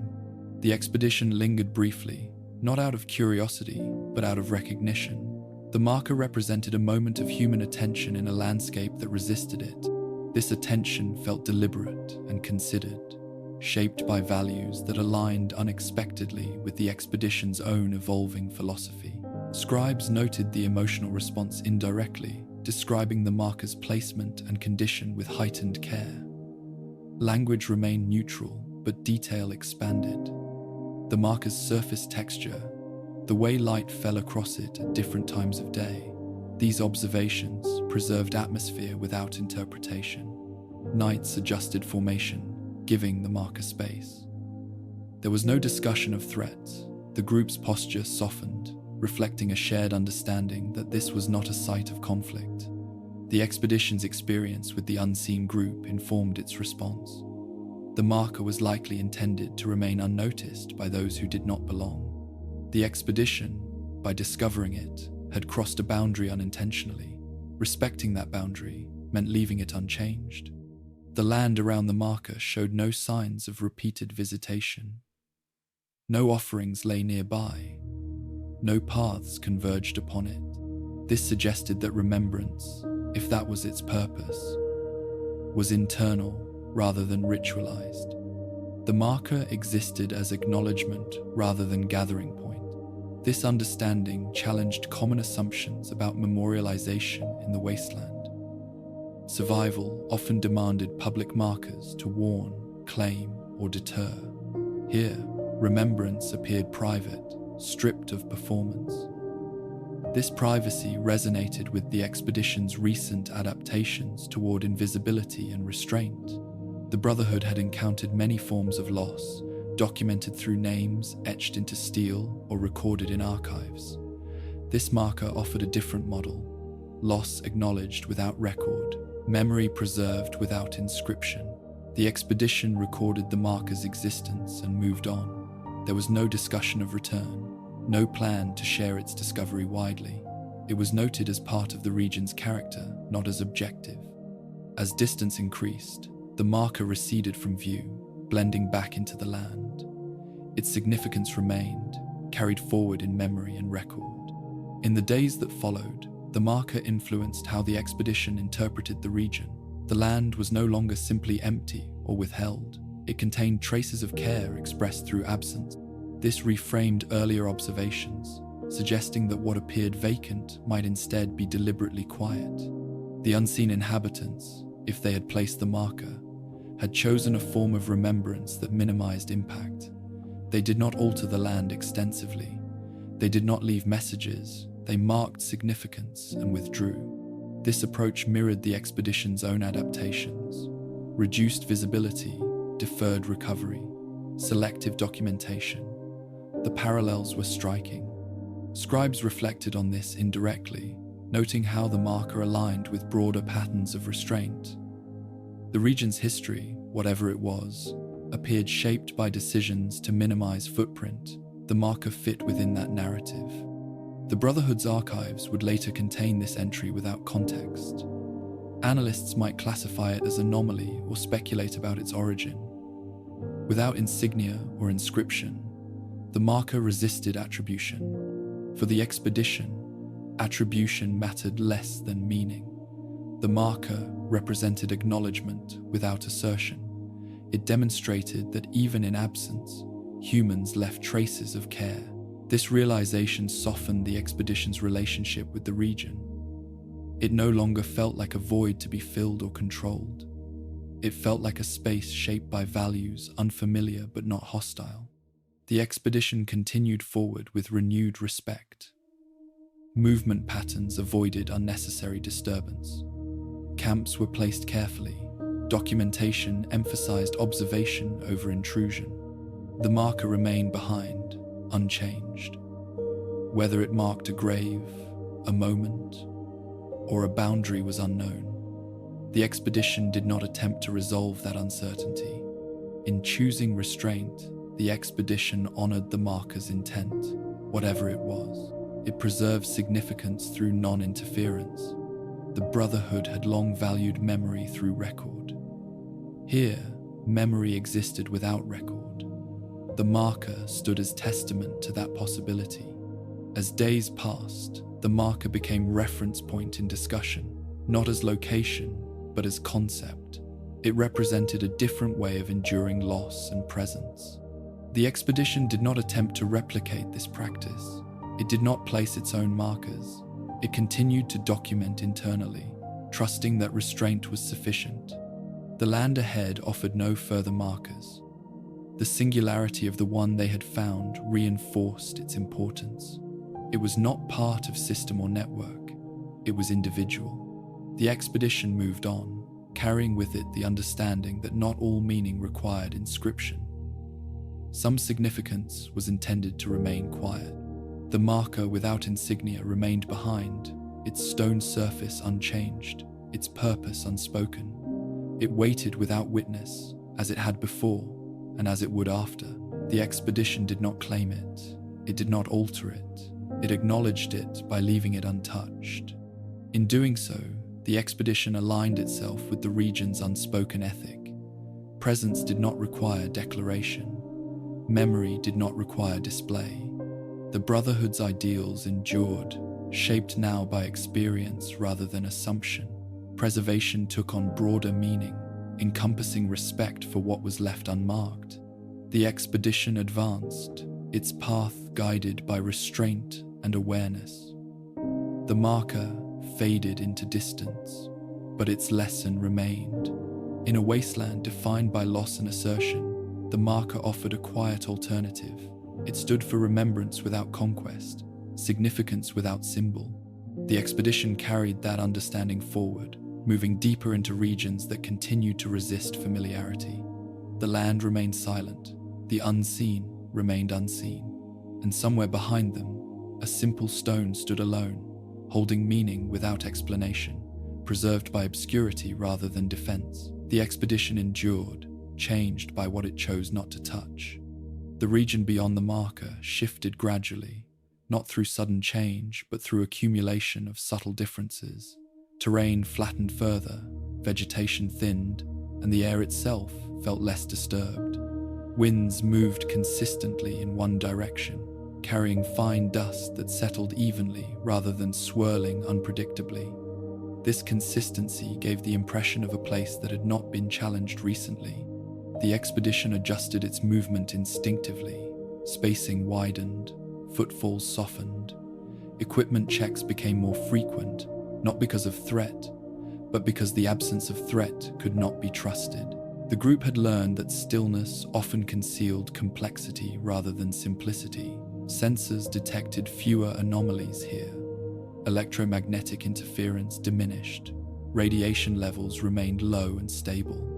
The environment appeared almost neutral, lacking the extremes that defined so much of the wasteland.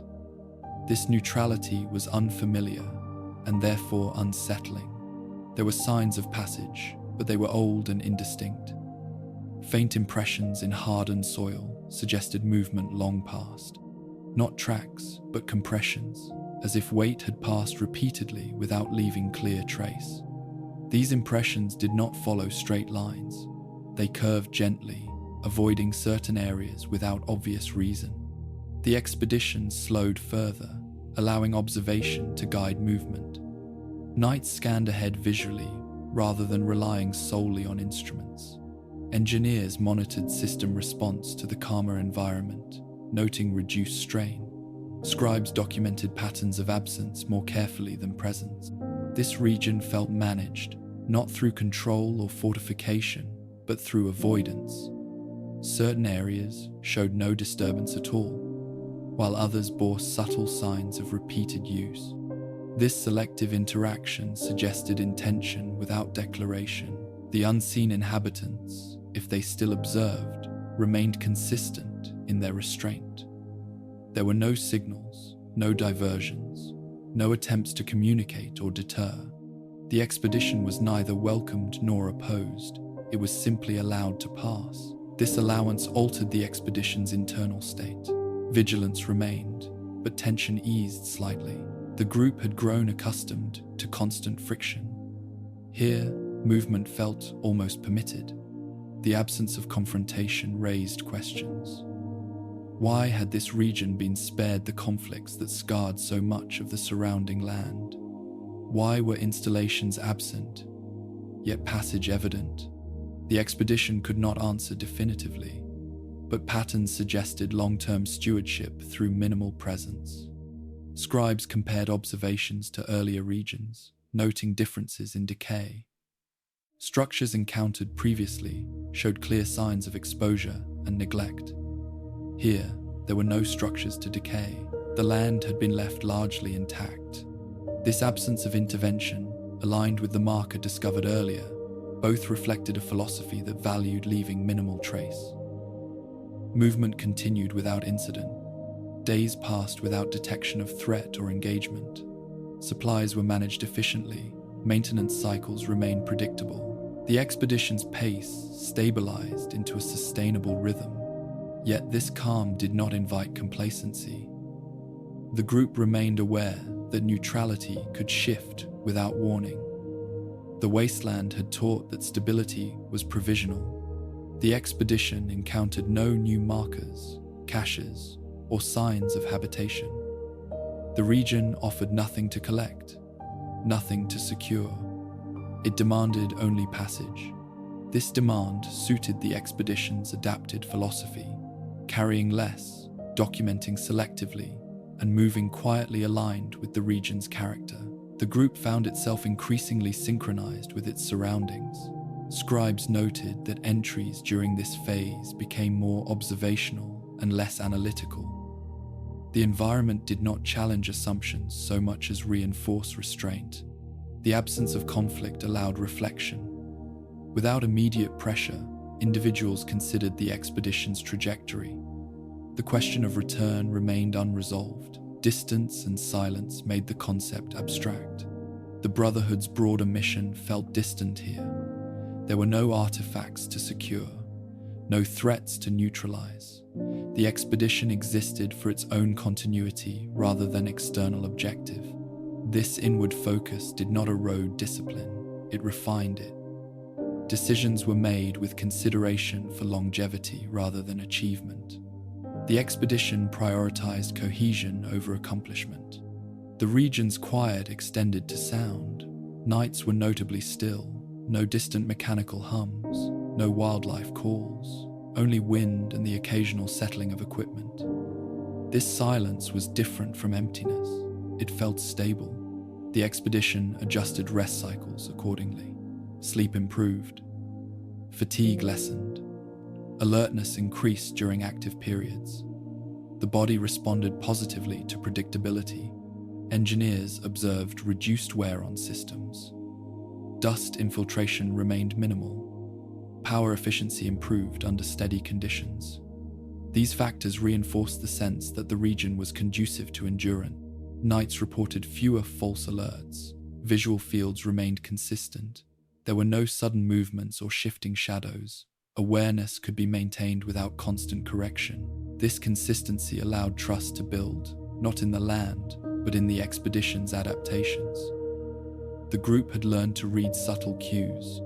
Here, those cues remained coherent. The unseen, if present, continued their pattern of non-interference. Presence mattered more than attribution. As the expedition progressed, it became clear that this region functioned as transition rather than destination. It offered respite without resolution. It did not answer questions. It allowed continuation. The Brotherhood's archives would later note this phase as unusually calm. Without dramatic events, it might be overlooked. Yet its impact on endurance and cohesion was significant. The expedition emerged from this region steadier than it had entered. Reduced strain and restored rhythm prepared the group for whatever lay ahead. The land gradually shifted again, subtle changes accumulating. Terrain rose slightly, wind patterns diversified. The neutrality faded without abrupt boundary. The expedition adjusted accordingly, carrying forward lessons learned during the quiet passage. Restraint had proven effective. Silence had not equaled threat. The region behind them receded, its quiet absorbed into memory and record. It remained unclaimed, unmarked, and unaltered. The expedition moved on, aware that such places were rare. The wasteland did not often permit calm. This allowance reinforced a growing understanding. Survival was not only about overcoming hostility, it was also about recognizing when to accept peace. The expedition did not linger. It did not attempt to map the region exhaustively. It passed through with respect, leaving no trace beyond compressed soil that would soon fade. The Brotherhood's presence here was temporary and minimal, consistent with the region's character. Preservation took the form of non-disruption. As they advanced, the expedition carried this experience forward. It informed future decisions, reminding the group that not every place demanded action. The wasteland ahead remained uncertain. But the memory of this quiet region offered reference, proof that endurance could be supported by restraint. The expedition continued, steady and attentive, shaped by a land that had asked only to be passed through without disturbance. In this passage, the expedition found confirmation that adaptation could align with environment rather than oppose it. That alignment strengthened resolve. The land behind them remained silent and unchanged. The expedition moved forward, carrying silence as lesson rather than burden. What awaited beyond was unknown, but the group approached it with confidence, shaped by calm rather than conflict. The quiet region faded into distance, preserved through memory and minimal record. Its influence endured, subtle and sustaining. The expedition advanced, prepared to adapt again, guided by the understanding that sometimes the greatest challenge was knowing when not to intervene. When the Brotherhood later attempted to reconstruct the fate of the expedition, the absence of records proved more challenging than their presence ever had. The archives did not show destruction or erasure. There were no corrupted files, no signs of deliberate sabotage. Instead, there was simply a thinning. Entries ended without conclusion. Cross-references pointed to reports that were never filed. Names appeared in rosters without corresponding debriefs. The silence was administrative rather than catastrophic. This absence began at the point where communication ceased. From that moment forward, the Brotherhood's systems relied on expected continuation rather than confirmation. When transmissions failed to arrive, protocols accounted for delay, then isolation, then uncertainty. What they did not account for was prolonged autonomy without resolution. The expedition was neither declared lost nor recalled. It remained in a state of indefinite progression. As time passed, this ambiguity shaped how records were handled. Files associated with the expedition were left open, flagged for future update rather than closure. Analysts moved on to more immediate concerns. The Brotherhood's operations expanded elsewhere, drawing attention away from unresolved entries that offered no actionable information. This process did not involve conscious suppression. No directive ordered the expedition's history to be hidden. Instead, it was sidelined through routine prioritization. Without new data, there was nothing to analyze. Without analysis, there was no conclusion to document. The expedition faded into administrative limbo. Generational change within the Brotherhood compounded this effect. Elders who had approved the mission retired or died. Scribes who had monitored its early progress were reassigned. Institutional memory thinned as responsibilities shifted. What remained were fragments of data lacking narrative continuity. The Brotherhood's archival culture prized lessons that could be applied. Victories informed strategy. Failures prompted revision. The expedition offered neither. Its outcome was unknown, its challenges undocumented beyond partial logs.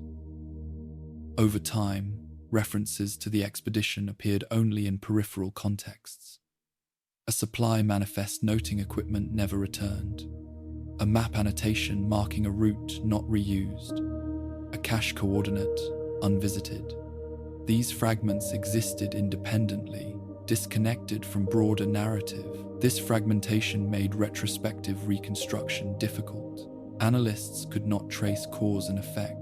They could not determine whether the expedition had succeeded, failed, or transformed into something else entirely. The lack of decisive endpoint resisted classification. In response, the Brotherhood's systems defaulted to omission, not deletion, but absence through neglect. The expedition was not cited in training materials or doctrinal revisions. It did not serve as example or warning. It simply stopped being mentioned. This omission was reinforced by the Brotherhood's need for coherence. Its authority depended on presenting itself as controlled and purposeful. A mission that vanished without explanation challenged that image, not through failure, but through uncertainty. Addressing that uncertainty would require acknowledging limits the Brotherhood preferred not to articulate. As new chapters rose and old ones fell, the expedition's records were archived deeper, referenced less frequently. Access permissions remained, but interest waned. The files were complete enough to exist, incomplete enough to frustrate inquiry. The Brotherhood's historians occasionally noted the gap, but without new information, they could not fill it. Speculation was discouraged. Official history required evidence, not conjecture. The expedition did not provide enough of either. This institutional response mirrored the expedition's own adaptations. Just as the group learned to write less and focus on endurance, the Brotherhood learned to set aside unresolved history to preserve functional continuity. The result was a form of forgetting that was neither malicious nor intentional. It emerged from process rather than decision. The expedition became a blind spot, its absence normalized through repetition. Later expeditions avoided the same routes without explicit reason. Maps retained blank spaces where annotations might have expanded. These omissions were not explained. They simply persisted. The Brotherhood's culture respected what could be proven. The expedition's story could not be proven. It existed between record and silence, resistant to closure. In time, the expedition's name appeared only in cross-indexed lists, its significance unremarked. New initiates learned nothing of it. Senior members referenced it rarely, if at all. It did not become legend or cautionary tale. This forgetting was not complete. The records remained, accessible to those who searched deliberately, but without narrative emphasis. They required effort to uncover. Few invested that effort. The expedition had not been erased. It had been left behind administratively, much like the cache left in the wasteland, preserved but inactive. This parallel was unrecognized by the Brotherhood, yet it reflected a consistent pattern. What could not be integrated was deferred rather than confronted. The expedition's fate remained unresolved, not because the Brotherhood feared the truth, but because the truth did not announce itself. There was no event to mark, no conclusion to record. As years passed, this unresolved status hardened into assumption. The expedition was presumed lost, or transformed, or irrelevant. Without evidence, all possibilities remained open. The Brotherhood continued to function, its doctrine intact. The absence of this expedition did not weaken it. It simply narrowed its historical scope. The files waited, quiet and unchanged. Coordinates pointed nowhere familiar. Logs ended mid-sentence. Names lacked endings. The Brotherhood's archives contained many such fragments, remnants of a world that resisted total documentation. The expedition became one more fragment among many. In forgetting, the Brotherhood preserved its narrative clarity. In doing so, it surrendered complexity. The expedition's story remained unspoken, not because it was forbidden, but because it could not be completed. Silence filled the space where explanation should have been. The Brotherhood moved forward, leaving unresolved history behind. The expedition had vanished not into destruction, but into administrative quiet. Its absence was recorded only by those who noticed the gaps. For most, those gaps went unnoticed. The Brotherhood did not remember because remembering required context it no longer possessed. And so the expedition passed from relevance into obscurity, not with a final entry, but with a lack of one. Its records remained, untouched and unresolved, waiting for a reader willing to accept uncertainty as conclusion. The wasteland had absorbed the expedition physically. The Brotherhood absorbed it institutionally, through omission. Both forms of absorption were quiet. Both left behind silence. And in that silence, the expedition continued to exist, preserved not as story, but as absence within the very system that had sent it forth. In the decades that followed, the Brotherhood's movements across the wasteland revealed patterns that were never formally acknowledged. Routes that had once seemed viable were quietly abandoned. Patrol maps showed subtle curves where straight lines might have been expected. Reconnaissance plans favored familiar corridors, even when alternative paths promised efficiency. These choices were rarely explained. They were accepted as tradition, inherited through training rather than instruction. Scribes, updating navigation charts, noticed these gaps first. Certain regions remained consistently unreferenced, their boundaries outlined only by absence. Where notes should have accumulated, there were none. These spaces were not marked as dangerous or restricted. They were simply not discussed. The Brotherhood's cartography grew around them, shaping movement without ever naming the reason. Later expeditions followed these patterns instinctively. Knights were trained on routes that had proven reliable. Engineers planned logistics based on established supply lines. Initiates learned to read maps that emphasized continuity over exploration. No one was told to avoid specific areas. They simply never appeared in planning. This omission did not originate from a single directive. It emerged through repetition. Each expedition inherited the assumptions of the last. Routes that had been used successfully were reused. Those that had not produced clear outcomes were set aside. Over time, absence hardened into convention. The expedition's route became one of these unspoken exclusions. It was not labeled forbidden. It was not erased. It simply ceased to be relevant to operational planning. The Brotherhood's culture favored proven outcomes. Unresolved paths offered no guidance. When questions arose about expanding into new territories, planners referenced available data. The expedition's records, incomplete and ambiguous, did not offer the clarity required to justify renewed engagement. Without evidence of threat or reward, there was no incentive to revisit the same uncertainty. This practical reasoning aligned with the Brotherhood's emphasis on efficiency. Resources were finite. Attention was directed toward regions that promised technological recovery or strategic advantage. The expedition's route offered neither clearly. It was defined by absence, not opportunity. Over time, these choices shaped institutional memory. New chapters formed with no awareness of the expedition's passage. Elders who might have recalled its origins did not prioritize recounting it. There was no lesson to convey, no caution to emphasize. Silence persisted. The Brotherhood's maps evolved accordingly. Blank regions remained blank, not because they were unknown, but because they were unintegrated. The distinction mattered. Unknown spaces invited exploration. Unintegrated spaces resisted it. This resistance was subtle. It did not manifest as fear or taboo. It appeared as disinterest.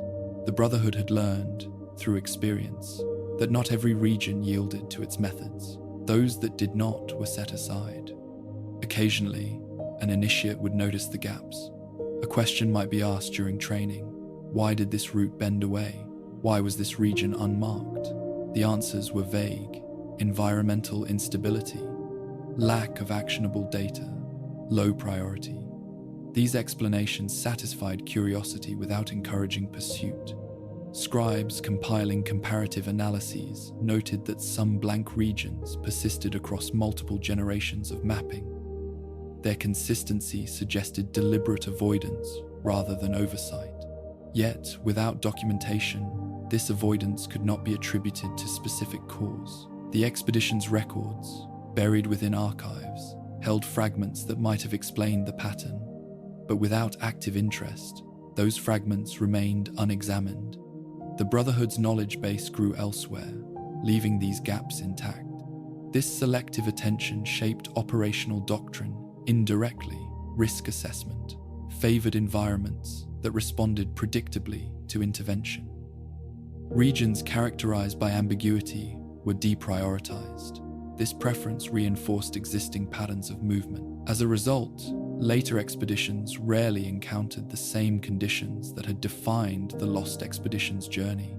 They moved through territories shaped by conflict, resource scarcity, or technological remnants. They did not pass through the quiet regions of absence. The Brotherhood's identity continued to solidify around intervention and control. Its successes reinforced confidence. Its failures were analyzed and addressed. The expedition that offered neither success nor failure did not fit this narrative. Maps, once tools for exploration, became instruments of confirmation. They reinforced what was already known and avoided what was not. The expedition's route lay outside this confirmation loop. This avoidance had consequences. The Brotherhood's understanding of the wasteland narrowed. It grew detailed in some areas and sparse in others. This unevenness went largely unnoticed, masked by the scale of known territory. The expedition's absence from planning did not mean it was forgotten entirely. Its traces lingered in subtle ways. A note about an unretrieved cache, a warning about equipment strain under unusual conditions. These fragments were isolated, stripped of context. Later expeditions encountering similar conditions elsewhere might note parallels without realizing their origin. Lessons learned once were relearned in isolation, lacking continuity. The Brotherhood's culture prized lineage of knowledge. It remained isolated. This isolation mirrored the expedition's own journey. Just as it had moved beyond communication and integration, its route moved beyond institutional memory. The Brotherhood did not fear the route. It did not forbid it. It simply did not return. Over time, this non-return became self-reinforcing. Lack of activity produced lack of data, which justified continued avoidance. The cycle persisted without conscious intent. The wasteland along that route remained unchanged by Brotherhood presence. No new installations were secured. No threats were neutralized. No alliances formed. The land remained as it had been, quiet and unclaimed. The unseen inhabitants, if they remained, were never encountered by later expeditions. Their region lay outside the Brotherhood's operational awareness. The marker without insignia remained undisturbed. The cache remained unretrieved. These sites existed beyond the Brotherhood's attention, preserved by neglect rather than defense. From an administrative perspective, this avoidance was efficient. Resources were directed where they produced results. From a historical perspective, it represented a narrowing of experience. The Brotherhood continued to believe it understood the wasteland broadly. It did not recognize that its understanding excluded entire modes of survival and interaction. The expedition's route represented one such exclusion. It challenged assumptions without offering replacement. Without narrative integration, it remained peripheral. Years turned into decades, decades into generations. Maps were revised, training materials updated, the blank regions persisted. The Brotherhood's identity stabilized around what it could manage. What it could not manage was left unexamined. This pattern did not weaken the Brotherhood, it strengthened its coherence. Yet it also limited its adaptability. The expedition's journey offered lessons about restraint, invisibility, and endurance in absence. Those lessons were not codified. They were not taught. Instead, they remained embedded in a route no one took. The Brotherhood moved on, confident in its methods, unaware of what it had chosen not to revisit. The wasteland held that choice quietly. The route remained open, unmarked, unused. The expedition's path faded into dust and memory, its significance preserved only in absence. Later expeditions never spoke of it, not because they were forbidden, but because it was no longer part of their world. The Brotherhood's maps told a story of expansion and control. The gaps told another story, one without symbols or conclusions. Between these stories lay the lost expedition, its route avoided without acknowledgement. The Brotherhood continued forward, leaving behind a path it had once taken and then quietly set aside. The wasteland did not change, the route remained, the silence endured. Occasionally, fragments surfaced that hinted at continuity beyond what the Brotherhood acknowledged. These fragments did not arrive as clear messages or recovered transmissions. They appeared indirectly, folded into unrelated discoveries, noticed only by those who read records carefully and remembered what had been set aside. A data fragment recovered from a derelict relay station carried formatting conventions that no longer matched current Brotherhood standards. Its compression pattern suggested older protocols, ones phased out generations earlier. The fragment contained no message, only a timestamp and partial routing data that pointed toward an area long absent from operational maps. Elsewhere, a recovered power cell bore modification markings that did not align with known chapter practices. The alterations favored longevity over output, efficiency over performance. Engineers noted the design was sound, even elegant, but unfamiliar. No record explained its origin. These findings were catalogued separately, each treated as anomaly rather than connection. Without context, they could not be integrated into doctrine or planning, yet their recurrence suggested influence rather than coincidence.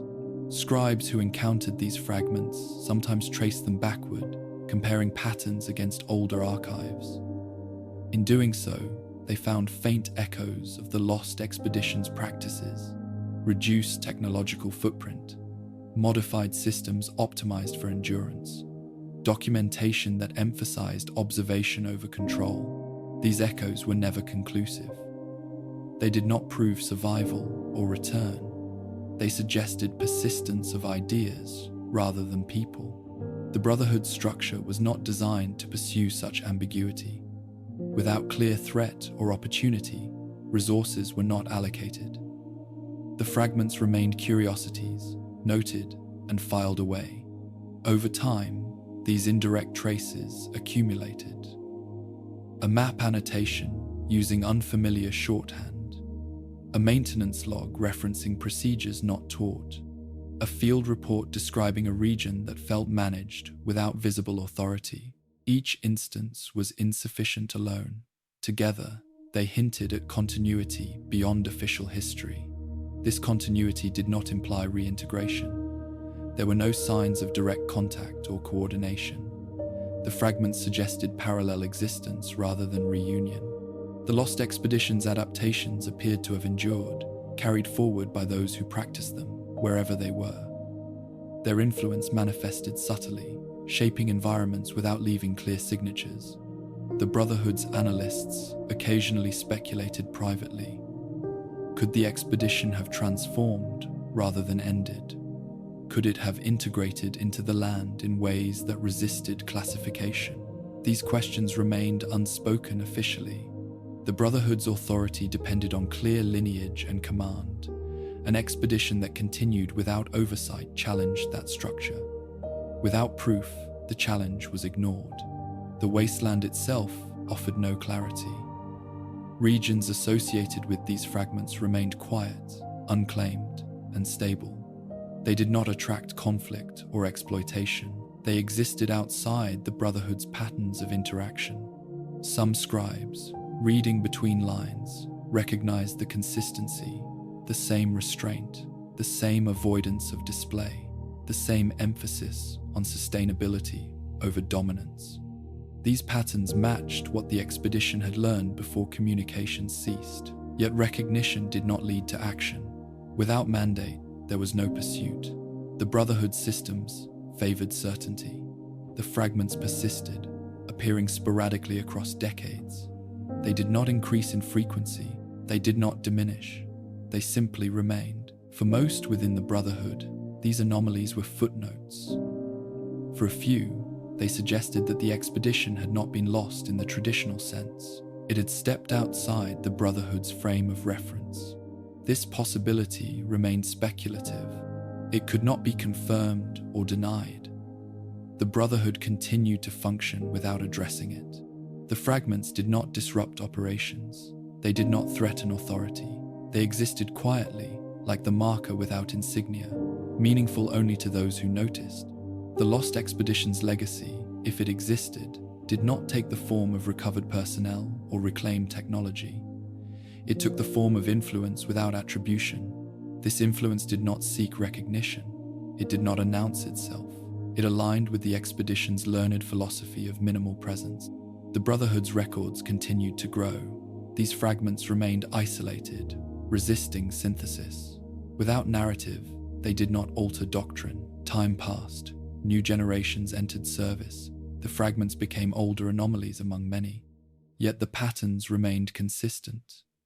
Wherever these traces appeared, conditions were stable. Conflict was absent. Technology was present, but restrained. The Brotherhood did not connect these conditions to the Lost Expedition. It lacked the framework to do so. For those few who noticed, the implication was quiet and unsettling.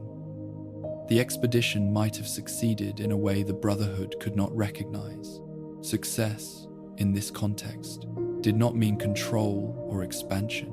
It meant endurance without assertion. The Brotherhood's history did not account for such outcomes. Its measures of success were visible and recorded. The expedition's possible continuation existed outside those measures. The wasteland allowed this ambiguity. It did not resolve questions.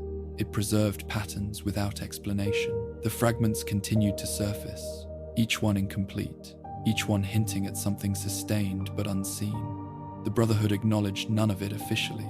Its silence was not denial, it was structural. The Lost Expedition remained lost not because it had vanished, but because it no longer fit within the Brotherhood's understanding.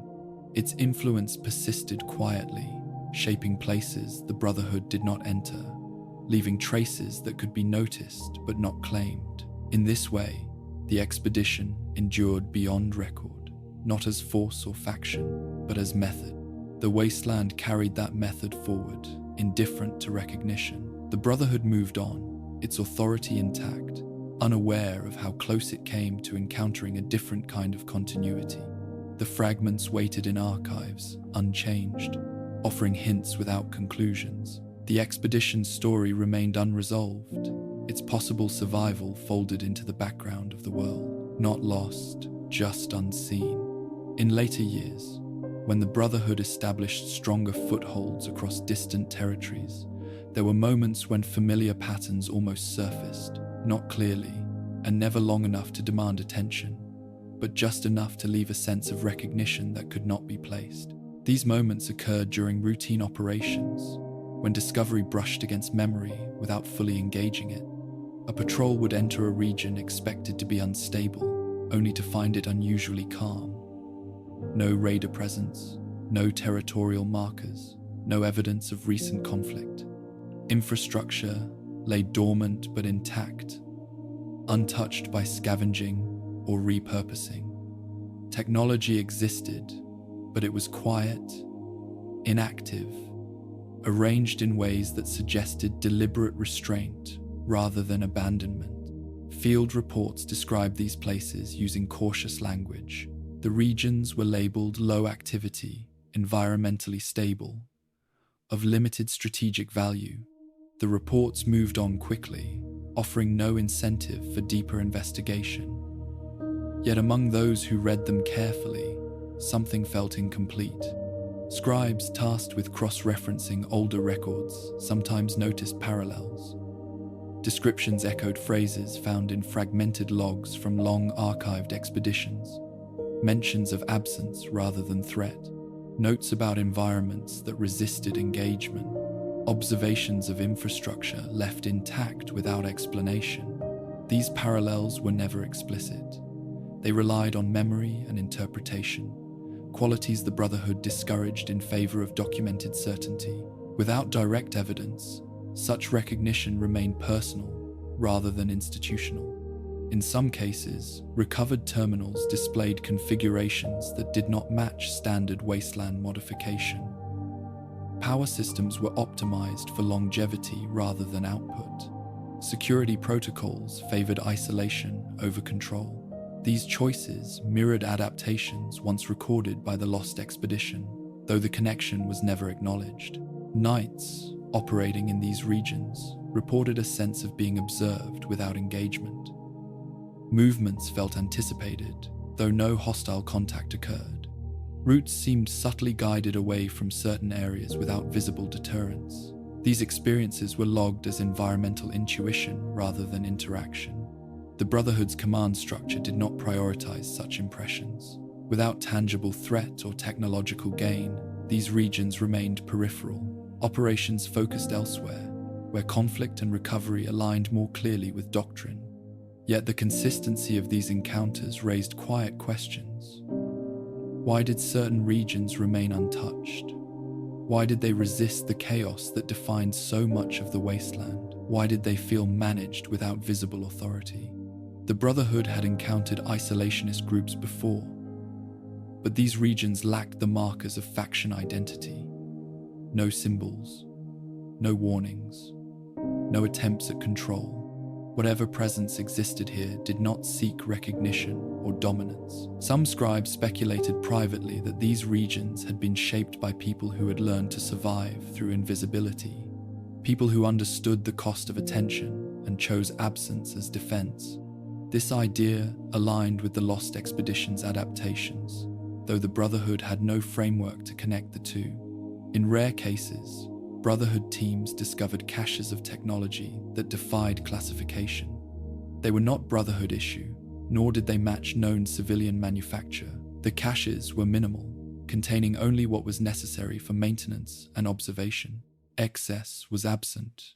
These caches were documented and left untouched, deemed low priority. Their restraint made them less threatening, less interesting. The Brotherhood's attention moved on. The pattern repeated across different territories, separated by distance and time. Each instance alone was unremarkable. Together, they suggested continuity. The Brotherhood's doctrine emphasized reclaiming technology to prevent misuse. Yet here, technology was not misused. It was withheld, dormant, preserved through inaction. This challenged assumptions about threat assessment. The Brotherhood was trained to respond to visible danger. These regions offered none. They existed in a state of quiet equilibrium. Occasionally, a senior scribe would note the resemblance between these reports and older, unresolved records. The connection remained speculative, unsupported by evidence. Without mandate, it went no further. The Brotherhood's expansion continued, focusing on regions that demanded response. Conflict zones, resource hubs, strategic corridors. The quiet regions remained quiet, unclaimed, and unexplored. In training, initiates were taught to recognize danger signs and opportunities. They were not taught to recognize restraint as strategy. This gap in understanding shaped how these encounters were processed. The Lost Expedition's possible influence remained unspoken. It existed only in the margins, noticed by those who read deeply and remembered what others had forgotten. As years passed, these regions became known informally as low-interest zones, not dangerous, not valuable, not worth sustained presence. This designation protected them from intrusion without acknowledging why. The Brotherhood's patrols passed near them, rarely through them. Maps curved subtly around their perimeters. Routes favored efficiency over curiosity. The wasteland itself reinforced this pattern. These regions did not beckon, they did not provoke, they did not reward intrusion, they simply endured. In some cases, Brotherhood technology malfunctioned in ways that mirrored earlier expedition reports. Systems strained under subtle environmental conditions. Power output fluctuated unexpectedly. Engineers adapted without noting the similarity. The lessons learned by the lost expedition had not vanished. They had diffused. They influenced behavior indirectly, shaping decisions without being traced to origin. This diffusion made the influence harder to recognize and easier to ignore. It did not threaten doctrine, it complemented it quietly. The Brotherhood's official history remained unchanged. The lost expedition was not referenced. Its possible continuation was not acknowledged, yet its methods appeared to persist, scattered across the wasteland in fragments and patterns that resisted ownership. The Brotherhood's authority relied on clear boundaries and visible control. These regions operated outside that paradigm. They did not challenge authority, they simply did not require it. For some within the Brotherhood, this was unsettling. It suggested that survival did not always require dominance or recovery, that stability could be achieved through restraint. Such ideas were not incorporated into doctrine. They remained observations without policy. The Brotherhood continued to expand and consolidate. Its successes were recorded, its failures analyzed. The quiet regions remained unremarked. The lost expedition, if it endured, did so without recognition. Its influence was not measured in territory claimed or technology recovered. It was measured in absence of conflict and persistence of quiet. The wasteland allowed this ambiguity.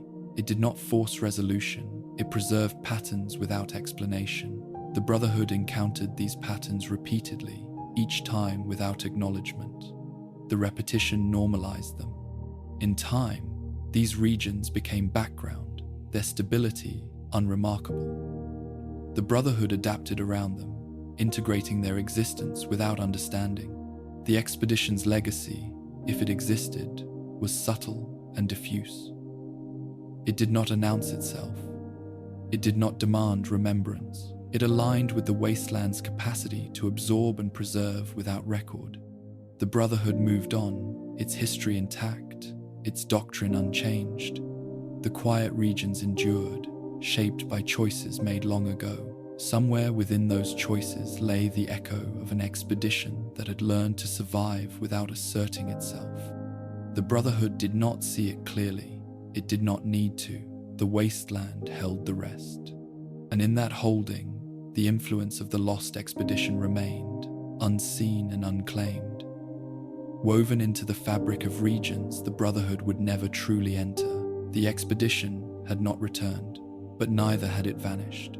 It lingered in the calm between conflicts, in the places where nothing happened and everything endured. The Brotherhood passed by, unaware that it was brushing against the edge of its own forgotten history. Within the Brotherhood, silence was not merely absence, it was a tool, refined over generations to maintain cohesion and authority. What was spoken shaped belief. What was left unsaid shaped it just as powerfully. The lost expedition existed in this unspoken space, its memory managed not through denial, but through omission. Officially, the Brotherhood valued transparency within its ranks. Records were kept, losses were logged, campaigns were summarized and archived. Yet transparency had limits. It depended on clarity, on outcomes that could be explained and justified. The expedition offered neither. Its silence threatened not safety, but certainty. Acknowledging the expedition openly would have required admitting that doctrine had encountered conditions it could not fully interpret or control. It would have raised questions about the limits of technology, authority, and visibility.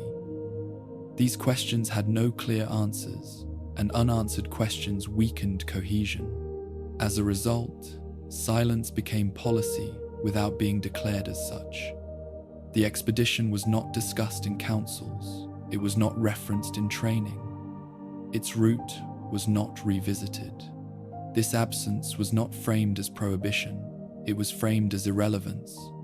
New initiates learned the Brotherhood's history through curated narratives, founding myths, great recoveries, hard lessons learned from visible failure. The expedition did not fit these patterns. It had not failed spectacularly, nor had it succeeded visibly. It had simply ceased to report. Within the Brotherhood's structure, such outcomes were destabilizing. They suggested that some environments resisted integration, not through force, but through indifference. This idea conflicted with the Brotherhood's belief that knowledge and discipline could master any condition. Rather than confront this conflict, the Brotherhood allowed silence to smooth it over. The expedition faded from awareness, its absence normalized through repetition. Over time, members assumed it had ended like many others, lost to distance or attrition. The lack of detail discouraged curiosity. This approach preserved morale.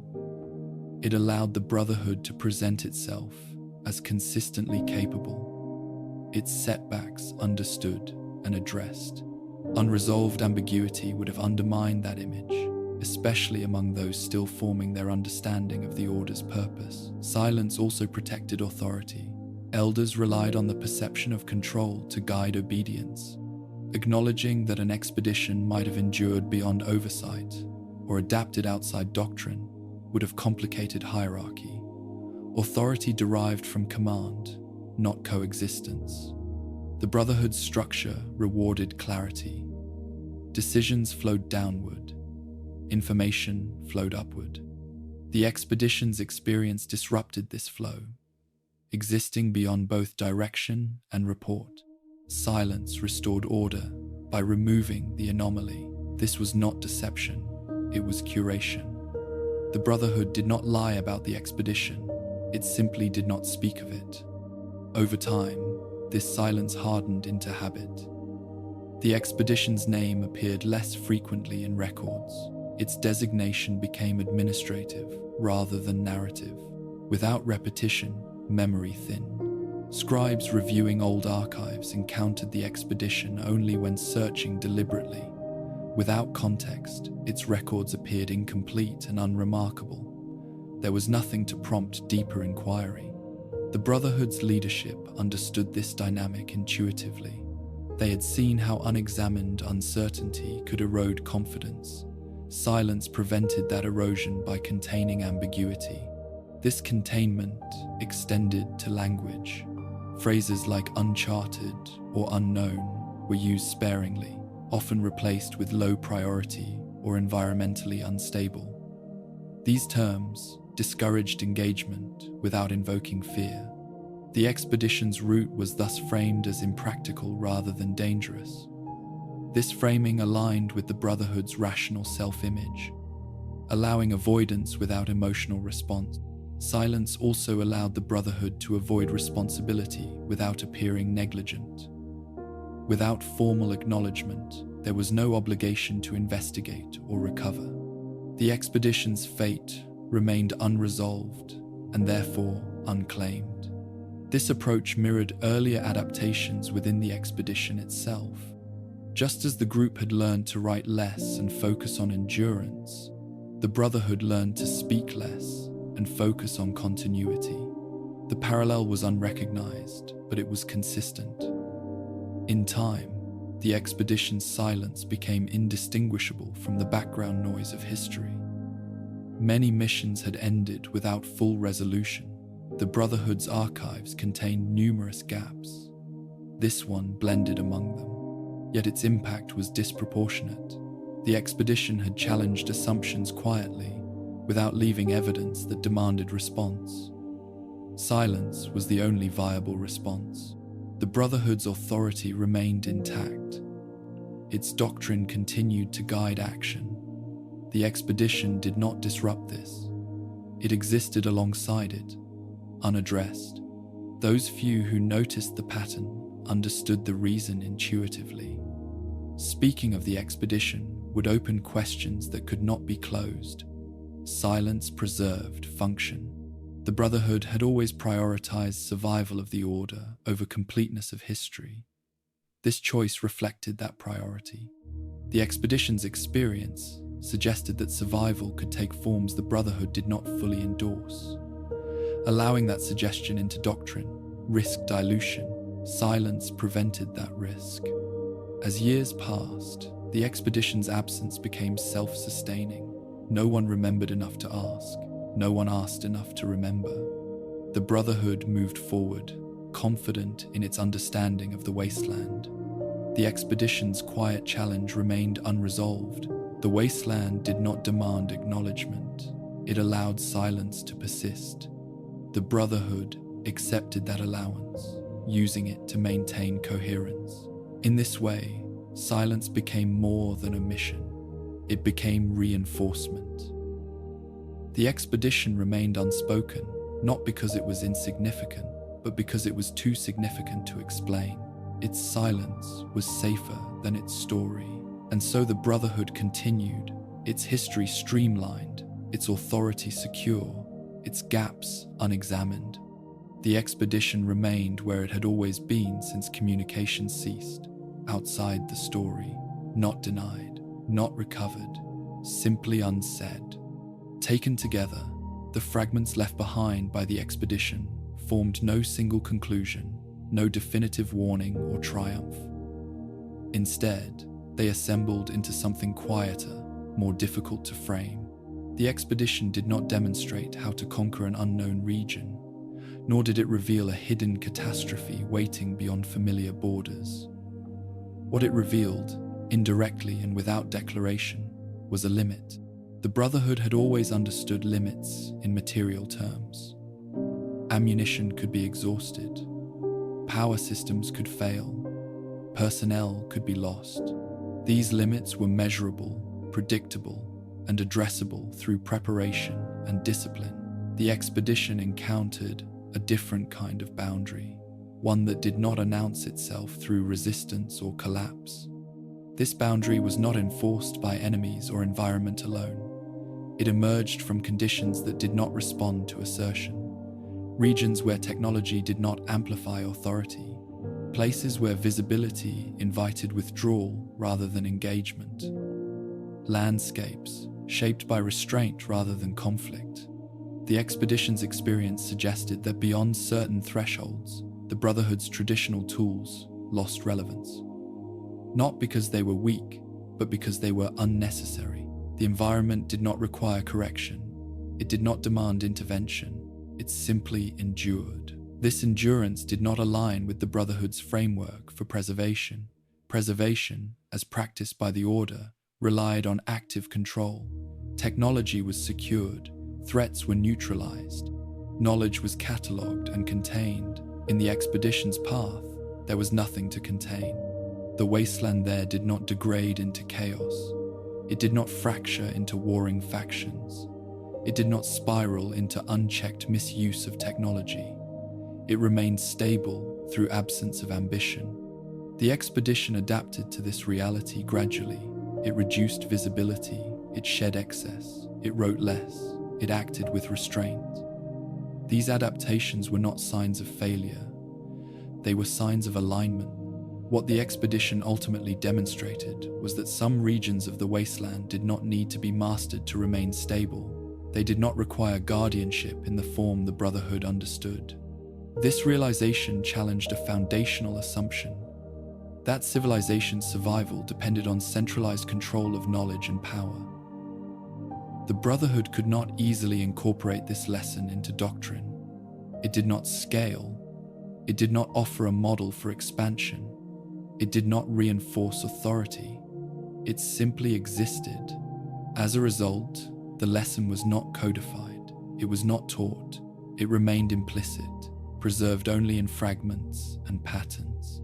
The expedition became a warning not of danger, but of limitation, a reminder that some environments would not respond to the Brotherhood's presence in meaningful ways. This warning did not diminish the Brotherhood's accomplishments elsewhere. In many regions, its intervention prevented catastrophe and restored order. The expedition did not negate those successes, it contextualized them. It suggested that the Brotherhood's methods were effective where conditions aligned with their assumptions. Where they did not, restraint was preferable to assertion. The expedition did not return to make this case. It did not submit a report or argue its findings. Its lessons survived only through omission. The Brotherhood's silence preserved authority, but it also preserved the boundary the expedition had encountered. That boundary remained untested by later operations. In avoiding the route, the Brotherhood tacitly accepted the lesson without acknowledging it. It chose coherence over completeness.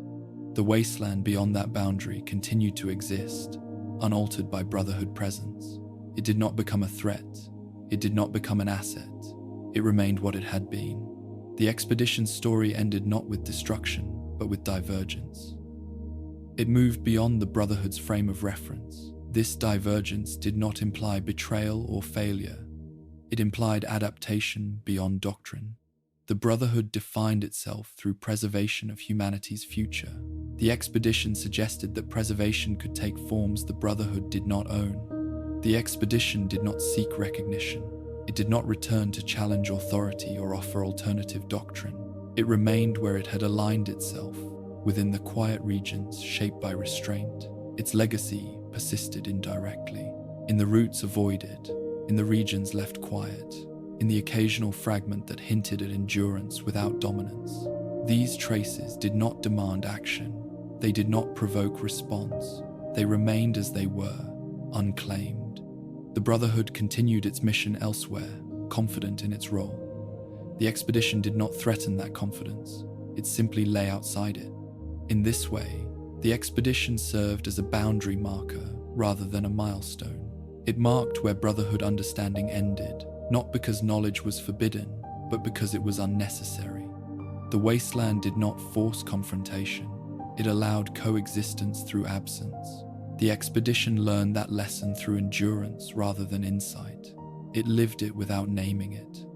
The Brotherhood absorbed the lesson through silence, maintaining structure by not speaking of what could not be integrated. Both responses were consistent with survival. The expedition did not return to tell its story. The Brotherhood did not go looking for it.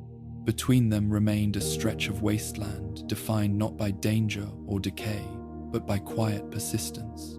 In that persistence lay the true warning, not that the Brotherhood would fail if it went too far, but that it might become irrelevant in places that did not require it. The expedition revealed that survival did not always need guardianship.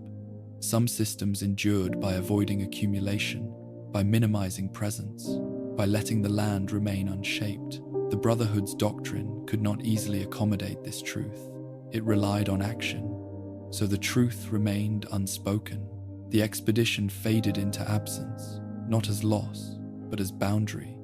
And beyond that boundary, the wasteland continued, unchanged, holding a version of survival that did not announce itself, did not demand control, and did not seek to be remembered. The Brotherhood moved on, carrying forward what it knew, leaving behind what it could not name. The expedition endured where it had aligned itself, unseen and unclaimed, not as failure, not as triumph, but as a quiet reminder that some limits are not meant to be crossed, only recognized. As the trail of records thins and the world grows quiet once more, the expedition's path fades into the vast stillness of the wasteland. There is no final report to read, no return to witness, only the understanding that some journeys do not end with answers.